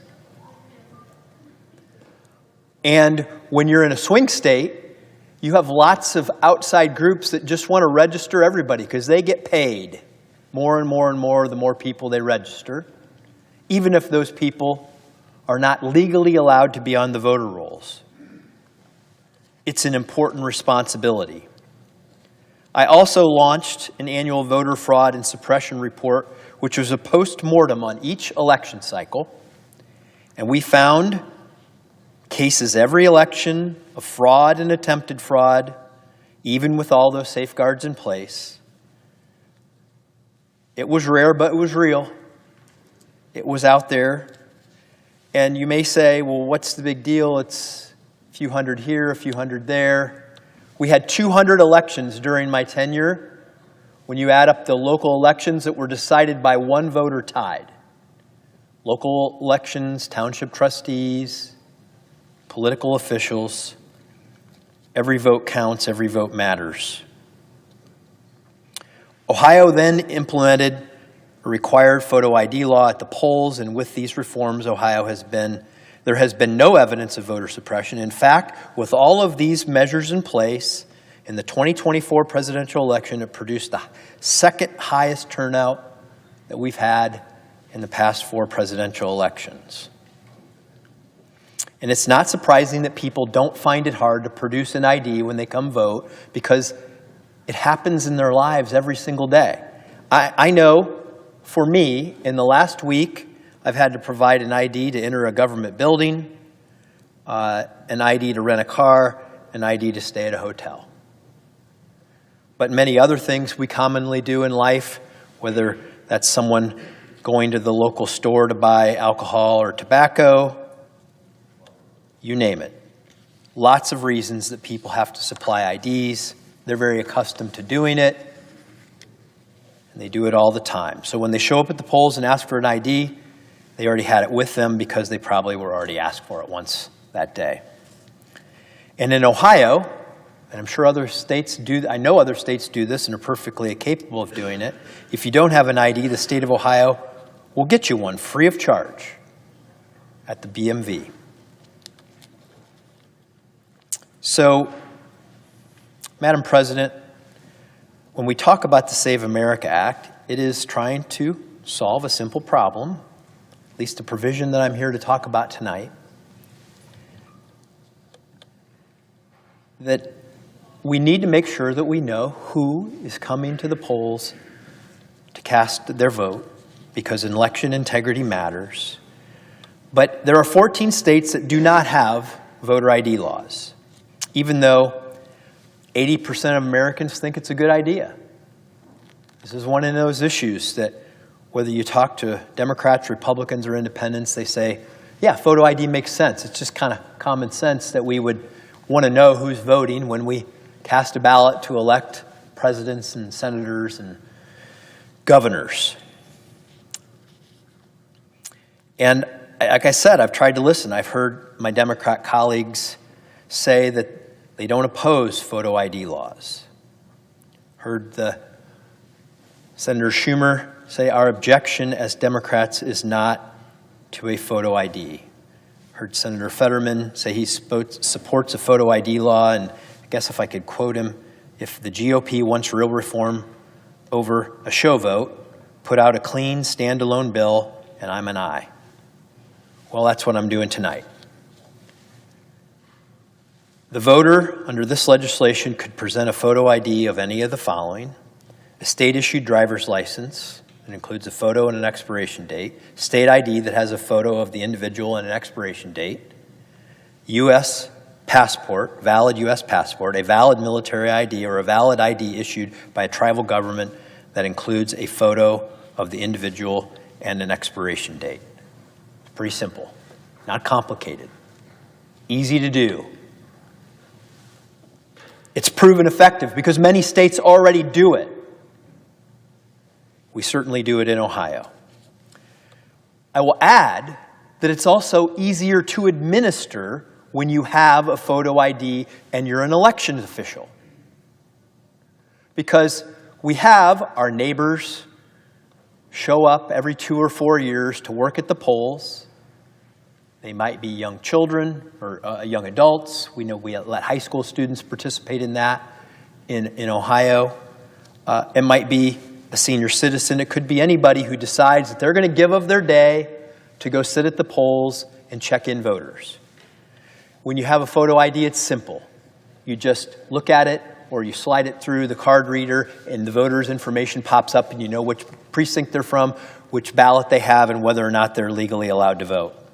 Rather than trying to do it the old way, the bureaucratic way of having to look through poll books and making every poll worker who works there once every 2 or 4 years, become a signature reading expert to try to determine whether or not somebody is truly allowed to vote in that precinct and they are who they say they are. So I hope that my colleagues on the other side of the aisle realize or really do support a photo ID law, because this legislation is the simple, easy, proven way to do it. So, Madam President, showing a photo ID is common sense. The American people support it by an 80-20 margin. And as I've been saying for more than a decade and a half, it is possible to make it both easy to vote and hard to cheat, and we should make that a national standard with a photo ID law that is easy to implement and is proven effective. Passing voter ID requirements is common sense, and passing this provision that I offer tonight, that's part of the Save America Act, is right for election integrity, and it's the right thing to do for voter confidence, and I urge a yes vote. So now, Madam President, I ask unanimous consent that the Senate proceed to the immediate consideration of Senate Resolution 4155, which is at the desk. Further, that the bill be considered read a third time and passed, and that the motion to reconsider be considered made and laid upon the table. And I recognize, Madam President, that I have some colleagues here that may want to offer something along with. So you said you have to withdraw that request. Then Madam President, let me withdraw the request and allow my colleagues to speak to the.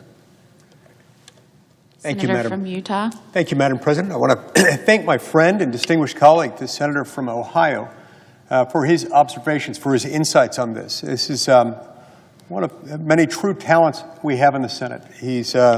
He's particularly well qualified in this area, given his experience in the state of Ohio with mastering the election laws of that state and the federal election laws that overlap with state election laws. I'm not sure there's anyone in the Senate currently or who has ever served here who has a greater knowledge of these laws and the way that they intersect. For the same reasons articulated by the senator from Ohio, I think this is an exceptionally good idea. It's not every bill where it makes sense to separate out a provision, try to pass that provision on its own, separate from the rest of the text of the bill. But this is one of those instances where it makes sense. Now, don't get me wrong. Neither I nor the senator from Ohio are suggesting that we still don't need the rest of the Save America Act. That's not our point. The point is that these are separately divisible, such that they could be enacted separately. And insofar as there is a greater degree of consensus with regard to the voter ID component of the Save America Act than there are with regard to the citizenship components, it makes sense for us to get this done now. Let's pass it. Let's pass it right now. Let's pass it by unanimous consent. Let's make this law, and then we can proceed back to deal with the rest of the issues within the Save America Act. This is what progress looks like. This is what consensus building looks like. And I thank my friend and colleague from Ohio for raising this. Look, no matter how you feel about the rest of the provisions of the bill, it's not too much to ask somebody to just show who they are when they show up on voting day. That provision is very simple. Let's get this passed. Let's get it done right now. Madam President, I ask unanimous consent that the Senate proceed to the immediate consideration of S 4155, which is at the desk. Further, that the bill be considered read a third time and passed, and that the motion to be considered made and laid upon the table. Is there objection? Madam President, Senator from Oregon. reserving the right to object, I appreciate the information my colleague from Ohio and my colleague from Utah brought forward. But just minutes ago, another colleague from Alaska was on this floor laying out the enormous difficulties that this very proposal would create, disenfranchising a tremendous number of people across her state. Now, this is part of a larger bill that has the goal of stopping citizens from voting. It is targeted directly to stop making it very difficult for women to vote. It would proceed to make it very difficult for students to vote. It would make it very difficult for tribal members to vote. My colleague from Ohio mentioned the phrase, the goal is to make it easy to vote and hard to cheat. But in fact, it's all about making it hard to vote. This broader bill is all about creating a national voter registration database that the administration has the ability to purge. They can then ding people, give them a little ping, if you will, and say, we stripped your name out, try to go re-register, but in fact they can do that right before the election. And it's already been laid out. You can't even register to vote under this broader law with your birth certificate. No, you have to have birth certificate and something else.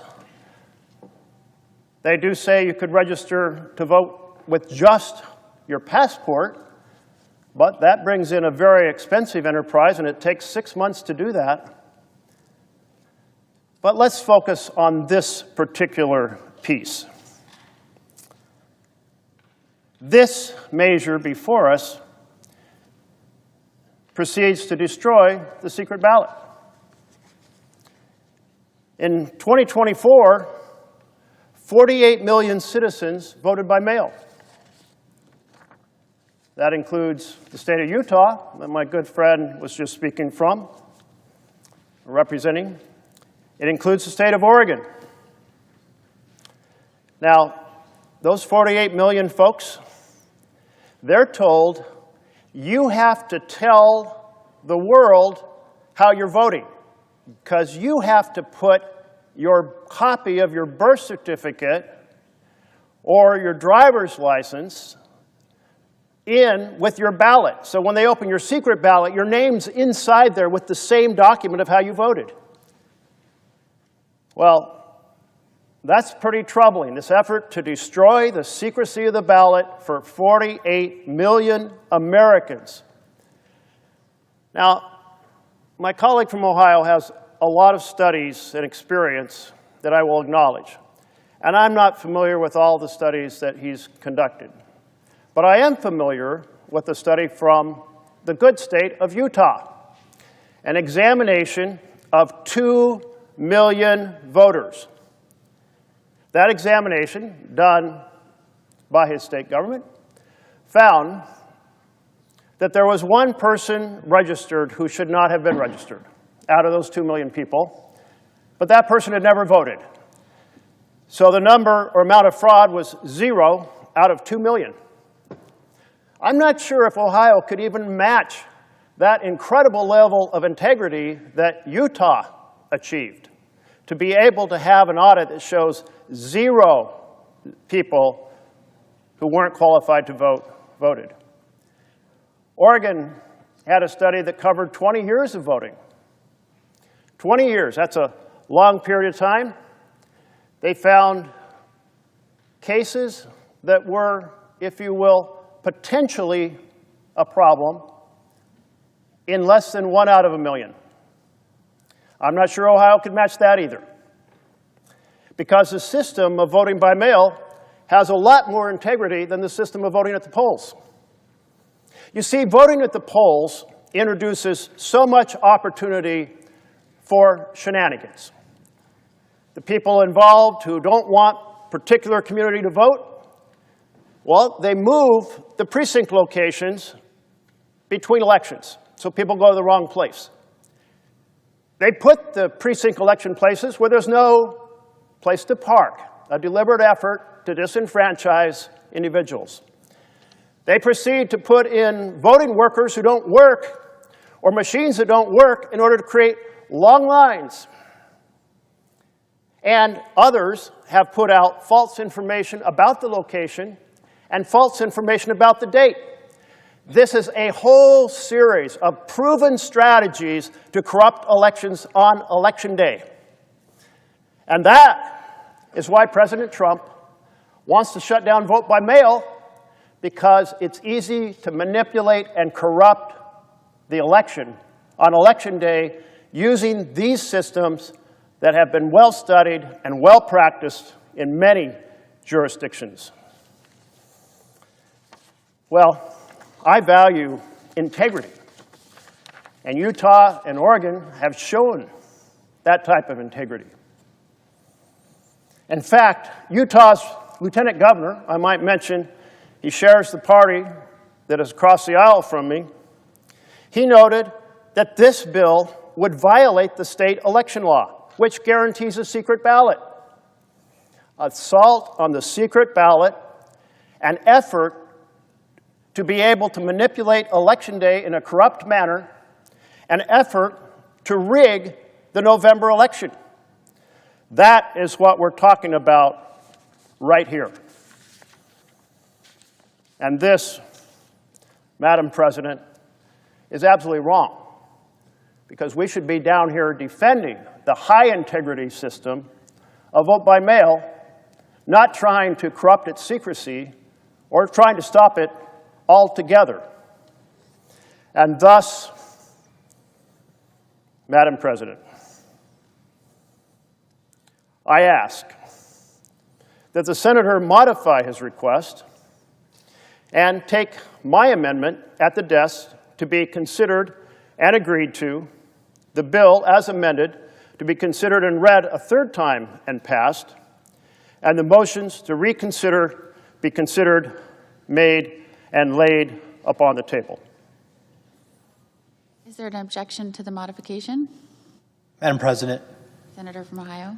reserving the right to object, I want to address some of the points that were made by the senator from Oregon. There were a lot of points made about citizenship. The amendment that I'm proposing has nothing to do with citizenship. It has to do with photo ID. 5 simple ways that have been proven and successful in many states to determine if the person showing up to vote is indeed the person who is registered to vote. It's that simple. 5 forms of identification that everyone has access to. It's not about, this particular amendment is not about citizenship. It's about photo ID. Secondly, I want to address the issue about protecting the secrecy of the ballot. Well, let me also say there's no birth certificate required in this particular amendment that I have. And then I want to talk about the secrecy of the ballot. Let me explain the administration of how elections officials make sure that their ballot, that the ballot that is being mailed in is indeed a legitimate vote. There are 2 envelopes. The first envelope is the security envelope. That envelope determines if the individual is eligible, in which they could put their, inside that envelope, put their copy of their photo ID or their social security number on the form that you would have them fill out. The second envelope contains the actual ballot. And what happens once that ballot is received, 2 elections officials in the state of Ohio, 1 Republican and 1 Democrat, look at it, they validate the integrity of the envelope that was received with the ballot that's contained, and then remove that, separate all the identification over here, and put the secured ballot that has been validated as legal into another box, which is then loaded in the machines and later counted on election night. The secrecy of the vote is in no way jeopardized by that process. How do I know? We've been using it for years. It's never been a problem. And we have a Democrat and Republican right there with their eyes on it, making sure that that happens. Now to the substance of the gentleman's amendment. There are many reasons that I could object to this, but I will take one, because this is the Freedom to Vote by Mail Act. It's a very large amendment in which it authorizes unsolicited mail-in ballots. Let me repeat, unsolicited mail-in ballots, meaning I didn't ask for it. You just sent me a ballot. Why is this wrong? I will give you a couple of examples. In Wood County, where Bowling Green State University is in Ohio, at one point in time, we had more registered voters than there were people in the county. You say, how could that happen? Because Bowling Green State University is there, and every 4 years when you're a swing state, people really, really try to get every single student to register to vote on that campus.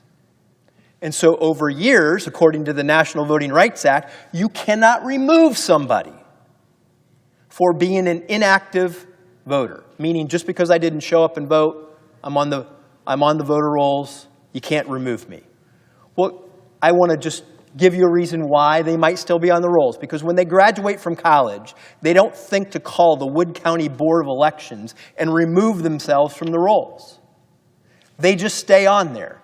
And according to federal law, you just can't remove them for being inactive for at least 6 years. Then you have to go through a series of verifications, which is what I did in Ohio and was part and parcel to the Husted versus Philip A. Randolph Institute process that was approved.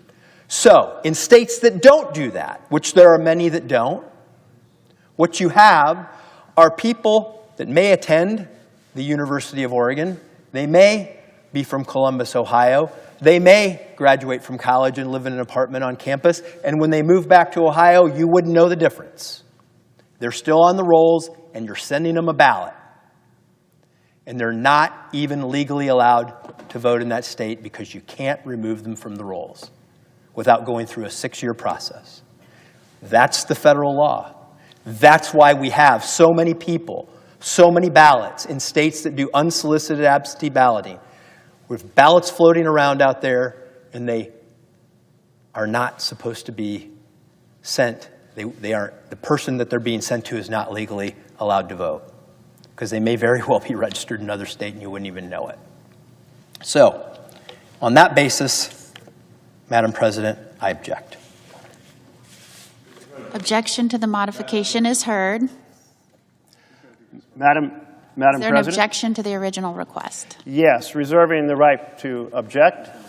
I noticed my colleague didn't answer the fact that student IDs are not one of those 5, that tribal IDs are not one of those 5s, and that nobody in the country can say any system is better than Utah's, which has 0 cases out of 2 million. And I would guess a study of Ohio would find that it's probably not as good as Oregon and probably not as good as Utah. And the reason why is because our states take so seriously integrity in the voting process. That's why these surveys show that the issue of fraud is either 0 or vanishingly small. So vanishingly rare, you have a better chance of being struck by lightning. This bill that they're presenting, this broader bill, it's not to address fraud.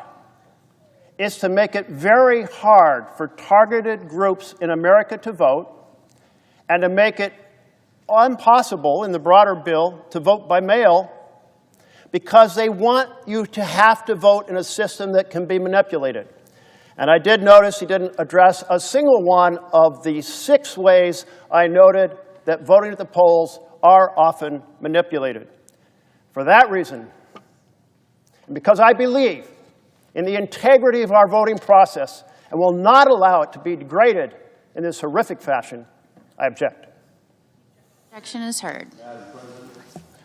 Senator from Colorado. Thank you, Madam President. I'd ask that the poster in front of me be... Merkley's still got something to do. Oh. Let him go. Ask if you can be recognized after Senator. May I be recognized after Senator Merkley, Madam President? Is there objection? Without objection. Thank you, Madam President. Senator from Oregon. Back in 2022, Ghislaine Maxwell was convicted and sentenced to 20 years in prison for sex trafficking minors as Jeffrey Epstein's co-conspirator in their horrific crimes against women and girls. She was a key person in the grooming, the abuse, and the rape of a vast number of young girls. Bureau of Prison policy requires that sex offenders are housed at least low-security prisons. And to explain, there are high security, medium security, low security, and then way down at the bottom, think hotels, there's this minimum security. But prison policy requires that minimum security is unacceptable for people who have been sex offenders. People like Ghislaine Maxwell. But then, in July of 2025, Deputy Attorney General Todd Blanche spent 2 days meeting with her in conversations that are completely opaque to everyone else in America. And suddenly, after these 2 days of conversation, in which who knows what was promised, she was transferred to a minimum facility in Bryan, Texas, otherwise known as Club Med. Now, in this minimum facility, there's an athletic field, there's extracurricular activities, there's vocational training, and access to service dogs. I guess that's pretty important to me because I love dogs. And I would love, if ever I was incarcerated, to have access to a dog. Hopefully I'll never be incarcerated.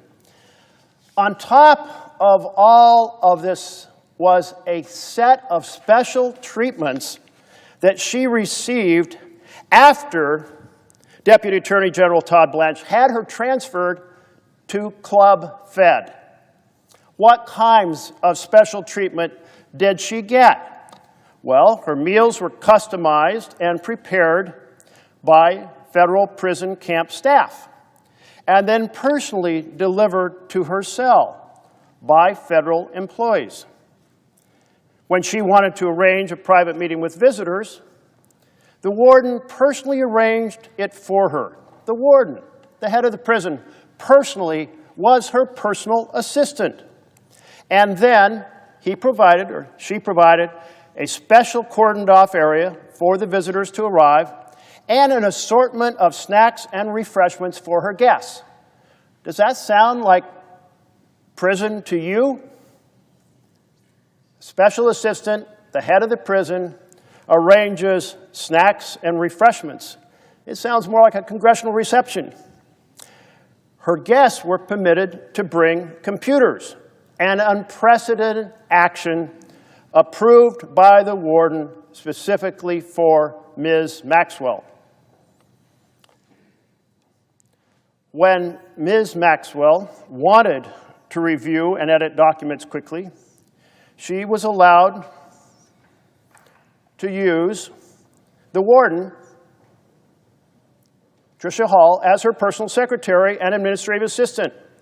Ms. Maxwell's correspondence would email documents directly to the warden, who would then provide them and deliver them to Ms. Maxwell, who could then review them and edit them and provide them back to the warden, who would then scan them and provide them back to the original sender.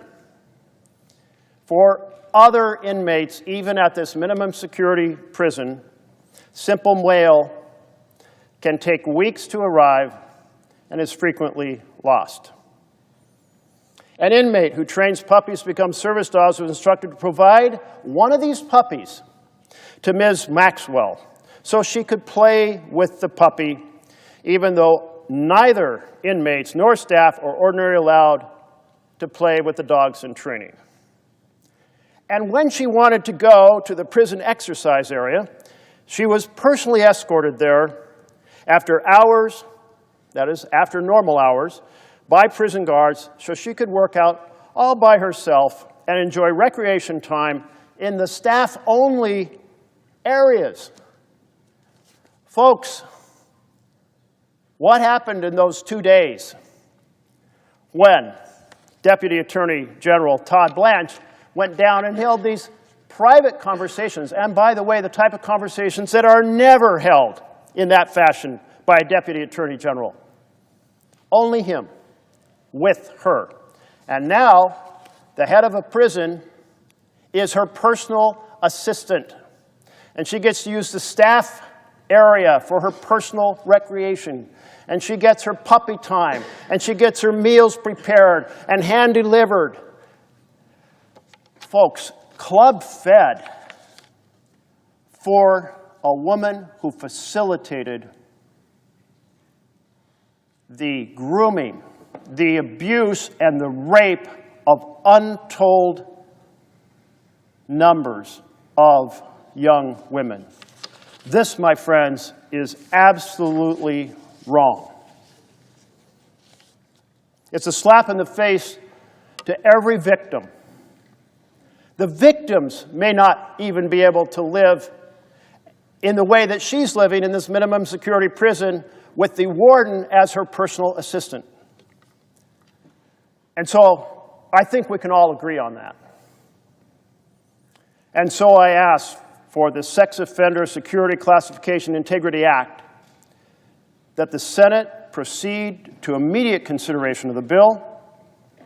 It is at the desk, and it would ensure that a sex offender who under prison policy cannot be put in a minimum security facility could not be put into that minimum security facility the way she has. So I ask that the bill be considered read 3 times and passed, and the motion to reconsider be considered made and laid upon the table. Is there objection? Madam President. Majority Whip. Madam President, reserving the right to object, the senator brings an absolutely extraneous and unrelated measure to the floor. What we're supposed to be discussing here is what Senator Husted just offered, a voter ID proposal. And it's revealing to hear my Democrat colleague try to change the subject from something that is very popular, voter ID, to his very unpopular position, which is his opposition to having voters present voter ID. You need a photo ID to buy a beer, to board a plane, to cash a check. Why not voting in elections? Why do you want to keep changing the subject? Senator Husted's bill is simple. Simply requires voters to show a photo ID when they show up to vote. Senator Husted knows about administering elections, and he knows it better than any other member of this body because he spent years as Ohio's Secretary of State. His job was to run elections that were fair and safe and secure, and he did it successfully. He did this in one of the most closely watched battleground states in America.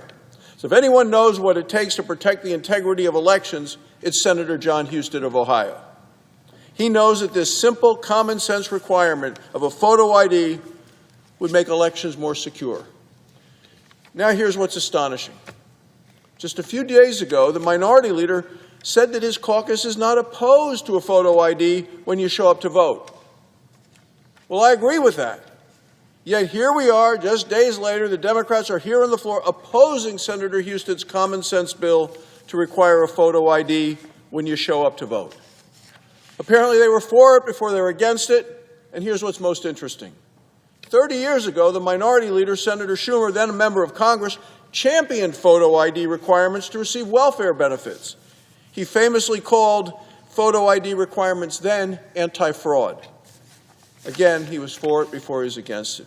Democrats are here on the floor objecting, as we've just seen, to common sense photo ID requirements to vote in American elections. Photo IDs are common sense, they're necessary. Senator Husted's bill should pass without amendments, without delay, and therefore I object. Madam President, I'll just note that once again, failure to completely address the point that this bill is targeted at stopping students from voting, stopping tribal members from voting, and that the broader bill from which it is derived is aimed at ending vote by mail altogether and taking away the secrecy of the ballot for 48 million people across America. The fact that none of those points were countered speaks for itself. Thank you. Colorado. Thank you, Madam President. Thank you very much for that recognition. I appreciate it. I spent last weekend in Grand Junction. I'm happy to be here tonight on the floor with my colleague from Colorado, John Hickenlooper, and I spent last weekend in Grand Junction in our state on Colorado's western slope. And my conversations with young parents and with families just starting out, I think I would hope would be familiar to many colleagues that are here. We discussed the price of housing, which has surged over 80% over the last 10 years in Colorado, the price of health care, which is ratcheting higher and becoming impossible for families to afford, not just in Colorado, but all across our country, the cost of child care, which is making it harder for families to live any semblance of a middle-class life, families that are working 2 jobs just to pay the mortgage can't even afford child care when they're working those 2 salaries. And our inability as a nation, as a state, to prepare our kids for the dynamic and potentially hugely unforgiving economy they're about to enter. This is a tough economy that we're in today, and tariffs and now gas prices haven't helped. Last week, colleagues, I met with a food bank from El Paso County who told me, thank you, who told me that they stay open late. Listen to this, U.S. Senate. This food bank in El Paso County said that they stay open 1 day a week to have teachers' night, so that teachers that have worked all week teaching children have the opportunity to come to that food bank in the evening to get food to feed their own children at home. I doubt very much, Madam President, that there is a living American who can remember a decade in this country when we took it for granted that teachers would have to go to a food bank to feed their own children. Can you imagine in the 1950s in this chamber if it were known that people teaching in America, in inner city America or in the suburbs of our great cities, that the pay wasn't satisfactory, so they had to go to a food bank afterwards? And that's happening to working people all over our country. People that are in what we think of as traditional middle-class lives because of how savage this economy has been, because of the affordability crisis that I will say has been with us for decades in this country, but the current administration, the Trump administration, has made far worse, and now is making it even worse with what they are doing to energy prices because of their unauthorized war in the Middle East.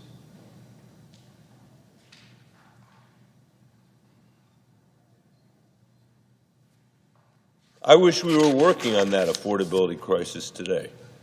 I wish we were working on building an economy that worked for everybody, not just the people at the very top.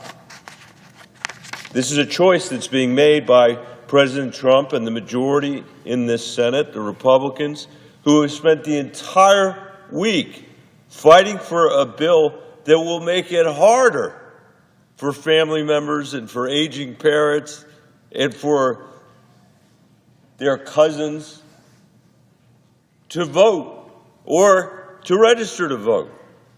That is what they have chosen to use the floor of the United States Senate to do. It is shameful. It's shameful both because it is ignoring the affordability crisis that our families are facing, but it's shameful because there's no excuse for taking away the right to vote from people all over the United States of America. These are people who are supposed to believe in states' rights, believe in the ability of states to be able to run their own affairs. And Donald Trump, President Trump, and the Republican Save America Act rewrites the way we run elections in America completely. It rips up the processes all over the United States of America at the local level that county clerks and election officials understand. It requires the federal government to have access to the voter rolls, a shocking thing from the party that is supposed to be about states' rights, and it creates yet another unfunded mandate for states and for local communities. There's no money in here to fund the stuff that's in this bill. Most troublingly, it imposes new document requirements for voter registration that many Americans do not have or do not have access to. 146 million Americans don't have a passport. Almost 70 million women do not have a birth certificate that matches their real name. That should be self-evident to anybody in this chamber, but it's ignored completely by the people who wrote this legislation. Over 8 million Americans have moved to a different state within the last year, and an average of over 17 million will have moved counties. Many of them, probably most, do not have the paperwork that this bill requires. That doesn't make any sense. These people aren't trying to evade the law. These people are availing themselves of, as their right, as an American citizen, to move from place to place in this nation. This radical legislation actually requires people to register in person, banning common methods, as we heard from the senator from Alaska, who's standing up for her state, as she always does. We should be supporting her. We should be supporting Alaska's way of running their elections rather than imposing Donald Trump's corrupt way of running his elections. This radical legislation actually requires people to register in person, banning common methods of registration, online registration, through the mail, or automatically at the DMV. Madam President, that's how 94% of Americans register to vote. Many of them are seniors. Many of them live in rural communities. I would like to see the majority party in this chamber come to Western Colorado and try to take, rather than having this fake filibuster, try to actually take mail-in ballots from the people of Western Colorado. I'd like to see that. They would avail themselves of any means necessary to prevent that from happening. The Save America Act would set our voter registration process back decades. If you are one of the more than 60 million Americans who live in rural areas, you might now need to drive hundreds of miles to stand in line at a local election agency. If you live overseas, you'll have to fly back.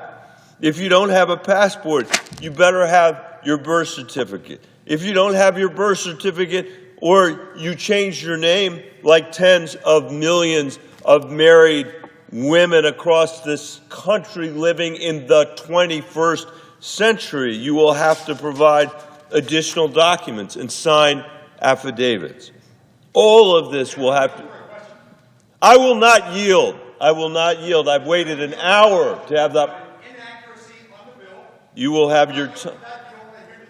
Senator from Utah, Senator from Colorado has the floor. Thank you. Thank you, Madam President. Thank you, Madam President.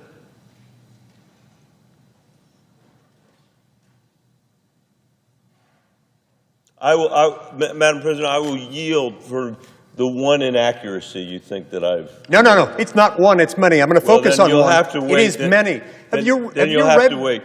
If you read the text beginning on page 12, line 22 of the bill, which makes clear... Madam President, I haven't yielded the floor. Senator from Colorado, you did yield. I didn't. I said I would yield for one inaccuracy. I believe That's that. all I said. I'm asking the question, sir. Are you not willing to hear what your inaccuracy? I'm not willing to hear it. I'm not willing to hear it. I'll hear All right. it after The senator from Colorado, are you withdrawing your yield? I don't believe I did yield, and if I. So you are yielded. exercising your right to withdraw. The I will yield. exercise my right to Go withdraw. ahead. Thank you, Madam President. All of this will have to be done in person. Kansas tried to implement its own state-level person of President Trump's Save America Act in 2013 with disastrous results. This law, which included citizenship documentation requirements, ended up blocking the voter registration of more than 31,000 U.S. citizens who were otherwise eligible to vote. That represented about 12% of all Kansas voter registrations during that period. Even Kansas's Republican Secretary of State, who championed the bill when he was a state legislator, has warned against the bill now before us. He's warned against the bill now before us, Madam President, saying it didn't work out so well. And Kansas's law was blocked by a federal court, as it should have been. If we pass this bill, we'll now have two different election. Madam President, could I have the floor without the interruption of my colleague from Utah? The Senate will be in order. Thank you. Senator from Colorado, I cannot hear anything. If you guys may are done, proceed. Madam President, I just would The like Senate to get is in through. order. You Thank may you, Madam proceed. President.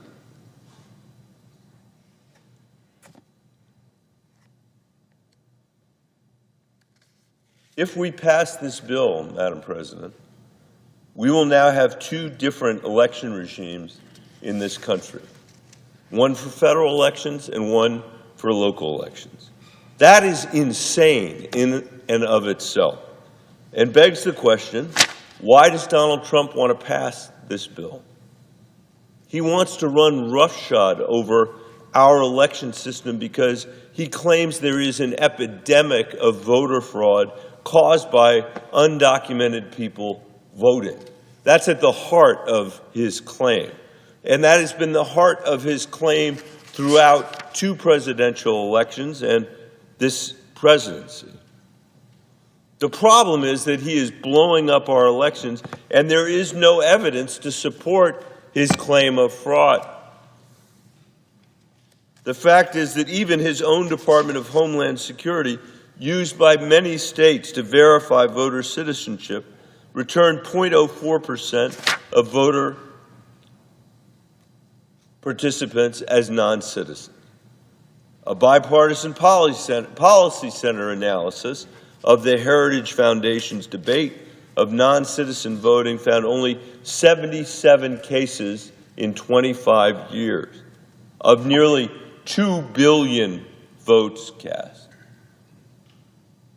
And individual states tell us the same. We heard it earlier tonight. Last year, Utah performed a citizen review of its entire voter registration list. There was no noncompliance.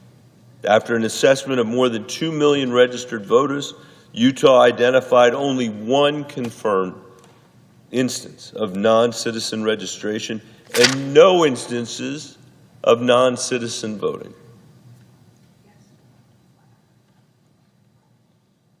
We definitely have a crisis in our democracy, Madam President, and in our economy, and they are related. Over the decades, we have suffered through an economy that has reduced economic mobility and hollowed out America's middle class. At the same time, we built a tax system that disproportionately benefits those who own assets and perpetuates the inequalities that accumulated with generational wealth. A tax system that allows Donald Trump and Elon Musk to pass their stock portfolios onto their heirs without paying a dollar on the gains that they have accrued. That is a crisis. The lack of economic mobility is a crisis. And I'm sorry to say that that tax regime, that's been done in a bipartisan manner. Republicans, definitely more than Democrats, have pursued trickle-down economics, but Democrats and Republicans have both played a role creating an unfair system that reinforces our desperate lack of economic mobility and concretizes our deep and growing economic inequality. At the same time, this body has failed to make important investments in our infrastructure while saddling future generations with ever greater amounts of debt.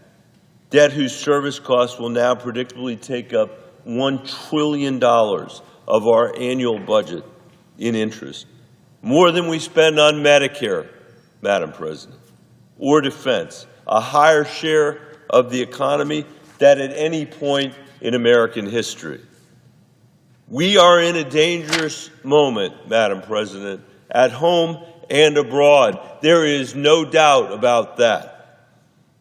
And at the same time, as Coloradans and Americans across the country are struggling to get by, as teachers are going to those food banks to feed their own children, when confidence in our institutions and in our politics is at record lows, and we have a campaign finance system that gives inordinate power to the wealthiest. Tonight's not the night to go through how wrongly decided Citizens United was, how wrongly decided, how ignorant that decision was of the way politics actually works in this country. But let me just point out to you, Madam President, that in 2008, before Citizens United was decided, the top 100 individual donors contributed a combined $80 million. $80 million in 2008. That's what the 100 donors contributed. In 2024, the top 10 donors,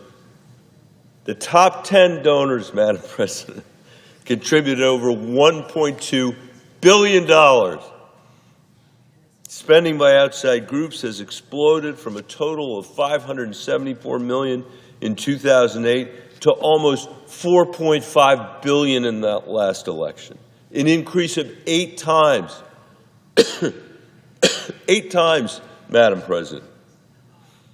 No one could possibly believe that the amount of money, that amount of money is helping our democracy. Let me tell you something. Does the SAVE Act do anything about that corrosiveness in our politics? Of course not. Of course not. Of course not.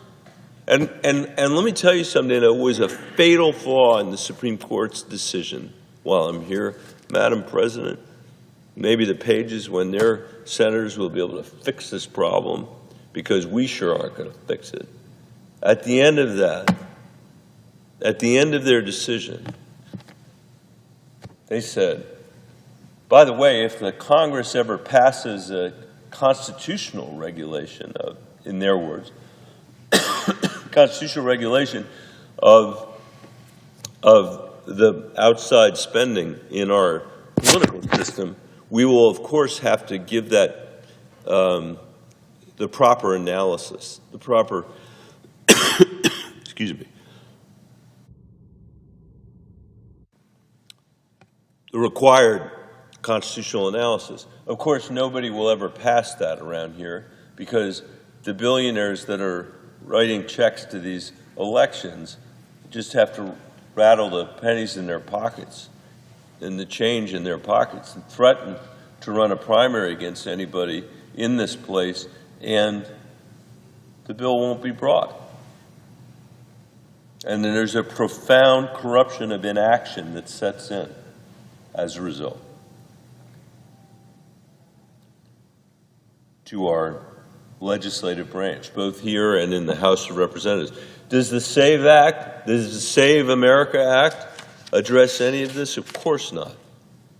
Instead, Donald Trump and the Republicans have brought to the floor a bill to make it harder for ordinary American citizens to register and to vote. Fundamentally, the Save America Act is an astonishing federal overreach in search of a scandal that doesn't exist and would have the effect of undermining fraud-free elections like we have in Colorado. And Colorado was the first state in America to complete a risk-limiting audit, the gold standard, for verifying the integrity of election results. It entails counting and comparing a representative sample of ballots to the reported result. To prevent hacking, none of our voting machines are connected to the internet.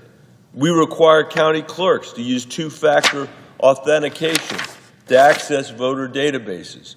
Once a vote is cast, Madam President, a bipartisan team of election judges in each county checks every signature against the copy in the database for any discrepancies. All election officials and judges with access to the tabulation process must first pass a Colorado Bureau of Investigation background check.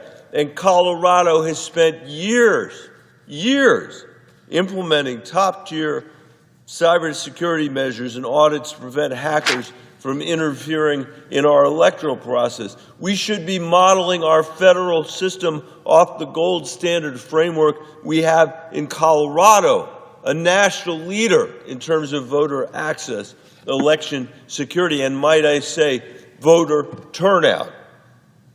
Instead, the Save America Act would eliminate, outlaw many of the practices that Colorado has adopted to keep our elections safe and increase voter confidence. How dare you? It would end Colorado's mail-in and online voter registration system. It would force Colorado to increase the security risks of our voter data and routinely purge voter rolls.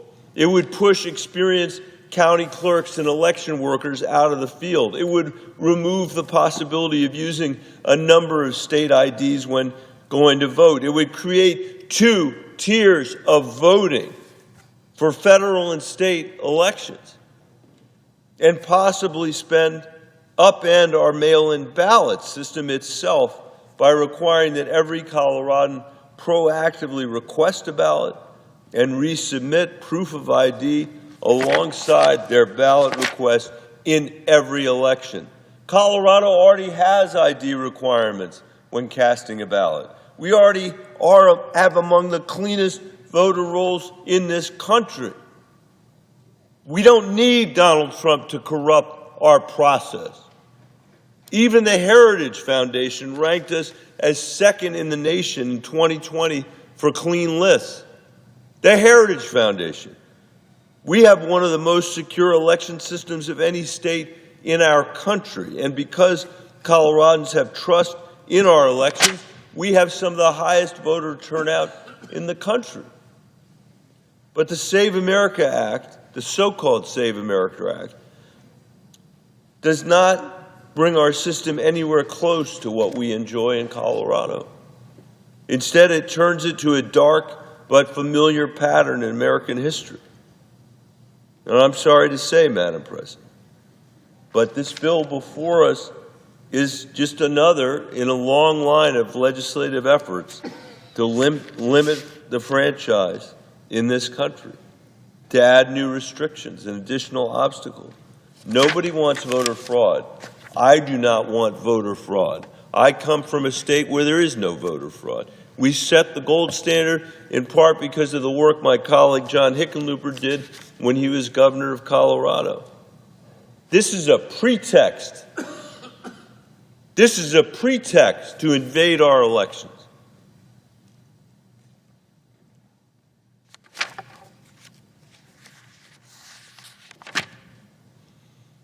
I know my colleague from Texas wants to speak, so I'm trying to skip ahead here.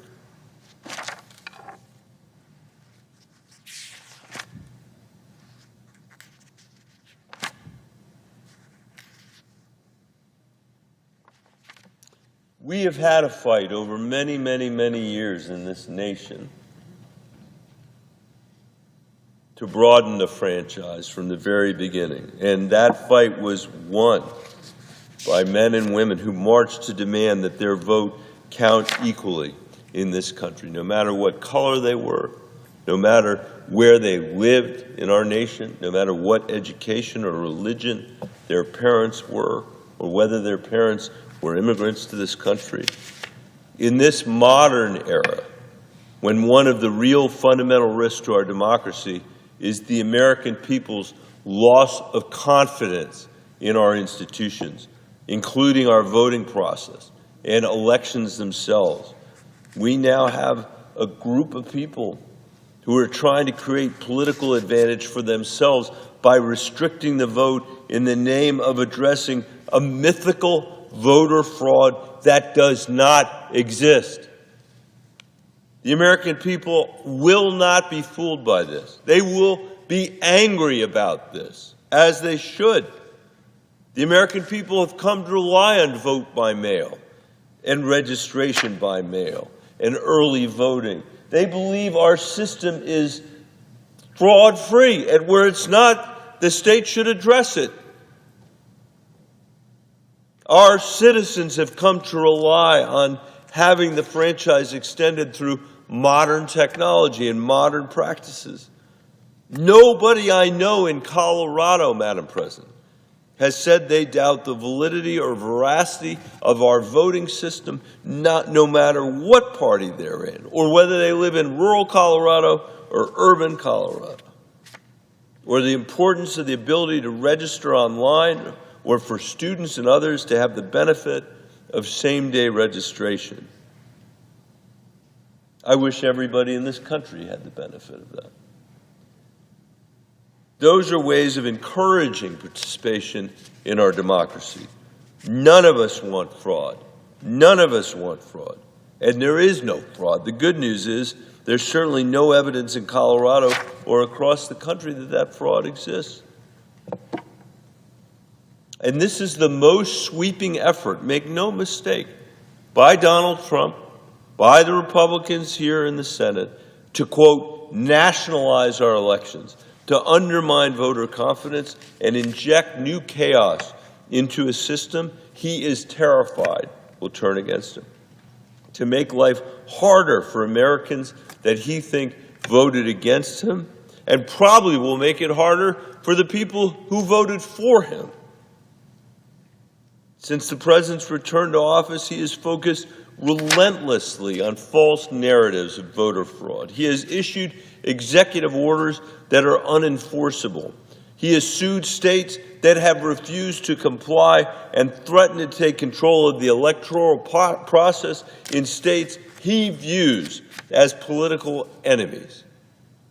He has sent federal agents from the FBI and the Director of National Intelligence to seize ballots in Georgia, election records in Arizona, and voting machines in Puerto Rico. His Justice Department has sued 30 states, including Colorado, demanding sensitive, unredacted voter data to create a national voter database. And President Trump has pursued a longstanding and inexplicable grievance against mail-in voting, which he falsely claims can be used to commit mass amounts of fraud. It is simply not true. It is simply not true. He sees in his own words the Save America Act as a method to, quote, guarantee the midterms this November.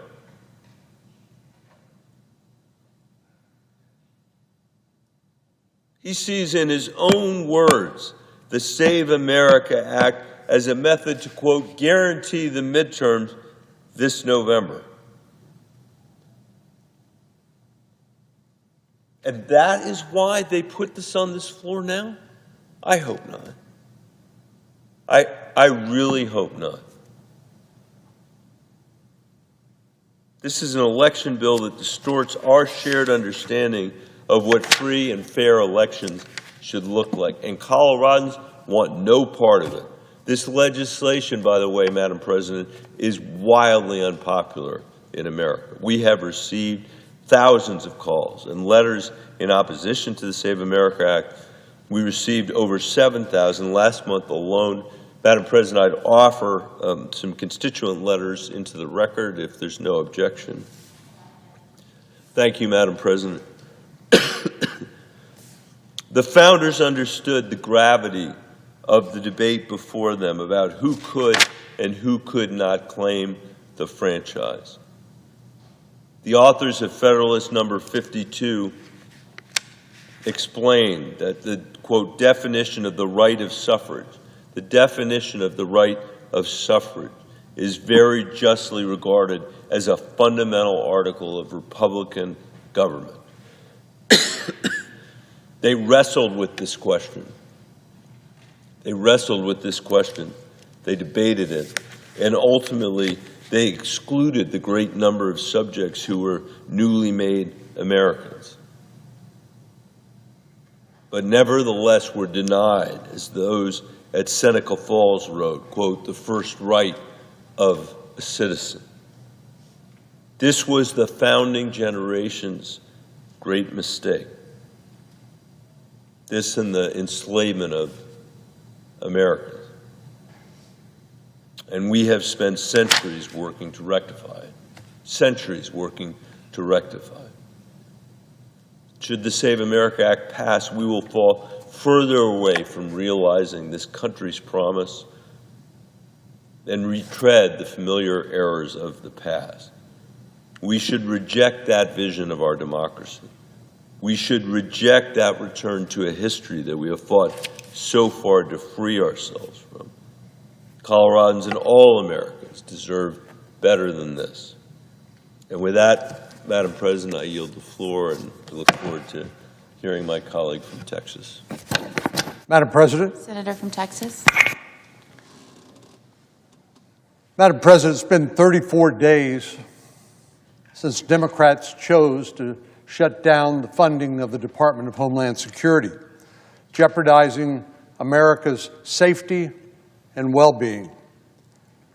No less than 120,000 DHS employees have missed paychecks, including the hard-working TSA agents and screeners that work at our nation's airports, who've been working around the clock without pay to keep spring break travelers and others safe. For example, in my home state of Texas, Houston Hobby Airport's been recommending that travelers arrive at least 3 hours before their flights, and if it's an international flight, they recommend 4 hours in advance. Well, they're not alone. Staffing constraints have not only led to longer wait times around the country, but also significant delays, disruptions, and missed flights. The only reason I can fathom, other than being completely out of touch, that our Democratic colleagues would do this is because not all members of Congress are being forced to experience the same mess of their own making right now.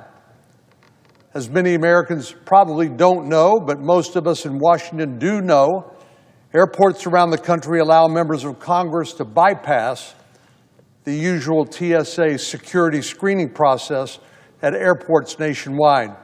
In other words, they get to skip the line. This should end today.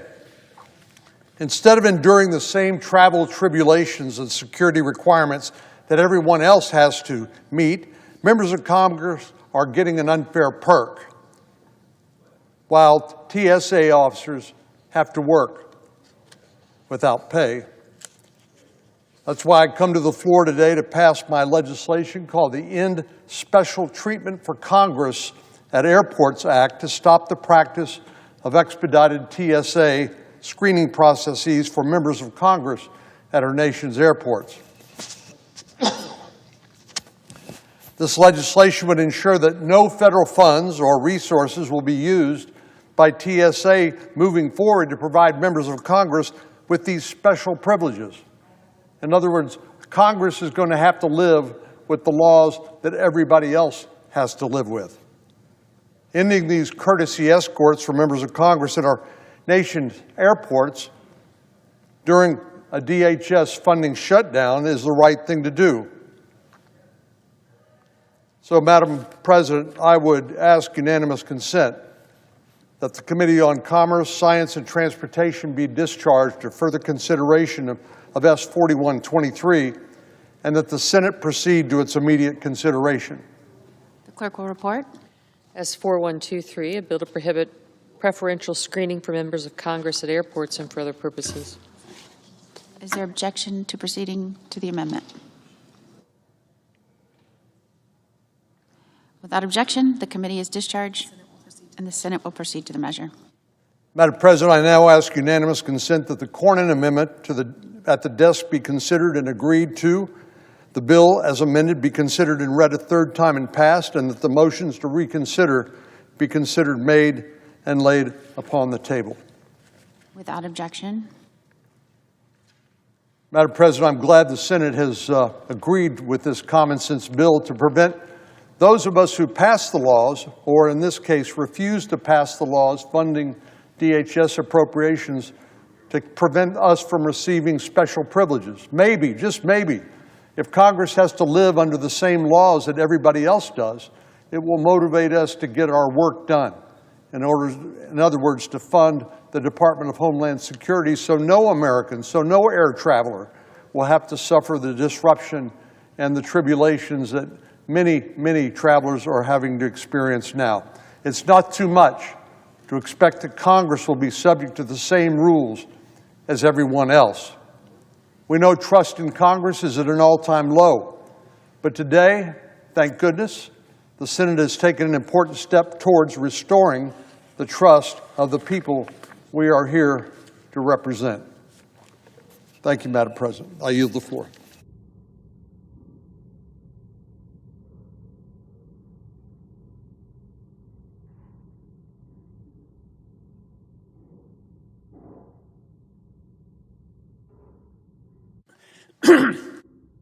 President. Senator from Vermont. Madam President, it is time to end the war that President started with Iran on February 28th, 3 weeks ago. The war must stop now, not a week from now, after U.S. taxpayers spend another $14 billion.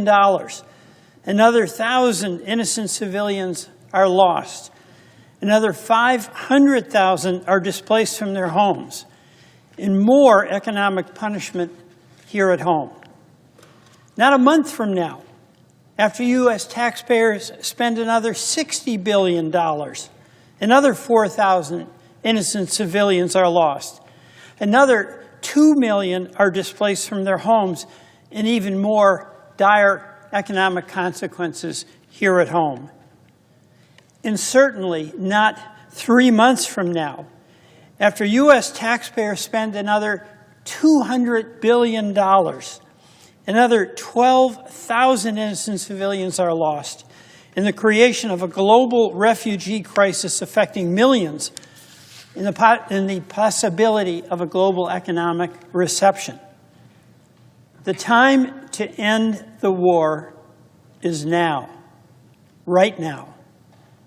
But Madam President, today we are headed in the opposite direction. The war is escalating. Netanyahu bombed the South Pars gas field. Iran retaliated by bombing Qatar's natural gas hub, the Ras Laffan industrial city. Oil prices are surging to near $120 a barrel. The President must act, and act now. End this war. The President can end the war that he started. And if he won't, Congress must. President Trump's stated goal was to destroy Iran's nuclear capability. And in his own words, that program was totally obliterated. President Trump's stated goal was to degrade Iran's missile programs. In his own words, we have already destroyed 100% of Iran's military capability. By President Trump's own account, his objectives have largely been realized. We're now at a very dangerous inflection point. Do we end the war now, or do we escalate? Do we escalate to achieve Netanyahu's goal, not ours, of regime change? Do we escalate with no end in sight, an escalation that will put American boots on the ground An escalation American taxpayers will fund with a $200 billion down payment on yet another forever war in the Middle East. We must decide, and make no mistake, indecision, not to decide, is escalation. And escalation will lead to failure. President Trump is dragging us towards escalation, and Congress must not allow it. Madam President, America has been down this road before. In Iraq, Saddam presided over an evil regime. He was deposed quickly. In Afghanistan, the Taliban were an evil regime. They were deposed quickly. But what came after was devastating. Trillions of dollars of taxpayer money wasted, and thousands of American soldiers killed and injured. The Iraq War cost nearly $2 trillion. In the Iraq War, we lost more than 4,500 American service members. The Afghanistan War cost over $2 trillion. And in Afghanistan, we lost nearly 2,500 American service members. And unless this escalation is stopped, President Trump's Iran war could cost even more. And for what? A regime change war in Iraq, a regime change war in Iran could be worse than Iraq or even Afghanistan. Regime change is impossible without boots on the ground. Those boots are the boots of brave American men and women who will follow the president's order to deploy, should he give it. And regime change is impossible to sustain without a permanent occupying force. In Iran, make no mistake, is a proud country with proud people, and they may welcome the riddance of the Ayatollahs, but will fiercely reject American and Israeli occupiers. Iran is also huge. It stretches as far as the distance from Houston, Texas to New York. It has as many people as California, Texas, and Florida combined. Madam President, Iraq and Afghanistan taught us something that we must not forget, and that is the limits of military power.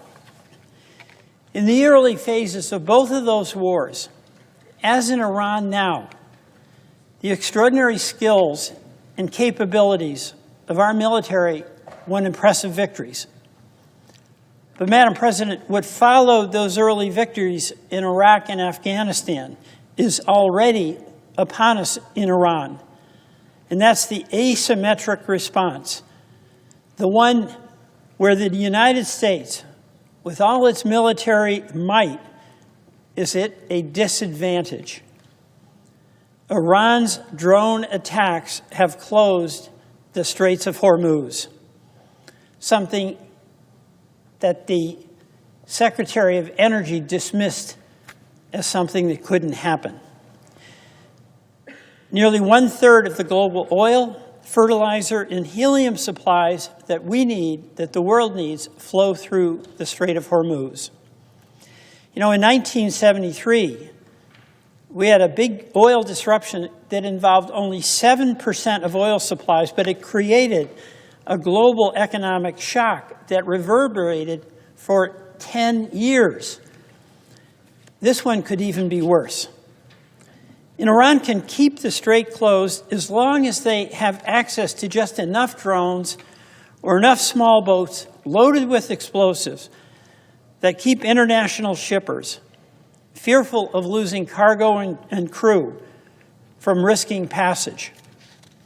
The cost to American families and businesses from the closing of the strait, from this asymmetric warfare, those costs are staggering. Across the country, gas prices at the pump are up at least $1. The average American family will pay an additional $2,000 a year in gas.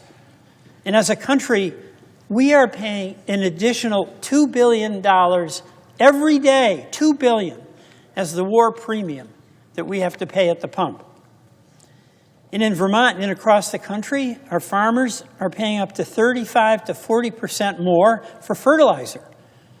More than a third of global fertilizer supplies come through the strait.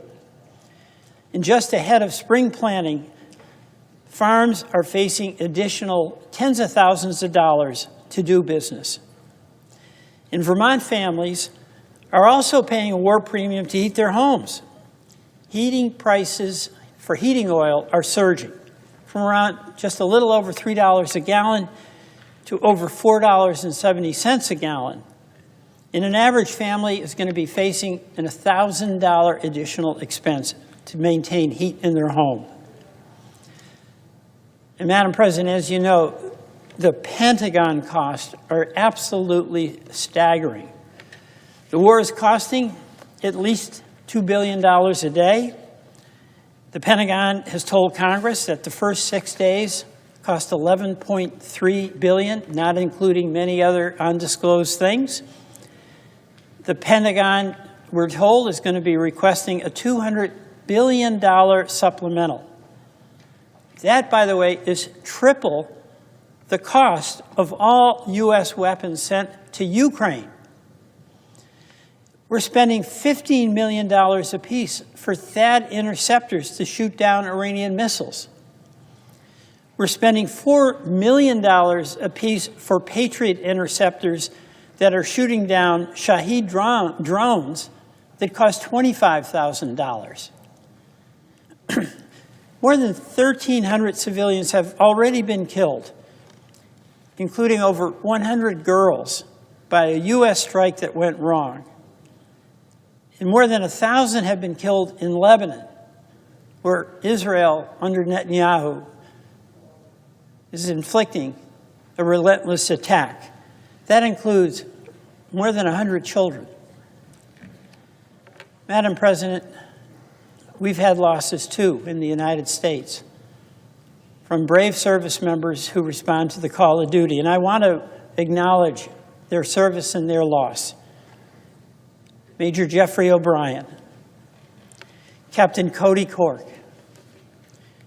Chief Warrant Officer Robert Marzan, Sergeant First Class Noah Tegens, Sergeant First Class Nicole Amor, Sergeant Declan Cody, Sergeant Benjamin Pennington, Major John Kilmer, Captain Ariana Savino, Captain Seth Koval, Captain Curtis Angst, Technical Sergeant Ashley Pruitt, Technical Sergeant Tyler Simmons. I also want to pay respects and acknowledge the exemplary service of the Vermont Air National Guard's 158th Fighter Wing. Their critical skills were requested by name and unit. Their unique missions means they're often the first ones in.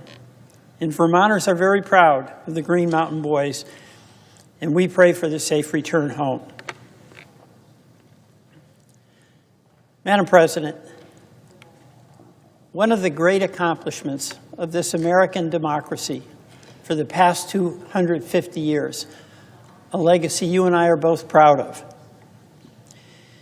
is that the strong military we have serves under elected civilian leadership.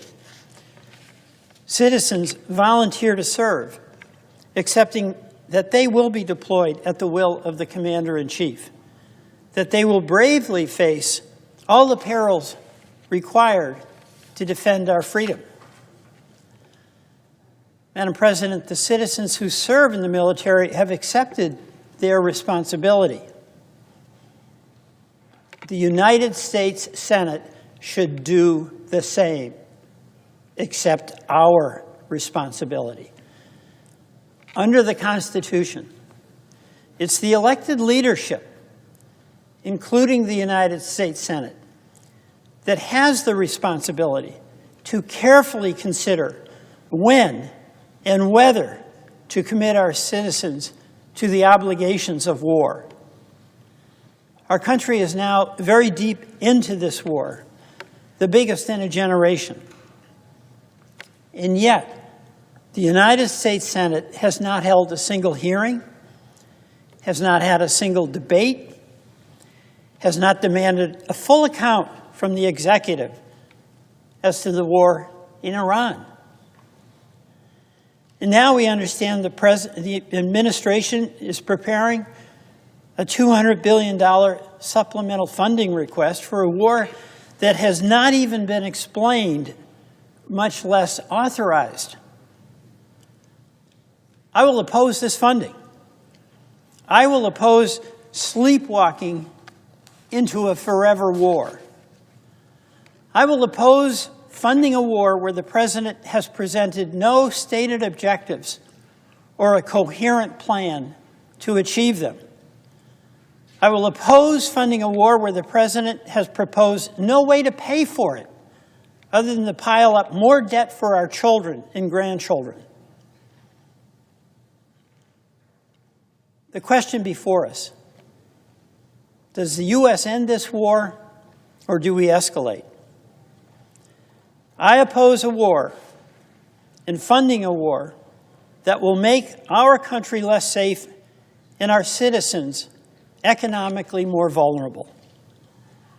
This is at the heart of our sworn obligation to uphold the Constitution and fight for the interest of our constituents, of all Americans.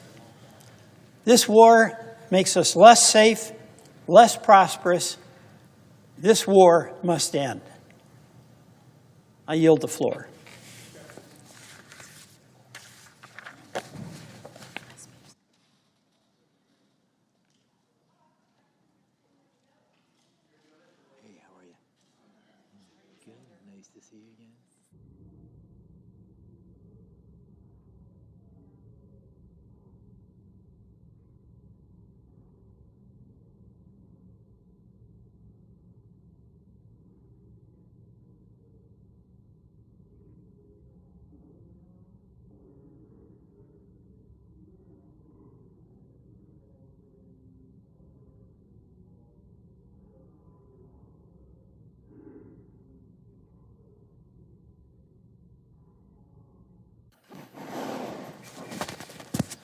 Mr. President, I request a call Senator of quorum. from Vermont. Thank you, Mr. President. I request a quorum call.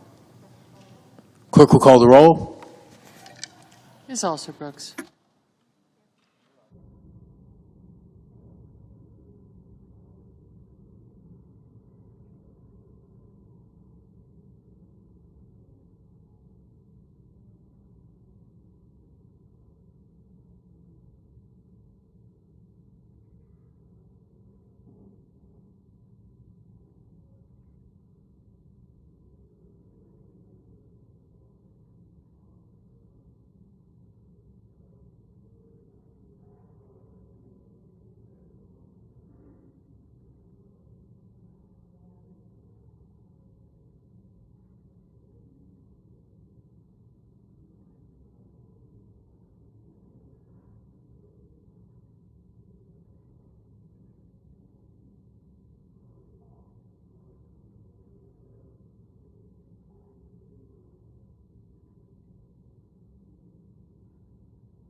Senator from Florida, I ask for unanimous consent to suspend the quorum call.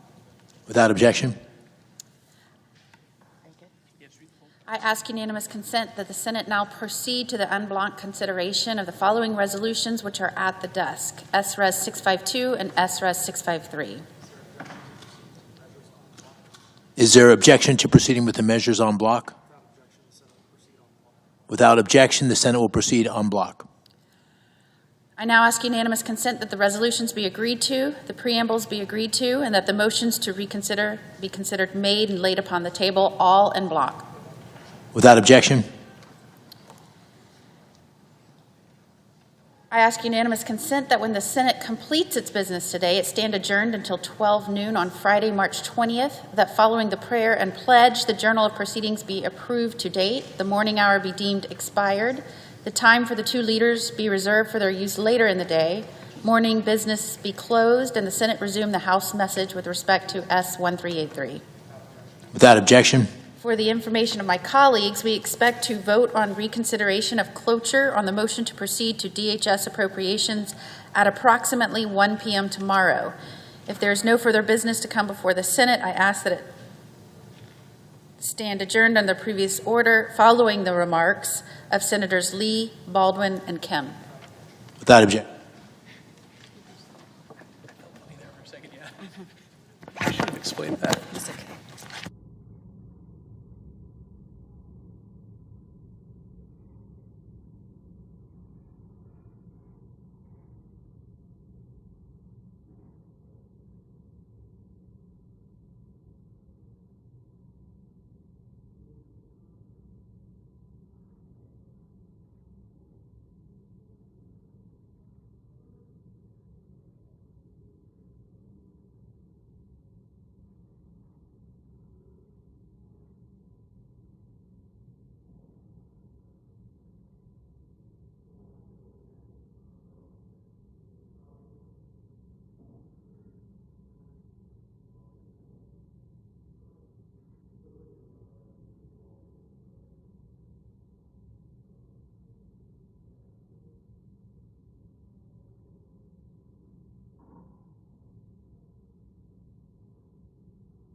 Walking around like NPCs. Bless their oblivious hearts. This is cherry flavor with cheat codes. They go down like a 1-up. Main character energy activated. Bull kick up cherry. Hey, yo, Mr. Pitt. No, I'm not putting troops anywhere. If I were, I certainly wouldn't tell you. But I'm not putting troops. He's also confirming the Pentagon's asking Congress for another $200 billion. It's a small price to pay to make sure that we stay tippy-top. That funding request could face skepticism on Capitol Hill as the war's economic impacts ripple across the U.S. Everything's just going up and up and up and up. The average price of gas has climbed about 90 cents a gallon over the last few weeks. I thought it would be worse, much worse, actually. I thought there was a chance it could be much worse. It's not bad, and it's going to be over with pretty soon. Polls show most Republicans support the president's decision to attack Iran, but clearly some don't, as this voter in Pennsylvania told NBC's John Allen. If you could say something to President Trump and he was going to hear you right now, what would it be? You are a worthless pile of shit. And you voted for him how many times? 3 times. That was my bad. Apparently, I'm an idiot. Still, the administration is defending the war. Treasury Secretary Scott Bessent saying today there have been defections within Iran's leadership, though he did not offer specifics. The regime will probably collapse within itself. During a meeting today with Japan's prime minister in the Oval Office, a Japanese reporter asked the president why he did not give advance warning to allies before attacking Iran. And we didn't tell anybody about it because we wanted surprise. Who knows better about surprise than Japan? Okay? Why didn't you tell me about Pearl Harbor? Okay? Right? Gabe Gutierrez at the White House signing gave the Trump administration also announcing new efforts to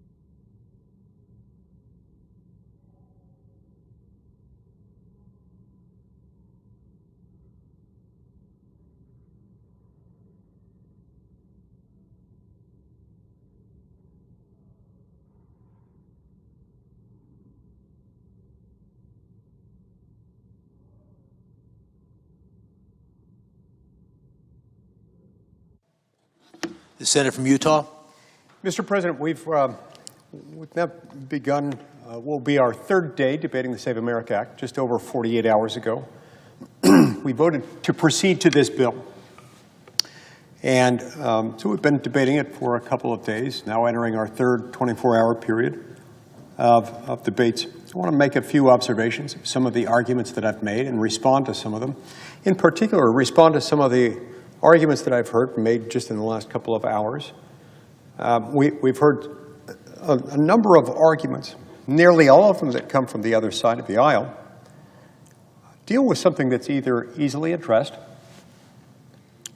in ways that would not require any change to the legislation before us, or more commonly, in fact, almost entirely what we are hearing are arguments that overlook or even blatantly mischaracterize key features of the legislation. The distinguished senator from Colorado, who spoke just a little while ago, made a number of accusations against the legislation. Now, they are not materially different from some of the other arguments that have been made this evening, but they were a little bit more strident coming from the senator from Colorado than they have been from some others. He repeatedly referred to this legislation in ways that described it using adjectives like shameful. A lot of characterizations of the legislation as being somehow evil or maligned. But as important as anything, he continued to repeat characterizations of the bill that are just lies. And I wish I didn't have to use that term. It's a very blunt term. But these are lies. They are, it's as though he's staring straight into the noonday sun. And while looking at the sun with a cloudless sky, saying, it's midnight.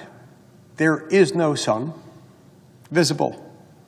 A lot of this, not all of it, but a lot of it, traces back in one way or another to this refrain about how this law is alternatively either Jim Crow 2.0, that it disenfranchises women, that it disenfranchises racial minorities, persons of color, that it disenfranchises 21 million people, that it disenfranchises anyone who lacks any documentation, anyone who, after getting married, goes through a name change if the marriage certificate can't be found, along with the other documents. Arguments that you'd have to get passport in order to vote, having to shell out a couple $100, which is about what a passport costs. I think it's $185 without any expediting fees, more than that otherwise. And on that basis, these arguments often culminated in the point that this is somehow a poll tax, because if you have to spend a couple $100 getting a passport or otherwise procuring documents without which you couldn't register to vote, according to them, then you're disenfranchised. Therefore, this is a poll tax. And poll taxes were outlawed by a constitutional amendment over 60 years ago, and therefore this is bad. There are a lot of other arguments, but let's just stop right there and let me address, I think I can address nearly all, if not all, those arguments by referring to one section of the bill that I have oft-repeated, oft-cited, oft-quoted, and yet no matter how many times I cite it, paraphrase it, quote it, or refer my colleagues across the aisle to its provisions, they seem to ignore it. Many of the same people have continued to repeat this lie, even after they've been in the room, here in the Senate chamber, when I have made the argument. And here is the argument that overcomes most, if not all, of the immediately aforementioned arguments. This legislation doesn't require you to have any of the documents that they reference. Ideally, you should have them, and in fact, most Americans do have them, and most Americans are required to use them from time to time in other contexts. Perhaps the most common of those contexts is in the employment context. When you start a new job, whenever any American citizen starts a new job with a new employer in the United States, you have to fill out a form called the I-9. The I-9 requires you to establish your U.S. citizenship. Now, if you are not a U.S. citizen, then you don't have to produce that because you have to produce something else. You've got to produce a visa and establish the link between the visa that you have, your authorization to work, and your authorization to work in that particular job. So that's harder, of course, if you're not a U.S. citizen, because you've got to establish a very specific type of work permit or authorization based on your visa. But if you are an American citizen, you still have to pony up with documents every time you begin new employment as a new employee with a new employer in the United States. You have to prove you're a citizen, and you have to do it in fairly precise ways. It prescribes a couple of methods that you can use to establish your U.S. citizenship. Method one, which is the simpler one, you show up with a U.S. passport that establishes your citizenship. And that one document can satisfy the entire obligation if you have one. A lot of Americans have them, but a lot of them don't. Not everyone travels outside the United States. And if you don't travel outside the United States, you're not necessarily going to need a passport. Why go through the expense and the hassle of getting one if you don't travel? That's why a lot of people don't have them. That's one of the reasons why I find it so reckless when people are making the claim that you'd have to have one, or even the indirect suggestion that anyone without a passport who's not willing to shell out a couple $100 to get a passport and go through the hassle and the waiting period to get one might be disenfranchised, because it's not the only means by which you can establish your U.S. citizenship. Not under the Save America Act, certainly, and also not under the I-9. But under the I-9, you can also prove your citizenship by coming up with an original copy of your birth certificate, or the original certified copy of your U.S. birth certificate, and then a government-issued photo ID, and in some contexts, the original Social Security card can also be acceptable, along with the original certified copy of the birth certificate. And that's about it. So anybody who's ever had a job in this country who is a U.S. citizen has had to do that. Like most Americans, I've had a number of jobs in my career, and so I've had to fill out the I-9 many times. I don't always have those documents right with me. I can usually track them down. I'm pretty sure my wife knows where they are. They're not things that we utilize every day, but I know that from time to time I will need access to them. And I have needed access to them every time I've applied for a new job. There have been other times when I've needed them, including when I've applied for a passport. I've needed them most recently when I renewed my driver's license in Utah. And Utah moving toward a system of having a driver's license that can establish citizenship. The last time I renewed it, they asked me to bring in those documents. I established my citizenship with that.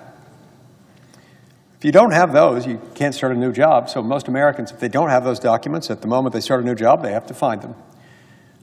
We wanted the Save America Act to provide other methods of documenting one's citizenship, recognizing that not everybody has those documents. A lot of people are not going to have a U.S. passport, and those who don't have a U.S. passport might also not have the combination of other documents, including the birth certificate with the state-certified seal on it, not just a photocopy, along with a government-issued photo ID and or a social security card.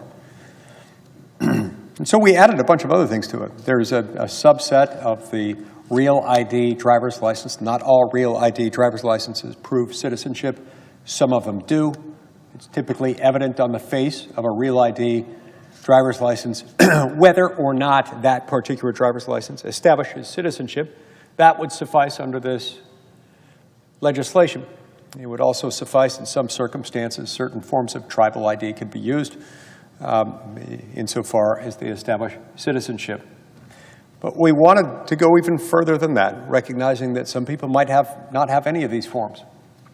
And we didn't want to add to the expense, to the burden, to the hassle, to the delay, to the deterrent effect from voting that it might have if you had to procure or find documents that you had either lost or you never had to begin with, or your house burnt down, or your dog ate them, or your crazy Aunt Madge took them to the dump and lit them on fire, or whatever she did with them. Or you just don't believe in documents, or you don't care about them, or you never had them to begin with. Whatever your reason, if you're a U.S. citizen, you need to be able to register to vote, and it ought not be that hard. So we created an alternative mechanism. Now, mysteriously, magically, my friends across the aisle, my Democratic colleagues in the Senate, refuse defiantly to acknowledge that this provision even exists. They refuse. And they continue. They persist, undaunted, undeterred by the fact that they're making false arguments, fake arguments, without a scintilla of truth to them, to the effect that this is a poll tax, to the effect that they're going to have to shell out $200 to vote, to the effect that this is going to deter people, dissuade them from voting. It's going to create a chilling effect. Dogs and cats living together in the streets, stuff right out of the book of Revelation. End of the world stuff. This is nonsense. It's beneath the dignity of the United States Senate for them to continue this lie. Every time they make this lie, every time they engage in that fraudulent, argumentative activity, I point out that there is a very simple provision that takes care of all of this, that reveals it, exposes it as a lie.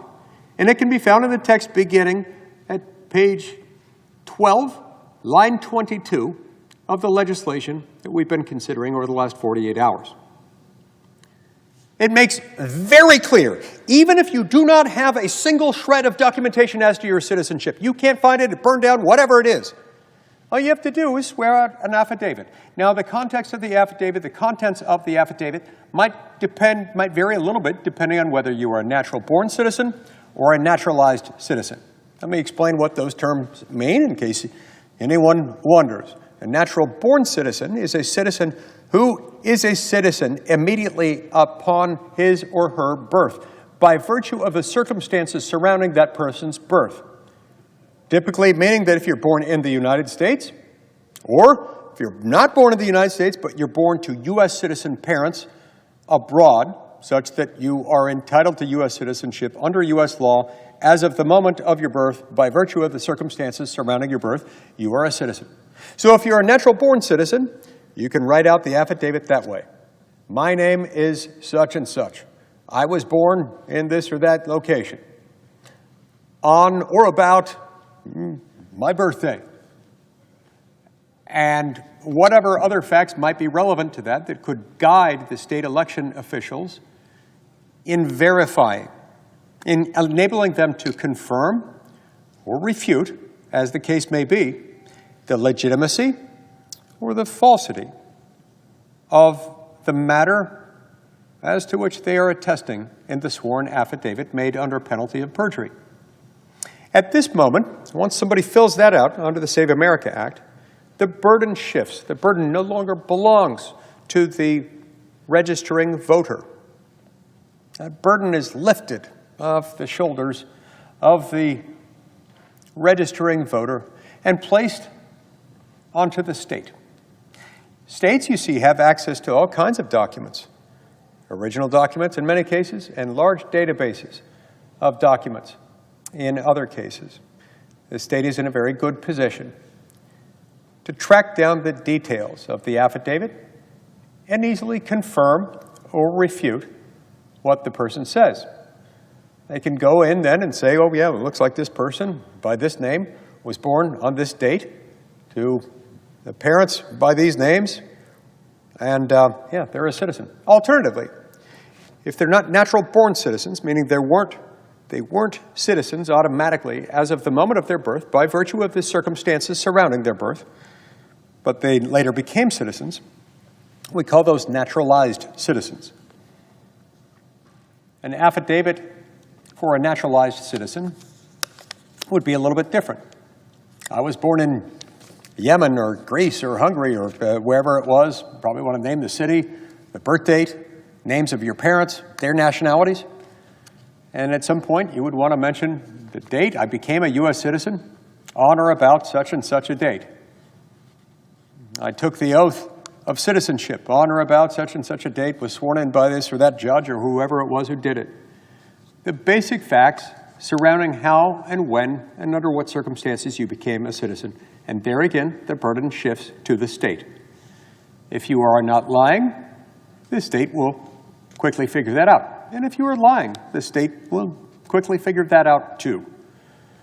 Now, most people who go to the trouble of swearing out an affidavit and providing those details, again, the affidavit wouldn't take more than a few minutes to write out. You could write it out by pen or by pencil. I suppose if you can't write, you can dictate it to somebody else, and you can make your mark attesting to it, making it your statement.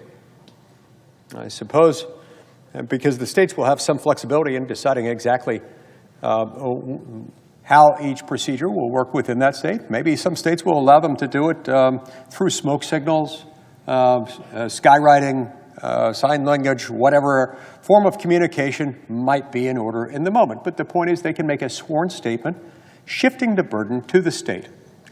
Not a single document beyond that attestation is required from that moment, not from the would-be voter. It shifts to the state. And unless you're lying, you will be registered to vote after that. Not a single dollar, not a single dime, not a single nickel, or a single penny or a fraction of a penny has to be expended by the registering voter in that moment. And so, Mr. President, this is just a lie, but it's a damnable lie, because it's a lie that's been repeated over and over and over again in this chamber so many times. And it's been repeated by people, some of whom have been in the chamber when I have made this point, where I've cited chapter and verse within the legislation that we're now considering, explaining the extent to which the arguments they're making are false. And yet, sure enough, the next Democrat that gets up to speak speaks the same lie over and over and over again, as if by repeating the same lie often enough, it somehow becomes true. Well, that's not how the world works. It's certainly not how the world's greatest deliberative legislative body works. You don't make something that's false true by repeating it over and over and over again. This one isn't even a matter of interpretation. There's no ambiguity on this one. There is no absolute requirement for anyone to produce any document. There are a number of documents listed, which, if you produce them, will conclusively establish your citizenship. But even if you don't have them, there are other ways of doing it that won't cost you a dime, that won't require you to have even a single slip of paper with them. So there's that argument. On the one hand, I could say I'm tired of refuting it. But that's not quite it. I don't mind refuting it. I actually kind of enjoy it, because the more they make this argument, the more they beclown themselves, the more they diminish their own arguments. If they have legitimate arguments against this bill, bring them forward. I want to hear them. Those are not hollow words. I want to hear whatever legitimate arguments they've got so that we can fix them. Because we, as Americans, can do hard things. And if there are features of this bill that are unfair, that could be changed, I want to change them. You know why? Well, it's because I believe we need to make it easy to vote and hard to cheat. We can achieve both. If we focus obsessively only on the former, on making it easy to vote, we will inevitably fail in our task as to the latter point. Hyper-focusing on making it easy to vote while neglecting the all-important task of making it hard to cheat will make it so easy to vote that people who are not supposed to vote will end up voting. This is where a number of my colleagues mischaracterize the words of the President of the United States, maligning his words, taking them out of context, and attributing to him some sinister motive. He uttered words to the effect that we got to make sure that the right people are voting. No, he's not saying only Republicans can vote or only people who voted for Trump can vote. That's paranoid fantasy to suggest that.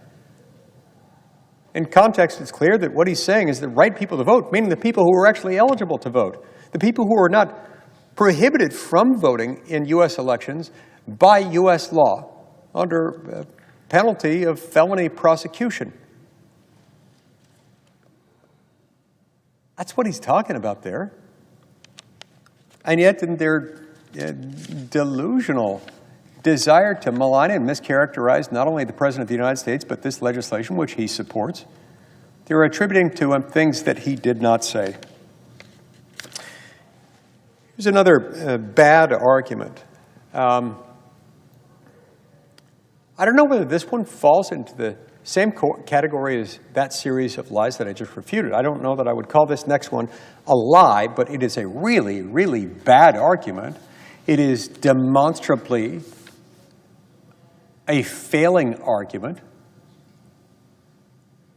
I make the point that this somehow intrudes upon the sovereign authority of the states, although for most of them that's not how they're putting it. They're saying this is an infringement on states' rights. I really don't like that expression. It's a misnomer to begin with. It harkens back to a really unfortunate era in U.S. history. It includes the Jim Crow era, another gross mischaracterization, another horrible argument that my Democratic colleagues have been making about this bill. Why they would ever want to conjure memories of the Jim Crow era is beyond me, especially given that they are the party of Jim Crow. It was the Democratic Party that subjected so many millions of Americans over so many decades to a truly evil, oppressive, hateful regime that excluded them from public life, that excluded them from the benefits of American citizenship over many, many decades. That was their party. I don't bring that up to accuse Democrat members of this body of engaging in that. It's a different generations, not alive today. None of my colleagues here were part of that legacy, part of that particular Democratic Party, but I don't know why they would want to drag their own party through the mud based on its racist past, based on its longstanding Ku Klux Klan affiliated, Ku Klux Klan enabled reign of terror against African Americans. And yet they do so anyway. And they do so in a way that is patently untrue and unfair, calling this Jim Crow. There is nothing about this that is Jim Crow. There is nothing about this that is racist, that is racially charged, nothing about that is sexist. There's not even a good argument as to a supposed disparate impact that this could have. It's just patently false. Anyway, back to their argument about states' rights. One of many reasons I hate that expression is that it conjures images of George Wallace, conjures images of those who distorted the Constitution to engage in all kinds of horrible things, including Jim Crow policies over many decades. More fundamentally, it's a misnomer. States don't have rights. States aren't people. People have rights. States have authority. Authority is used. Rights are possessed by people to render them protected from abusive state authority. So in that respect, a right, which is held by a person, is kind of the polar opposite. It's the inverse. Is a right is to state authority what antimatter is to matter. So we don't call them rights. Let's just call it federalism or state sovereign authority or the exclusive province of the states or whatever you want to call it. So now that we've got that matter of nomenclature resolved, let's move on to the substance of what they're saying. They're saying, in effect, that the authority of the states over elections, over all elections, is exclusive, it is sacred, it is not to be intruded upon ever by federal authority, and that if we do that, we are thwarting the Constitution, ignoring and trampling the 10th Amendment, the principles of federalism that even preceded the 10th Amendment, that were implicit in the text of the original Constitution and made with greater clarity when the 10th Amendment was added, along with the other Bill of Rights initial 10 amendments in 1791. Their argument doesn't stand up. Not at all. Do you know why? You know how we know that? Well, it's because of Article 1, Section 4, Clause 1. Article 1, Section 4, Clause 1. On the one hand, it makes clear that there's an assumption, before you even read that one, that states, of course, will be in charge of conducting elections for state and local offices. Why wouldn't they be? They always would be. They always have been. They always will be. That's their exclusive domain. They can do whatever they want on those elections. They've got to have a Republican form of government, but it's about the only restriction on state and local offices, except where the Constitution specifies elsewhere. But with respect to federal elections, yeah, Article 1, Section 4 does, in fact, give the states some authority in conducting federal elections. And yeah, they weren't too keen on the idea of there being a single federal election authority that would be in charge of running all federal elections. It wouldn't have made sense at the founding, and even if it had made sense at the founding, I think they would have found that thought horrifying, just as I do and most of us do today. It's not what we're doing here. It's not what we want. It certainly wouldn't be allowed under Article 1, Section 4. And yet they're speaking as though that's what we're doing, and that is not at all what we're doing. Article 1, Section 4 says that, yeah, the states will conduct these elections for U.S. senators and U.S. congressmen, and they'll establish rules and regulations concerning those elections that they will conduct. But then comes this line, which my colleagues conveniently omit, make no reference to, and pretend does not exist in this context, just like they ignore the text beginning at line 22 of page 12 of the legislation we're now debating. Here's what that language says. Quote, "But the Congress may at any time by law make or alter such regulations." Meaning such regulations, such laws governing specifically the election of federal officers who are elected, namely representatives and senators. We have that power. We can supplement those We can alter those. We can prescribe our own. Why? Well, because we are the sole sovereign lawmaking organ of the federal sovereign government. And so it makes sense that they put this authority in Article 1, Section 4. Well, this is well within our authority. This doesn't trample on, conflict with, undermine, contradict, otherwise work against the sovereign authority of the states. And certainly nothing about the Save America Act undermines that. It's entirely consistent with it. In fact, I've long believed that federalism, that is the vertical protection built into the Constitution, one of the twin structural protections. You know, the whole Constitution is about limiting government. It's about prescribing the structure and the form, affirmatively prohibiting the government from doing certain things. In some instances, prohibiting the federal government from doing some things, or the states from doing others. In some instances, it prohibits government generally, whether state, federal, or local, from doing certain things.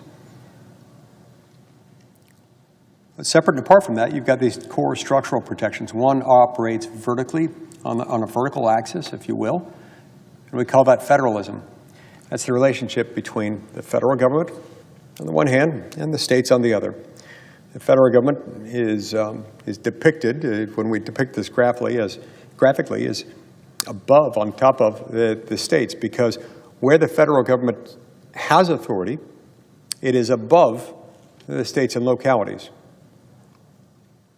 But its authority is limited.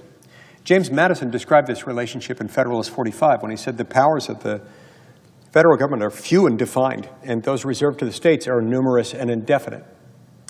You might imagine it as sort of a pyramid-shaped structure. It's broad at the base and narrow at the top, but at the top is the federal government. It's in charge of only a few basic things, designated as federal by the U.S. Constitution. The federal government's actions and laws passed by the Congress of the United States into law trump inconsistent state law. They control wherever, whenever the federal government has authority to act. That's the relationship we call federalism. The horizontal protection operates within the federal government itself, saying that within the federal government, we've got three distinct branches. We've got one that makes the laws, that's Congress, the legislative branch. We've got another branch headed by the president, it's the executive branch, whose job it is to execute, implement, enforce the laws made by Congress. And then the third branch headed by the Supreme Court, whose job it is to interpret the laws, not just in the abstract, not to render advisory opinions, they don't have that power, not to answer esoteric legal or constitutional questions in the abstract, they don't have that power, but to resolve actual cases and controversies, meaning disputes between two or more parties where they disagree as to a particular point, a particular interpretation of the law, of federal law, to be specific, whether that be statutory or constitutional.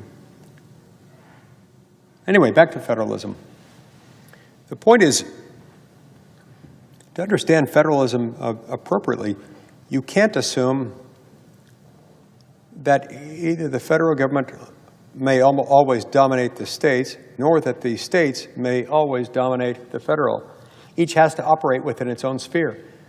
And just as it is a bad thing for the federal government to act where it should not, trampling the just authority of the states and their political subdivisions, the local governments, it is every bit as repugnant to the constitutional structure for the federal government not to act where it is empowered to act and where it is morally compelled to act. It is no less offensive to the principles of federalism, whether you're ignoring the constitutional protections in one direction or the other. They are both bad. And in this circumstance, it would be bad to assume that the United States Congress, as my Democratic colleagues are arguing, somehow lacks the authority to tell the states that in conducting elections, not elections generally, but specifically elections for federal office, those for the U.S. Senate and U.S. House races, that the Congress of the United States can have no say in that and how that happens. That would be lawless thing indeed. Not only would it be lawless, but it would be inconsistent with how we've always handled these things. There are a lot of laws on the books. There are 4 or 5 or 6 principal laws that tightly govern the states' conduct of elections and the relationship between the federal government and the states and the way they conduct elections. There are myriad others that relate to or modify or impose restrictions on the conduct by the states of federal elections. So it's not just that we have the authority in the abstract under the Constitution.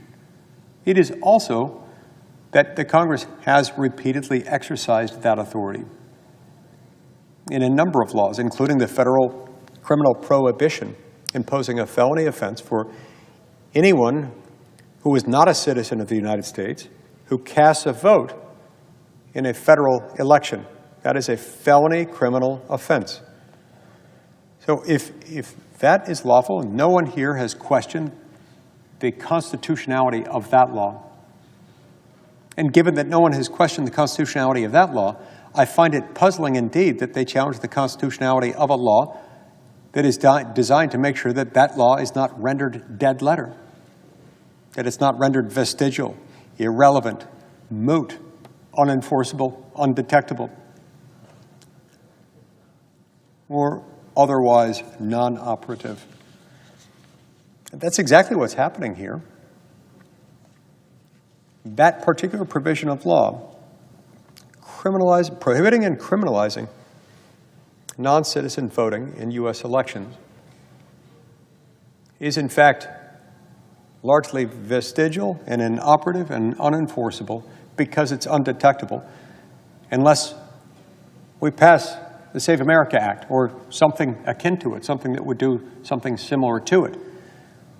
Because the way that another law passed by Congress, also treading on, intruding into in some ways, if you want to see it that way, the states' conduct of federal elections within their states, in 1993 NVRA, and especially the way it was interpreted by the Supreme Court in 2013 in a case called Arizona versus Intertribal Council of Arizona, made this one necessary. In other words, the whole reason why the Save America Act is even in existence, the whole reason we're here having this debate, the whole reason I wrote this law a couple years ago with my House counterpart, Chip Roy of Texas. He and I authored this together because we put all these pieces of the puzzle together. A lot of people had heard about that ruling in 2013. They had heard about the NVRA. They were aware of some of the other developments that have made this boil up, kind of past the boiling point in recent years. We put them all together and we realized, oh my goodness, our federal elections are in trouble unless we close this loophole that has come into existence over the years because of the Supreme Court's interpretation of the NVRA and a number of other factors in immigration patterns and the way that the states are responding to some of those changes.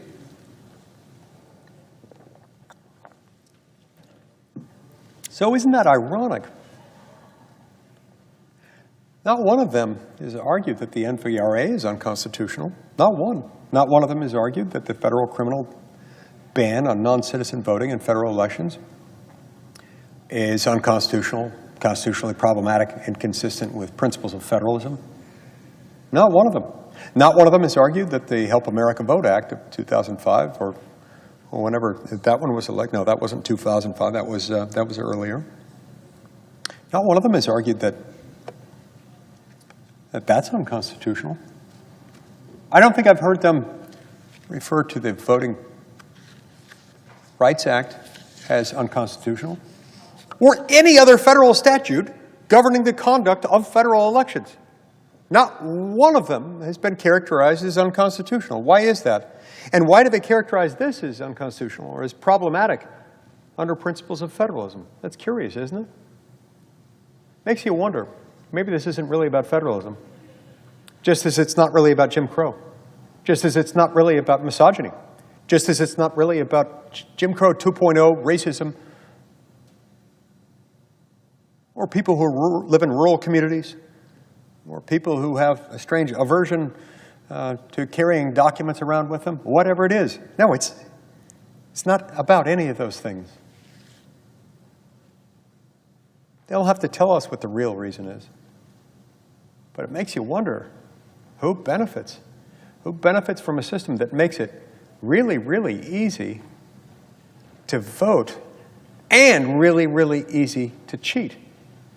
Who benefits from a system that freely allows non-citizens to walk into just about any DMV in just about any state in America, and with a couple of strokes of the pen, while applying for a driver's license, saying, yeah, by the way, I want to register to vote too.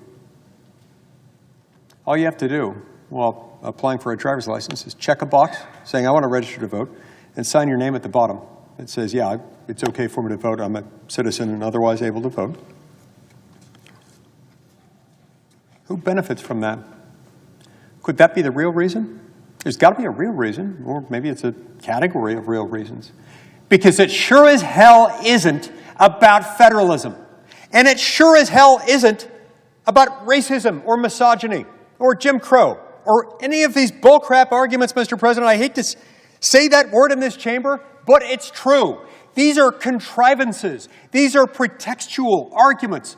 And they are damned lies. Every last one of them.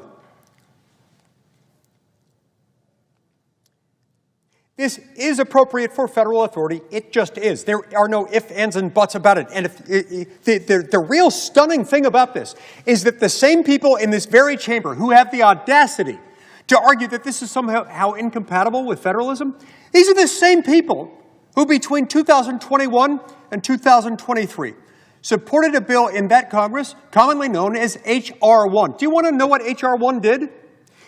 H.R. 1 did exactly what they are now falsely accusing us of doing in this bill, in the Save America Act. It was a wholesale federal takeover that, as I recall, every last Democrat in this chamber who was serving at the time, who is still here today, supported. It would have, among other things, subjected every voting jurisdiction in the United States to pre-clearance, meaning every time they made any change to their election laws, any change to their precincts, legislative districts, any of those things, they would have to go to Washington, D.C., bow before some bureaucratic pinhead Democratic political appointee at the Department of Justice, kiss the ring, and wait to receive pre-clearance, approval for a state law or a local law, making any changes to their election laws. And that, Mr. President, was just the beginning. That thing went on and on and on, so much so that it would have flipped on its head what James Madison described about federalism in Federalist 45. Remember when he said the powers of the federal government are few and defined, and those reserved to the states are numerous and indefinite.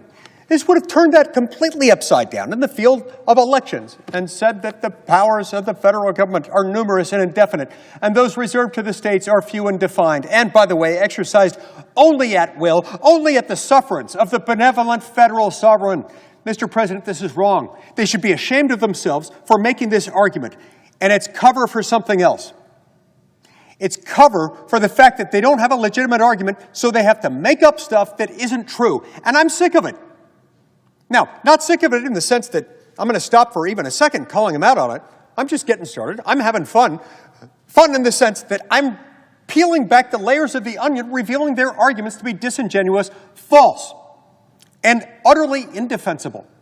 If they have real arguments, bring them forward. I would love to hear them. I would love nothing more than to hear one real argument about this bill that isn't built on a lie, isn't built on a distortion of this legislation, on a distortion of American history, on a distortion of the motives of the members of this body whom they constantly defame. I would love it. Do you know why? Because at that point, we would come back and we would make changes to the law. We would make changes because all we want to do is make it easy to vote and hard to cheat. And if they can point out to an actual real problem with it, we could fix it. Yet we haven't heard any of that. Not from that side of the aisle. The first legitimate set of arguments, or potentially legitimate set of arguments, that gives us something to work with, of somebody who has some concerns with it, have come from a Republican senator, my friend and colleague from Alaska, Senator Murkowski. Now, I disagree with her ultimate take on the bill, with her opposition to it, but I understand now what some of her arguments are, and I'm confident that we can work through those. I'm confident, first of all, that we can work through her concerns, even under the existing text. And I hope that we can bring her along and that she can get to the point where she's comfortable voting for this legislation as is. But even if we can't, I'm also confident that if necessary, we can make changes to that will get her comfortable with this bill text. Now, some of her concerns relate not to the bill text, not to the bill that we're now considering, but to a substitute amendment or perhaps other amendments that may have been filed, but that we have yet to consider, that have yet to be called up, that may or may not be considered, may or may not be adopted once they're called up, if they're called up. We'll deal with those in time, but don't attribute those to the bill we're now debating because they're not in there. The concerns she raised with the actual legislation, with the actual House-passed legislative vehicle that came over here 48 hours ago in the form of a message that we voted to proceed to. She identified some actual concerns there that we can work with. Again, I think we can get her comfortable with it. I think there are things that the state of Alaska could do, even under the existing legislative text, that could make Senator Murkowski comfortable. But even if we can't get there, I'm willing to consider and explore as needed even some changes, if that's what it takes, to bring her along. Why? Well, because she's raised actual arguments that are rooted in fact rather than paranoid fantasy, rooted in reality rather than lies, rooted in genuine concern for the well-being of her constituents rather than scoring cheap political points. And she's not lying, and I appreciate that about her. We have yet to hear any of those arguments from the other side. We have yet to hear any reasonable suggestion as to the other side and how the other side views that we could do this, we just have to go about it a different way. Now, starting yesterday, we started hearing something new from some of our Democratic colleagues, something that I found mildly encouraging and still find somewhat encouraging. Some of them have started to say, you know what, maybe voter ID laws aren't such a bad thing. Maybe we could live with those. It's a good thing, because voter ID laws are overwhelmingly popular. I don't care if you're a Republican or a Democrat, if you live in the North, the South, the East, the West, the Midwest, dead center of the country, or wherever. Whether you're a Democrat or a Republican, you're black or white or some other race, you're male or female, you're liberal, you're conservative, doesn't matter. If you meet any of those characteristics, regardless of what your background is, overwhelmingly, like by the odds of anywhere from 7 to 3 to 9 to 1, you're going to be in support of voter ID laws. So they started to acknowledge, yeah, maybe we could do that part. Oh, great. We still need the citizenship stuff, but if they're okay with voter ID laws, let's get that done. Now, in response to that, my friend and colleague from the state of Ohio, Senator Husted, came to the floor just an hour or two ago and offered what I thought was a very reasonable accommodation in the form of a good faith gesture, an olive branch, if you will, to the Democrats, saying, hey, you all have started to say you could live with voter ID laws. Let's take the voter ID language out of this bill, offer it up as a freestanding piece of legislation, and pass it.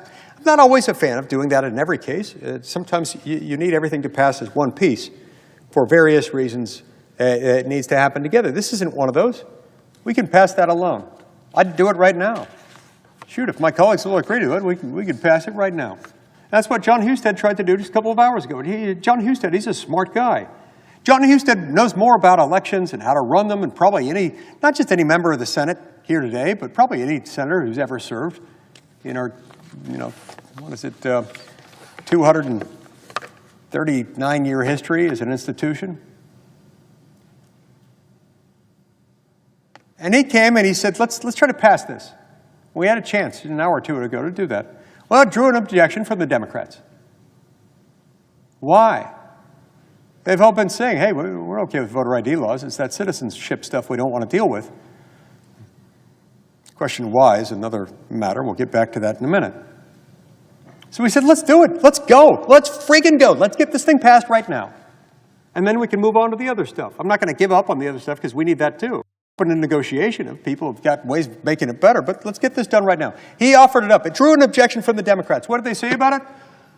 They made arguments about a completely different set of provisions that had nothing to do with voter ID. It was the strangest thing I've ever seen. I don't know what was going on there. But anybody who saw that objection, if you paid careful attention, it had not a darn thing to do with what he was offering. They were objecting to completely different provisions that he wasn't offering at the time. So we're going to have to do that again sometime soon, hopefully in the next 24 hours or less. Let's try to do that again. Maybe this time they can realize what we're actually approaching. Let's get that done. Then we can move on and deal with the rest of the provisions dealing with this, with citizenship. If they've got qualms about any particular provision, again, I'm all ears. Not only am I willing to hear it, I'm eager to hear it. I want to hear what the actual real reason is, insofar as there are real reasons other than we like the status quo. We want people to have the option of voting as non-citizens if they're non-citizens, if they want to break the law and risk getting caught, because we know they won't get caught because it's impossible to get caught under this regime. The 1993 NVRA passed by this body, as interpreted wrongly but conclusively by the Supreme Court of the United States in 2013, as affected by immigration trends resulting in 30 million plus non-citizens residing in this country today, 10 to 15 million of whom came into this country unlawfully between 2021 and 2025 alone, have all brought us to that point. And there's another feature that makes it really, really dark, really, really scary, and it's this. In some states, Mr. President, states have started allowing non-citizens to vote. It starts out small, as it has with those states, in a handful, 4 or 5 states. In some cases, some of those states, all of them blue states, not red, they're saying, you know, it's okay. In some of our local elections, you don't need to be a citizen to vote. There's, of course, nothing in the U.S. Constitution that says they can't do that. There's nothing in federal law that I'm aware of that says they can't do that as long as it's with something other than a federal election. I think it's crazy. I think it's absolutely nuts. I don't know why you'd ever let a non-citizen vote in any election inside the United States. But if they want to do it, their state constitution and their state law allows it. States are allowed to do dumb things. This is a dumb thing, but they're allowed to do that. But here's the scary part. The scary part is that those same jurisdictions defiantly refuse, along with most, nearly all blue states, that is, states run by Democrat governors and or Democrat-run legislatures, they refuse to share information. They refuse to cooperate with federal authorities.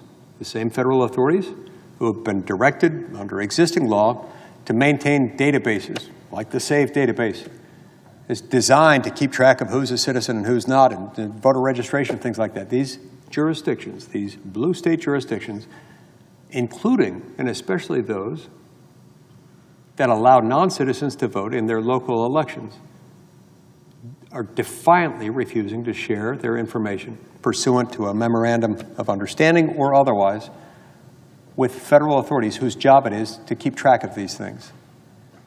That's kind of scary if you think about it, because there are reasonable questions that ought to be asked, that are being asked, that must be asked.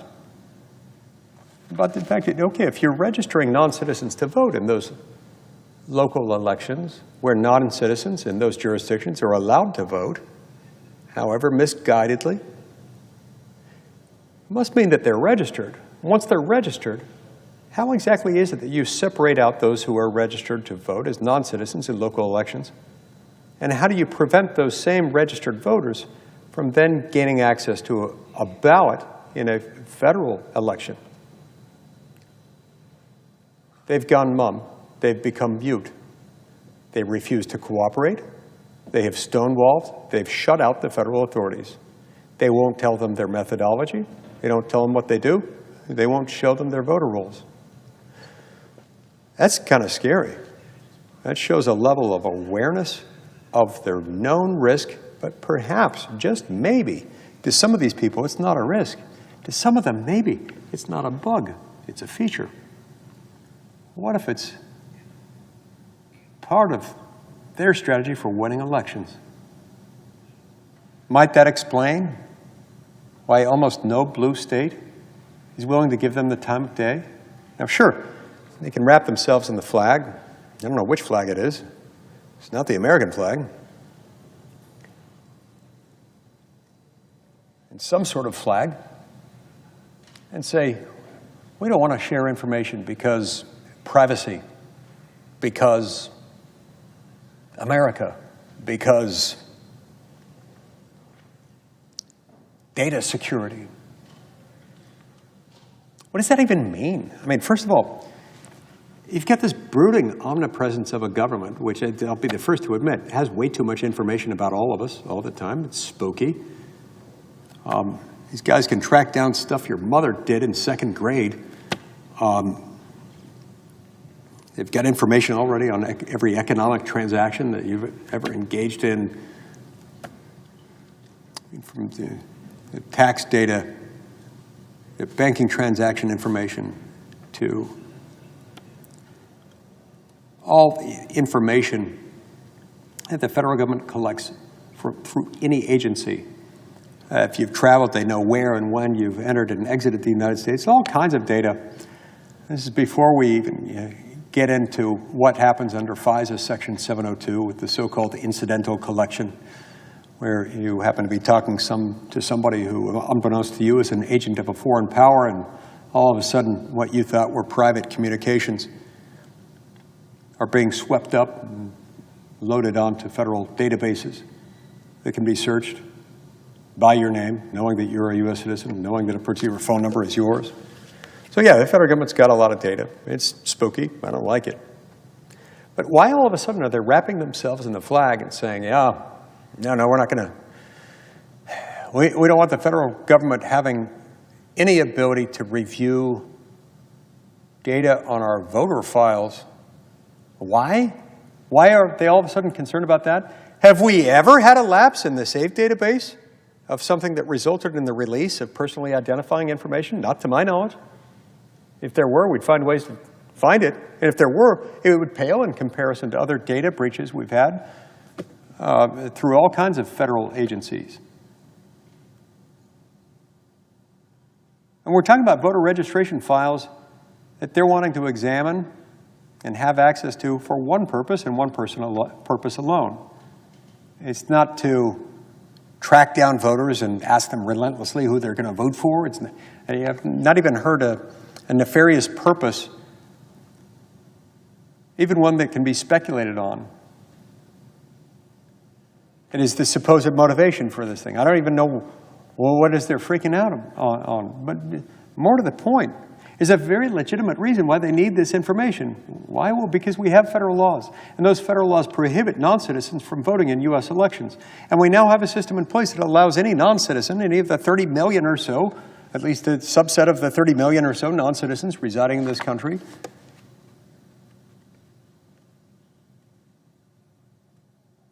it prohibits them from voting. That's all they're trying to get to, is to make sure that the people who are not allowed to vote are not, in fact, registering to vote or voting. Why are they so freaked out about that? I mean, don't get me wrong, I love the impulse to protect privacy. That's not what this is about, Mr. President. If it were, they would say so. If it were the case, there would be something about this particular regime, about the SAVE database, that would give us some indication that this is a genuine privacy risk. It is not. And I haven't even heard any of them try to make the case that it is, because it is not. They like the status quo for some reason. I can't get into their heads, but I do have to wonder, who benefits from the status quo? Who benefits if non-citizens are voting in U.S. elections? Is that what they're really afraid of? Losing an edge? Now, sometimes the mask slips a little bit, and I wonder whether some have maybe admitted to more than they intended to. I've heard a number of my Democrat colleagues over the last 48 hours say things like the following. Not just over the last 48 hours, but in the last few weeks as people have been speaking publicly and in here about their concerns about the legislation. Some of them have uttered words to the effect that this might exclude more people who tend to vote as Democrats. Could that be the reason? They're worried about non-citizens overwhelmingly voting as Democrats, that they'll lose votes that way? Surely that's not the reason they're concerned about that, is it? Let's hope not. I mean, I would hope that neither party and no member of this body would want their party to win elections that way by having non-citizens vote. And yet, if that's not their reason, they're throwing up an awful lot of dust and dirt and smoke. Bunch of arguments that are just bad, in some instances, illogical in others, and more often than not, false and demonstrably false. Could that be why? That's kind of scary. It's one of the reasons why I'm growing increasingly suspicious. Usually, in this body, we have a lot of disagreements, and I've got good friends at every point across the political spectrum in this body. Within my own party, across on the other side, some of the people I really like most personally, some of the people I work with a lot legislatively and agree with on a lot of things, are people that I don't agree with on a lot of issues. And a number of them are across the aisle and members of the other party.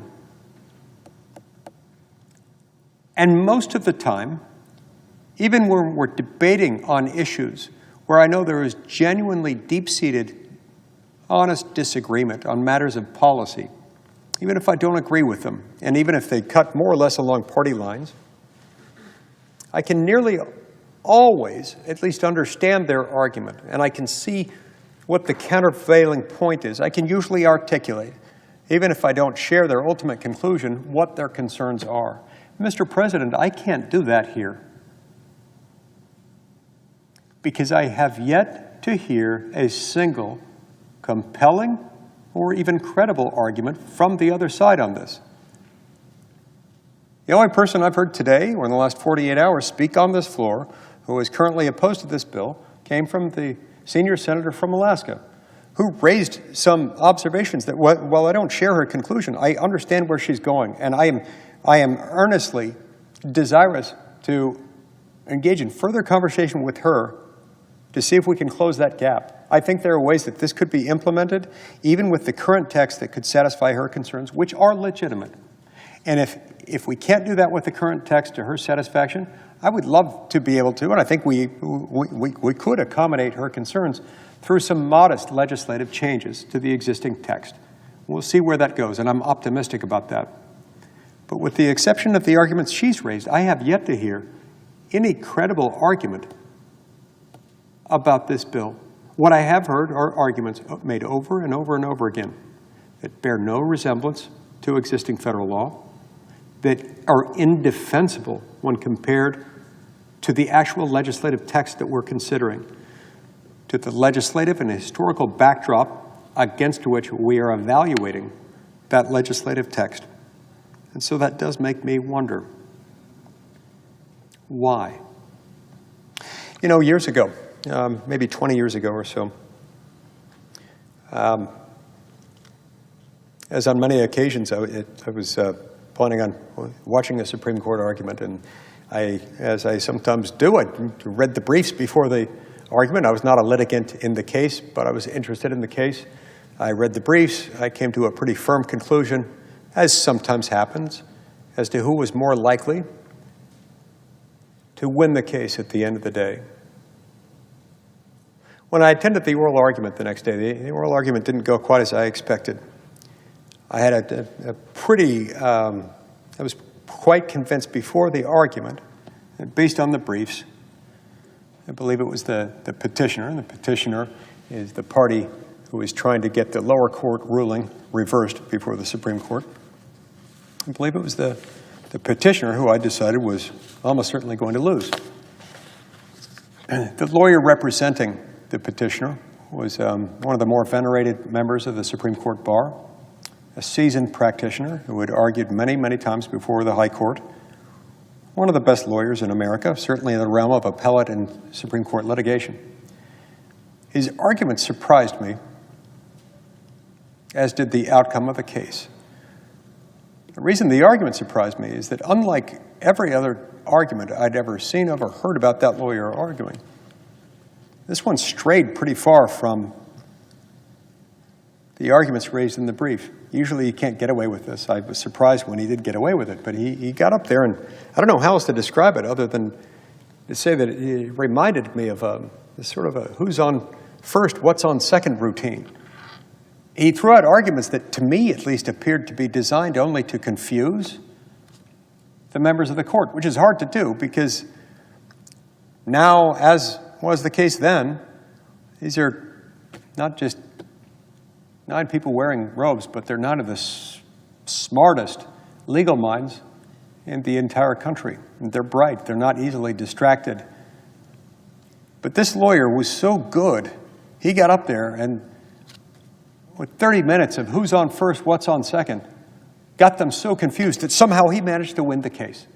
I wonder if that's what's going on here. There's that old saying, when the law's against you, pound the facts. When the facts are against you, you pound the law. When they're both against you, pound the table. Mr. President, the other side is pounding the table. They're pounding the table because they've got nothing. At least they've got nothing in terms of an argument that they can make credibly and with a straight face. So instead, what do? They pound the table while making arguments that are utterly indefensible. I ask the question, why? Who does that? Now, these are not untalented statesmen. These are not they're not novice lawmakers. My Democrat colleagues are some of the most seasoned rhetoricians, legal minds, legislators that this country has ever known. Both in cases where I have agreed with them and where I have disagreed with them. Sometimes sticking with where most of the members of my party agree, and sometimes departing from them and joining them. I've seen them make arguments, and they're darn good at it when they have them. This one's different. They're not making good arguments. And that tells me one thing: they don't have them. And so they grab for whatever is there, hoping to kick up enough dust to create fear, uncertainty, and doubt to a degree sufficient to take away from what is otherwise an 85-15 issue of Americans who overwhelmingly support this legislation and the policies underlying it. Well, I can't prove it in the sense that I can't peer into the mind of any other individual, let alone 47 of them at the same time. I don't have any other rational explanation for it. These are smart people. When they have good arguments, they raise them. They're not making them here. They're lying. They're distorting. They're overlooking. They're ignoring reasons that are plain, in black and white. They ignore them even after they hear them from my own mouth while they've been in the same room. They ignore them. What does that tell you? They're pounding the table. They're kicking up dust because they've not got anything else. That should tell us something. Mr. President, this is it's an honor to live in this country. It's an honor to be a United States citizen. This is often referred to, and I fundamentally believe that it is the greatest civilization that human history has ever recorded. We're honored and privileged to live in a day and age with so many blessings and so many benefits. And those blessings and benefits wouldn't exist but for the fact that we are a nation of laws. We are far from perfect. We honor our commitments, our Constitution, our Declaration of Independence, and our system of laws imperfectly. But we aspire toward that which is good. We aspire toward law and order. And generally speaking, that runs the spectrum, whether you're a Democrat or a Republican or something in between. Well, we can lose that. It's not guaranteed to us. You can't pass it in the bloodstream unless we fight for and defend the principles of the American Revolution with every generation. And those of us with responsibility to safeguard the Constitution, unless we look out for it, we can lose it. The expression is that if everyone's family, no one is. If everyone is a citizen, No one is. If everyone has the benefits of citizenship, even in the absence of actual citizenship, you're going to have problems. In previous eras, maybe this wasn't as much of a problem before we had 30 million plus non-citizens in the United States, 10 to 15 million of whom came in illegally in a 4-year period alone. Especially now, when as many people are here under these circumstances, when we couldn't have made it easier if we tried for people to register to vote and in fact vote as non-citizens, even though federal law prohibits it. We've made it impossible to detect it. When you make it impossible to detect it, you make it even more impossible to prove it, to prosecute it, and to convict upon it. Shame on us if, knowing what's happening, we do nothing. The American people know better. The American people expect more. They understand that bad things happen when we settle. So no, don't settle for lawlessness. Expect the rule of law. Don't settle for just letting anyone vote in federal elections. Expect that U.S. citizenship means something and that we'll fight for your right to exercise that privilege and that prerogative of the vote without allowing others to steal and dilute it. Don't settle for open borders. Expect enforcement. Don't settle for a system that openly encourages, allows, tolerates, and facilitates those bent on foreign election interference in America. Expect lawmakers who will defend the sovereign prerogatives of the United States of America. I personally believe that Almighty God has protected this land, blessing us with these great security barriers in the form of a vast ocean to our east, another vast ocean to our west, friendly countries to our north and south. We've been richly blessed, not just with those things, but with navigable waterways, easily travelable interstate highways, interstate airways, something our founding fathers couldn't have dreamed of. We've been blessed by all of these things, the interconnectedness that comes from them, the opportunity that is given rather uniquely to Americans, a place that's somewhat unique in that almost anywhere in the world you can live really well if you're wealthy. But America is somewhat unique in that if you're born here, or even if you're born somewhere else, you come in here penniless, naked, afraid, hungry, thirsty.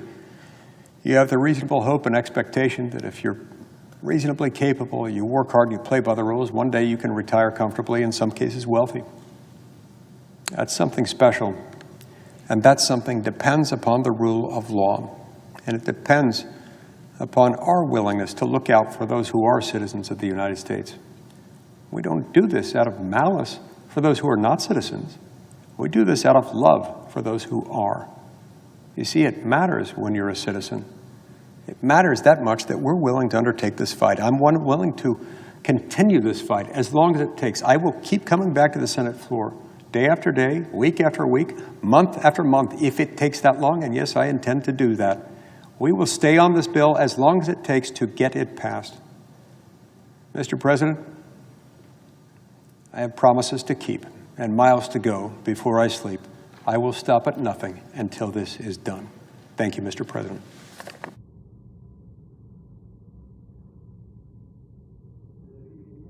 The Senate stands adjourned until 12 noon tomorrow.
Good evening. I'm Jeff Bennett. Amna Nawaz is on assignment. On the NewsHour tonight, Israel and Iran trade attacks on